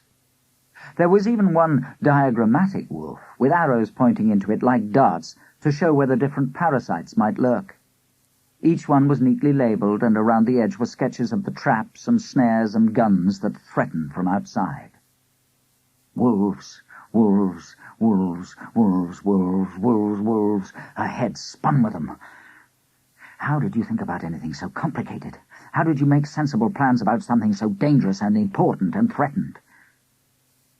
She could hear the audience muttering cheerfully behind her as the pictures went up.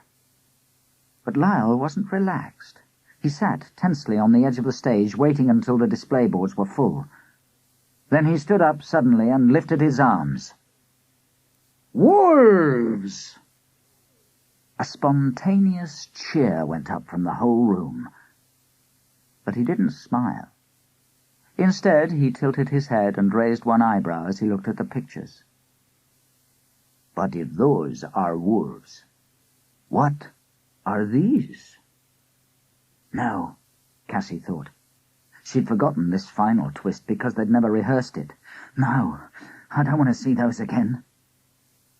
But she could not stop it happening. In came Goldie and Robert, carrying a huge roll of paper. Silently they uncurled it, and a murmur ran round the hall. Stuck on the paper were the drawings that the children had made in the morning. Row upon row of gaping mouths, murderous fangs, and terrible glaring eyes. "These aren't wolves," Lyle said, and the murmur round the room agreed with him. But he hadn't finished. "So, what were you thinking of? Why have you all drawn the same hairy muzzle, the same huge eyes? Look at the blood dripping from the teeth. Here, and here, and here, and here. It's no accident that they're all the same.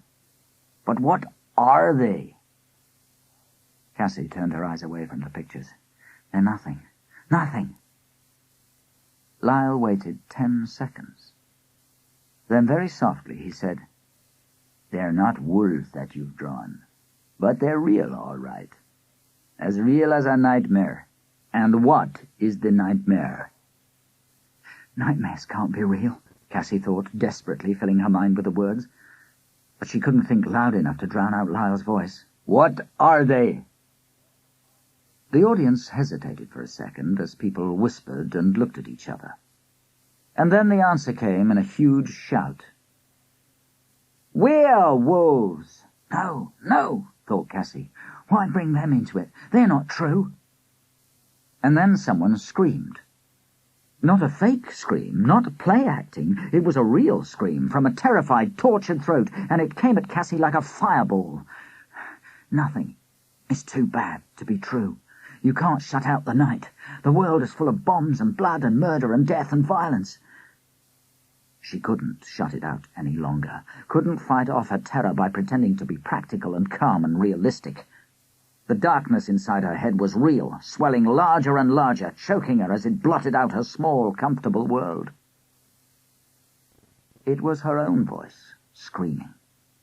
Even though her mouth was jammed shut, even though no sound came from between her lips, the scream went on, and Cassy knew that she was listening to herself. She couldn't speak, couldn't think, couldn't breathe. The wilderness came up round her, savage and animal. The ancient forest closed in on her. Danger! And the thing leapt out of the shadows, mouth open, vast, black, slavering, its red eyes glaring and its hot, foul breath strong on her face. Huge and grey, with the wolf legs kicking free of the human clothing, all animal, all beast, and no time to think of Nan or what to do or how to avoid the stained, curving, murderous teeth and the blackness that came rushing. No time, and no defense, and nothing to do except scream and scream and scream and scream and scream. Chapter 17. And scream and scream! It was all together now, Nan and the wolf and the danger and the darkness, swirling her up and away like a tornado, beating at her face and her eyes and her brain. The ravening werewolf faces snapped and growled and leapt at her, and the recorded scream mixed with the real, raw scream that came at last from her open mouth. Only this time she knew what she was screaming about.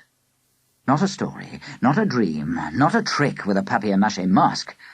This time she was screaming for real danger, there in the world where she was, in the flat behind the back room door, inside the skin of her father, with its fangs at her grandmother's neck. It was happening, it was true, it was real. But all she could do was gasp and gulp and scream again, fighting for breath. And then Lyle put his arms round her and picked her up. Quite quickly, without any fuss, he lifted her off her feet and carried her out of the hall, out of the building and away from everyone, rigid and screaming as she was. He didn't make any attempt to talk to her. He simply walked with regular strides across the car park to the Moongazer van.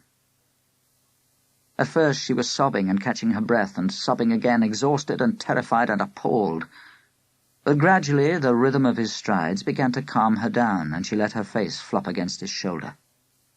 It was warm and damp with sweat, but the warmth was curiously comforting. By the time they got to the van, she was quiet. Lyle flicked the back doors open and put her down gently, so that she lay with her face against the ragged old carpet on the floor. Then he stepped back. "I'm sorry," he said. "It was bloody stupid playing that trick with a tape recording. I should have warned you." "Not your fault," Cassy said, with all the breath she could manage. "I'm not usually like that." "Everyone's like that, given the wrong treatment. Especially when—" He hesitated for a moment, watching her. "Especially when they're finding things a bit hard." Cassy sat up sharply. "It's okay," Lyle put a soothing hand on her shoulder. "I understand. It's not easy for you, being dumped on us. People often do weird things when they're under stress."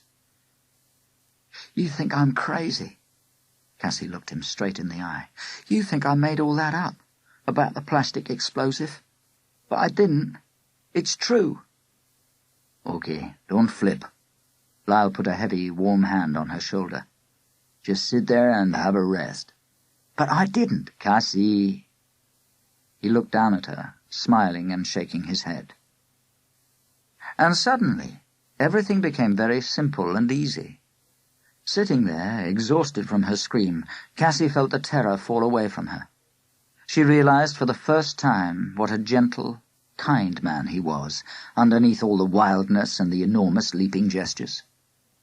And she realized at the same instant that he was never going to believe her. Not if she argued all day. She would simply be wasting her time, and she had no time to spare. Under 14 hours left.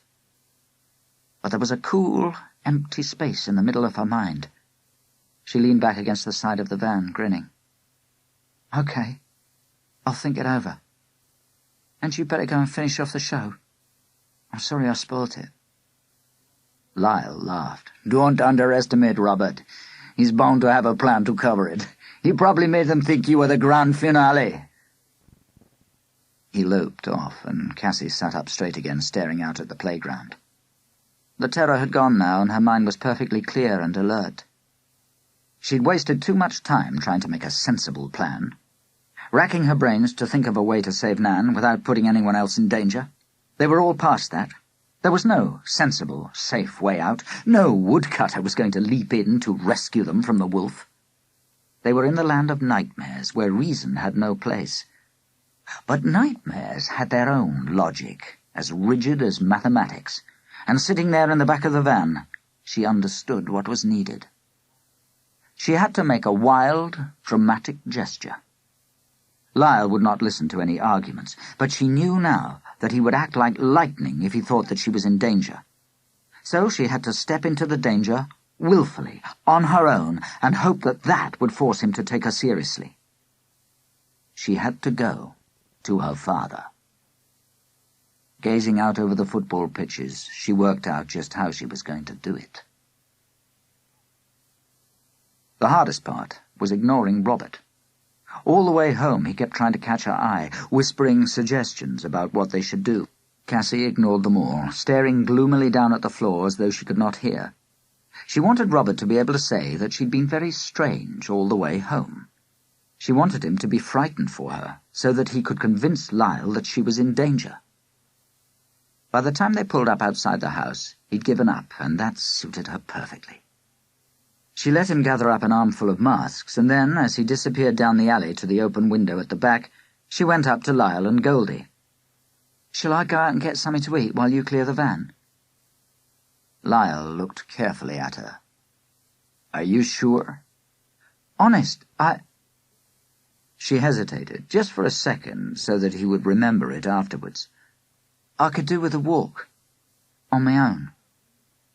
"On your own?" wailed Goldie. "But I really fancy a bit of fresh air. It's so musty in the van."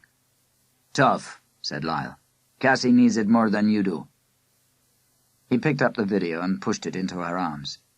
"Take that and wait for Robert to open the door." Goldie pouted, but she went obediently, and Lyle fished in his pocket and pulled out some money. "There you are. Don't bother with anything special. And don't be too long. Eh?"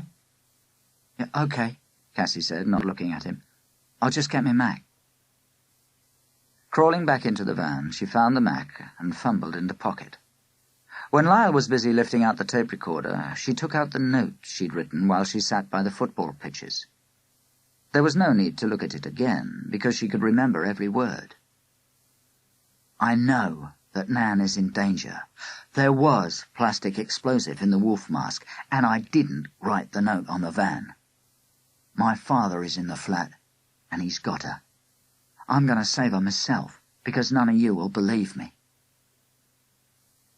Carefully, she tucked it behind all the boxes of paper, spread out so that they wouldn't miss seeing it when they got to the end of the unloading. That should give her just enough time to get away. Then, with a grin at Lyle, a grin that she made as tremulous as she could, she headed up the street towards the main road and the nearest underground station.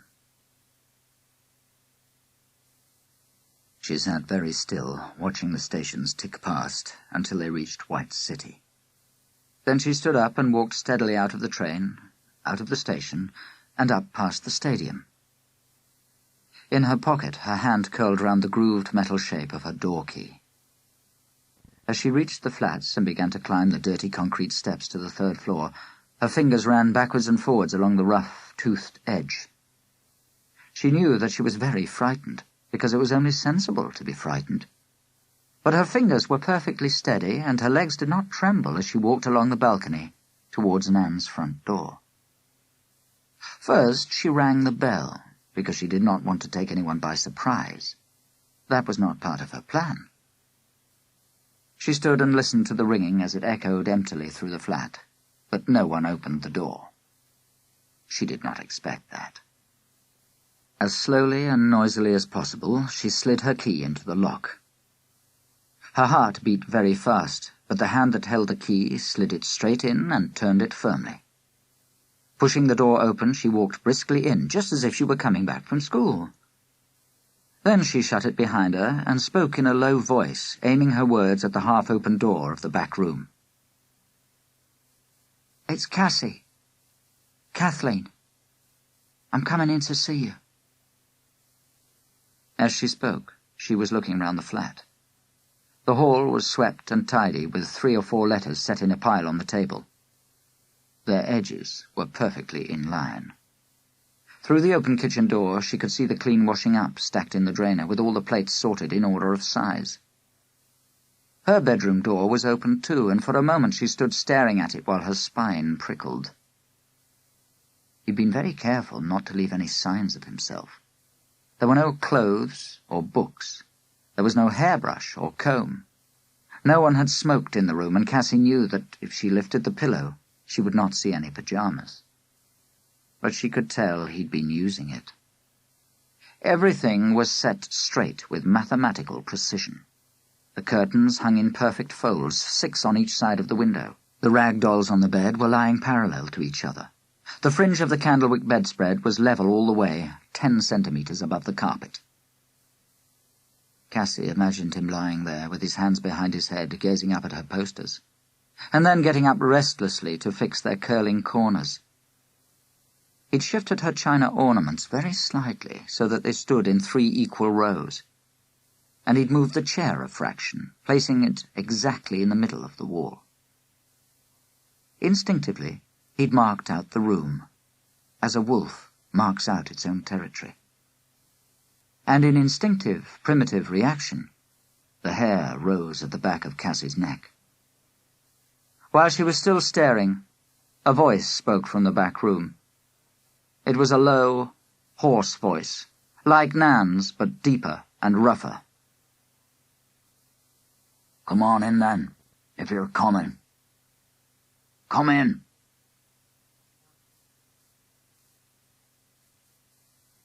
Chapter 18. He was so like Nan that Cassy caught her breath as she pushed the door open. He was sitting on the bed facing the door, staring at her with sharp, light eyes. That wedge face, with its high cheekbones and floppy dark hair, was just the same shape as Nan's. So were the long, narrow bones of his forearms. But the hands were different. Nan's hands would have been busy with something useful or folded peacefully in her lap. His were fidgeting with the gun on his knees, stroking the trigger and moving up and down the dark barrel. Cassy looked down at the thin metal tube at the end, pointed at her chest. Robert and Lyle must have found her note over half an hour ago. How long would it take them to come? "Where's Nan?" she said. "I ate her." It was a cold joke, without a smile. All the time his eyes moved backwards and forwards, watching Cassy in case she made a quick move, watching the door in case 100 policemen burst through it behind her, watching the whole of the dangerous, hostile world. Cassy kept very still.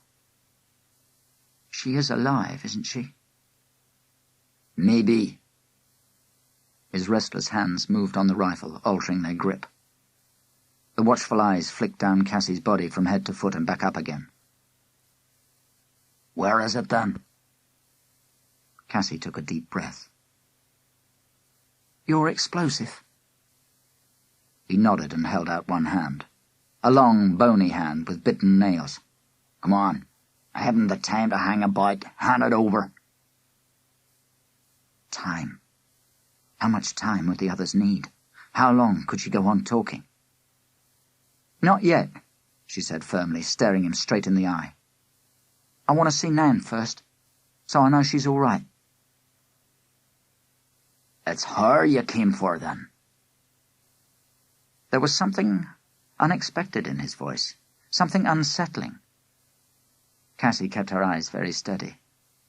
"I want to make sure you haven't hurt her." His mouth twisted into a smile that had no laughter in it. "Of course I've hurt her. Haven't I been hurting her all my life?" He stood up, keeping the gun pointed at Cassy's chest. "Let's go, then."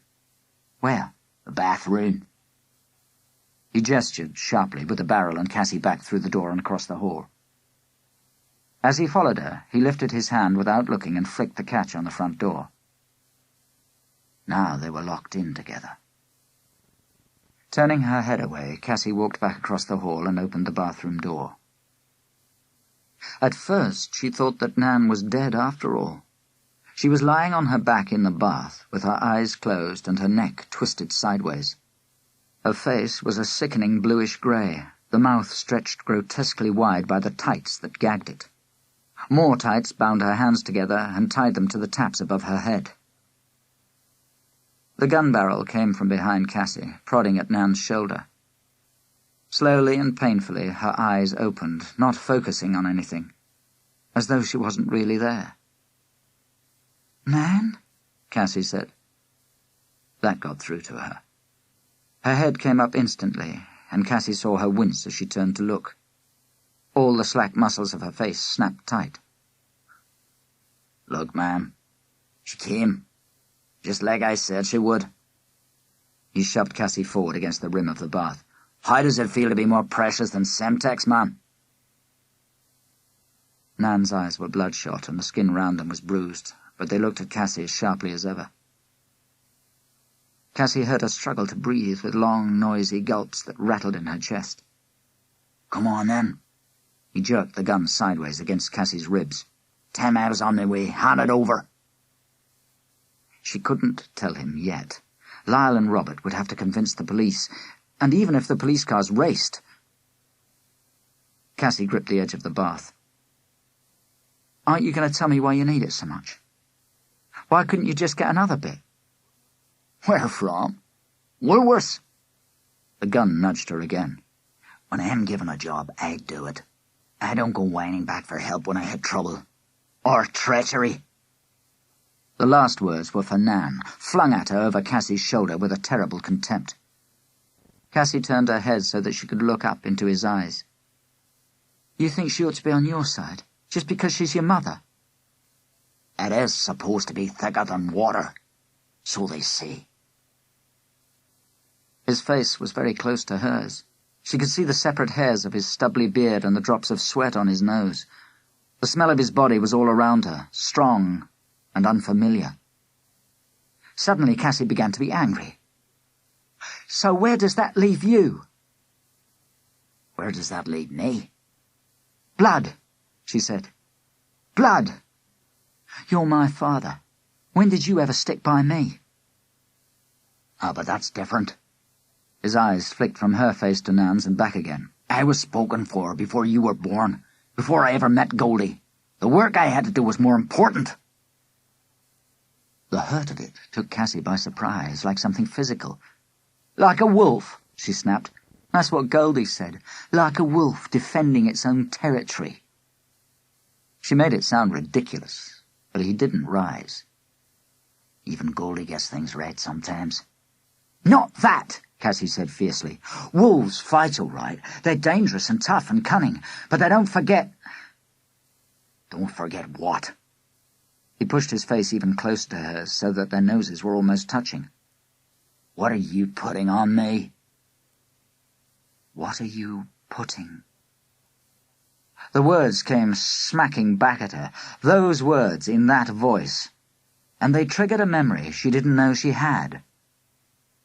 She was in a high chair, 2 years old, 2.5, banging a spoon into jelly, and there were two faces turning towards her as the jelly flew everywhere. Nan's face was frowning. Her pale eyes glared, her hand reached for the spoon, and her neat, white false teeth opened and shut as she told Cassy off. The other face, pushed right up to Cassy, was the same, and not the same. The pale eyes were laughing. The voice was laughing too. "What are you putting on me, then?" And the hand was brushing jelly away from around the mouth. The wide, open mouth, like Nan's, but with stained, irregular teeth. Real teeth. "Oh, grandmother, what big teeth!" "Wolves don't forget about their children," Cassy said. And suddenly it wasn't anything to do with spinning out the time, nothing to do with waiting for Robert and Lyle, or even with saving Nan. The questions were more important than all those things. "You forgot all about me. You used to play with me when I was small.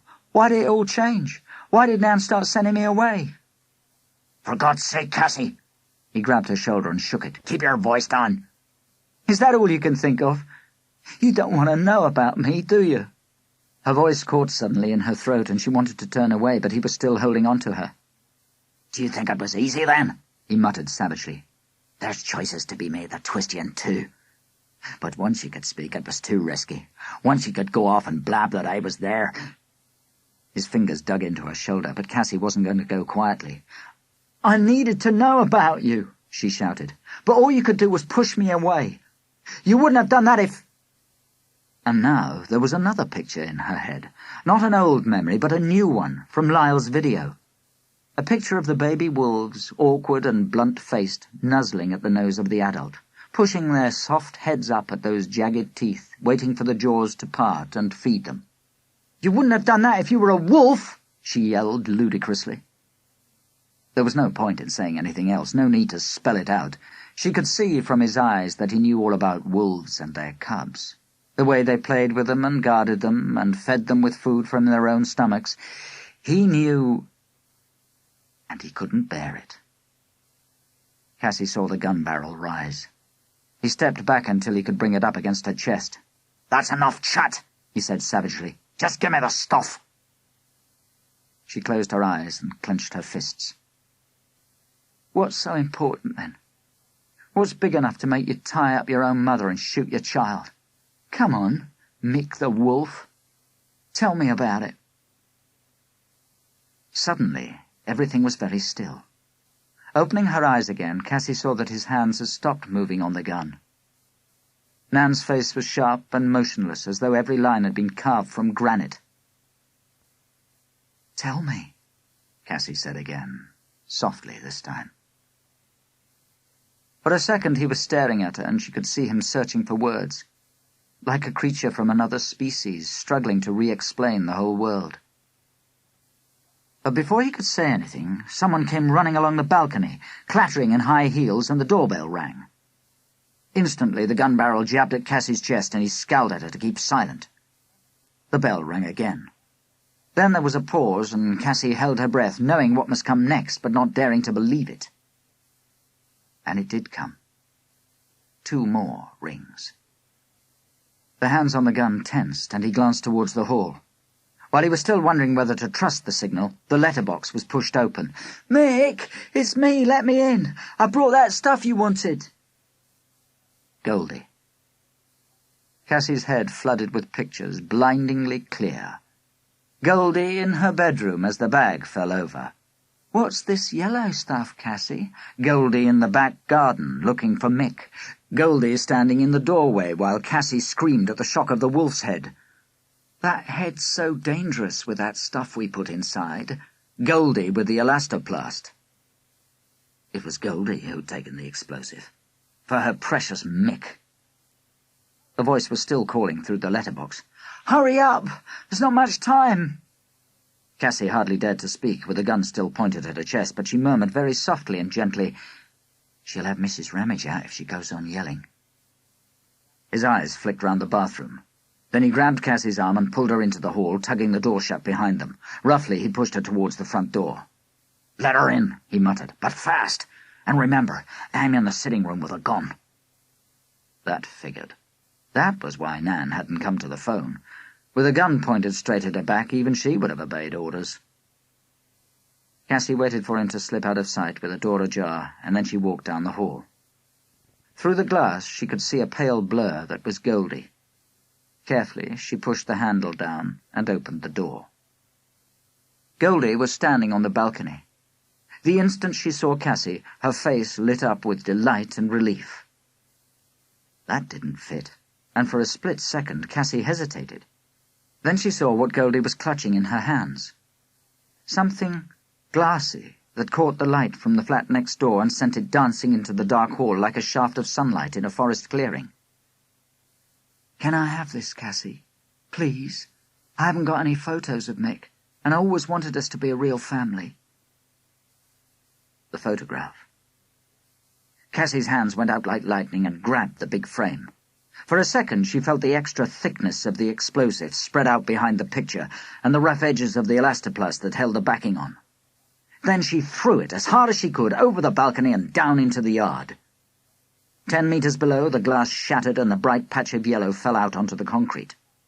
At the same moment, Goldie grabbed her arms, pulling her down to the ground as the gun cracked behind her. The bullet tore across Cassy's shoulder, whistling between the policemen who were racing past her and round her and over her, flooding into the flat in a dark blue stream. Goldie sobbed as she hugged Cassy tighter and tighter. "I thought I was going to be too late. They were all so slow, I couldn't bear it." Cassy let her head fall forwards against Goldie's shoulder. Faintly, from a long way off, she could hear Mrs. Ramage muttering as the police took her father away. "They should all be behind bars. Animals, the lot of them." "Didn't you know Goldie had it?" Robert said. "I thought you ran off as a way of getting it back." Cassy shook her head. Leaning against the railings, she stared into the wolf enclosure. Why should she give it up because of me? "Oh, come on. She is your mother, you know." "But she stole it for him." "Sure. But when she heard where you'd gone, she went berserk, got the explosive, dragged us all off to the police and bullied them into setting up the trap. She was terrified he was going to kill you." Cassy watched the big, pale wolves walking round and round on the bare earth. "I care about her, too. Much more than I thought I did. Only, it's so hard to work out. Goldie and Nan and him. What do I do?" Robert grinned. "You need to plan the rest of your life now. Give it a break, Cassy. When Granny Phelan gets out of hospital, she's sure to need you back. And Goldie's still Goldie, only that's okay now." Cassy nodded slowly. "And what about him?" "No need to worry about that. They'll put him away for years and years until you're grown up. You can forget all about him." Cassy ran her finger slowly up and down one of the railings, but she didn't say anything. She just watched the circling, vigilant wolves padding in their barren cage. "They'll soon be gone too," Robert said, following her eyes. "No more big bad wolves to remind you. The keeper told Lyle. They're not enough of a draw, so they're being phased out." "And all we have to do is live happily ever after," Cassy said. And she laughed. And they all lived happily ever after. Nan closed the book and leaned over the cot to give Cassy a brisk kiss. "But what happened to the wolf?" Cassy said. "Oh, he went far, far away, dear, and they never had to worry about him ever again." "But didn't he mind?" "That's enough," Nan said sharply. "You'll only give yourself bad dreams thinking about things like that. Close your eyes and go to sleep like a good girl." She pulled the curtains, turned out the light, and shut the door behind her as she went out. Cassy lay with her eyes open and gazed into the darkness, making up a letter in her head. "Dear Wolf, don't vanish into the dark forest again. I still need to know about you. Perhaps I can come and visit you, or... Slowly, her eyelids drooped. She knew that she wouldn't finish the letter in this dream, but she wasn't worried. She would write it when she woke up.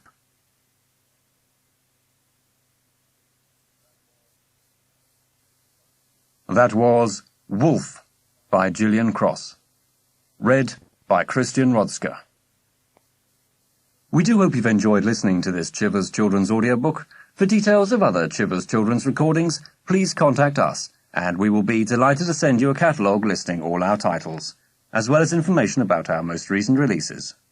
Our telephone number and address can be found on the box cover or catalogue.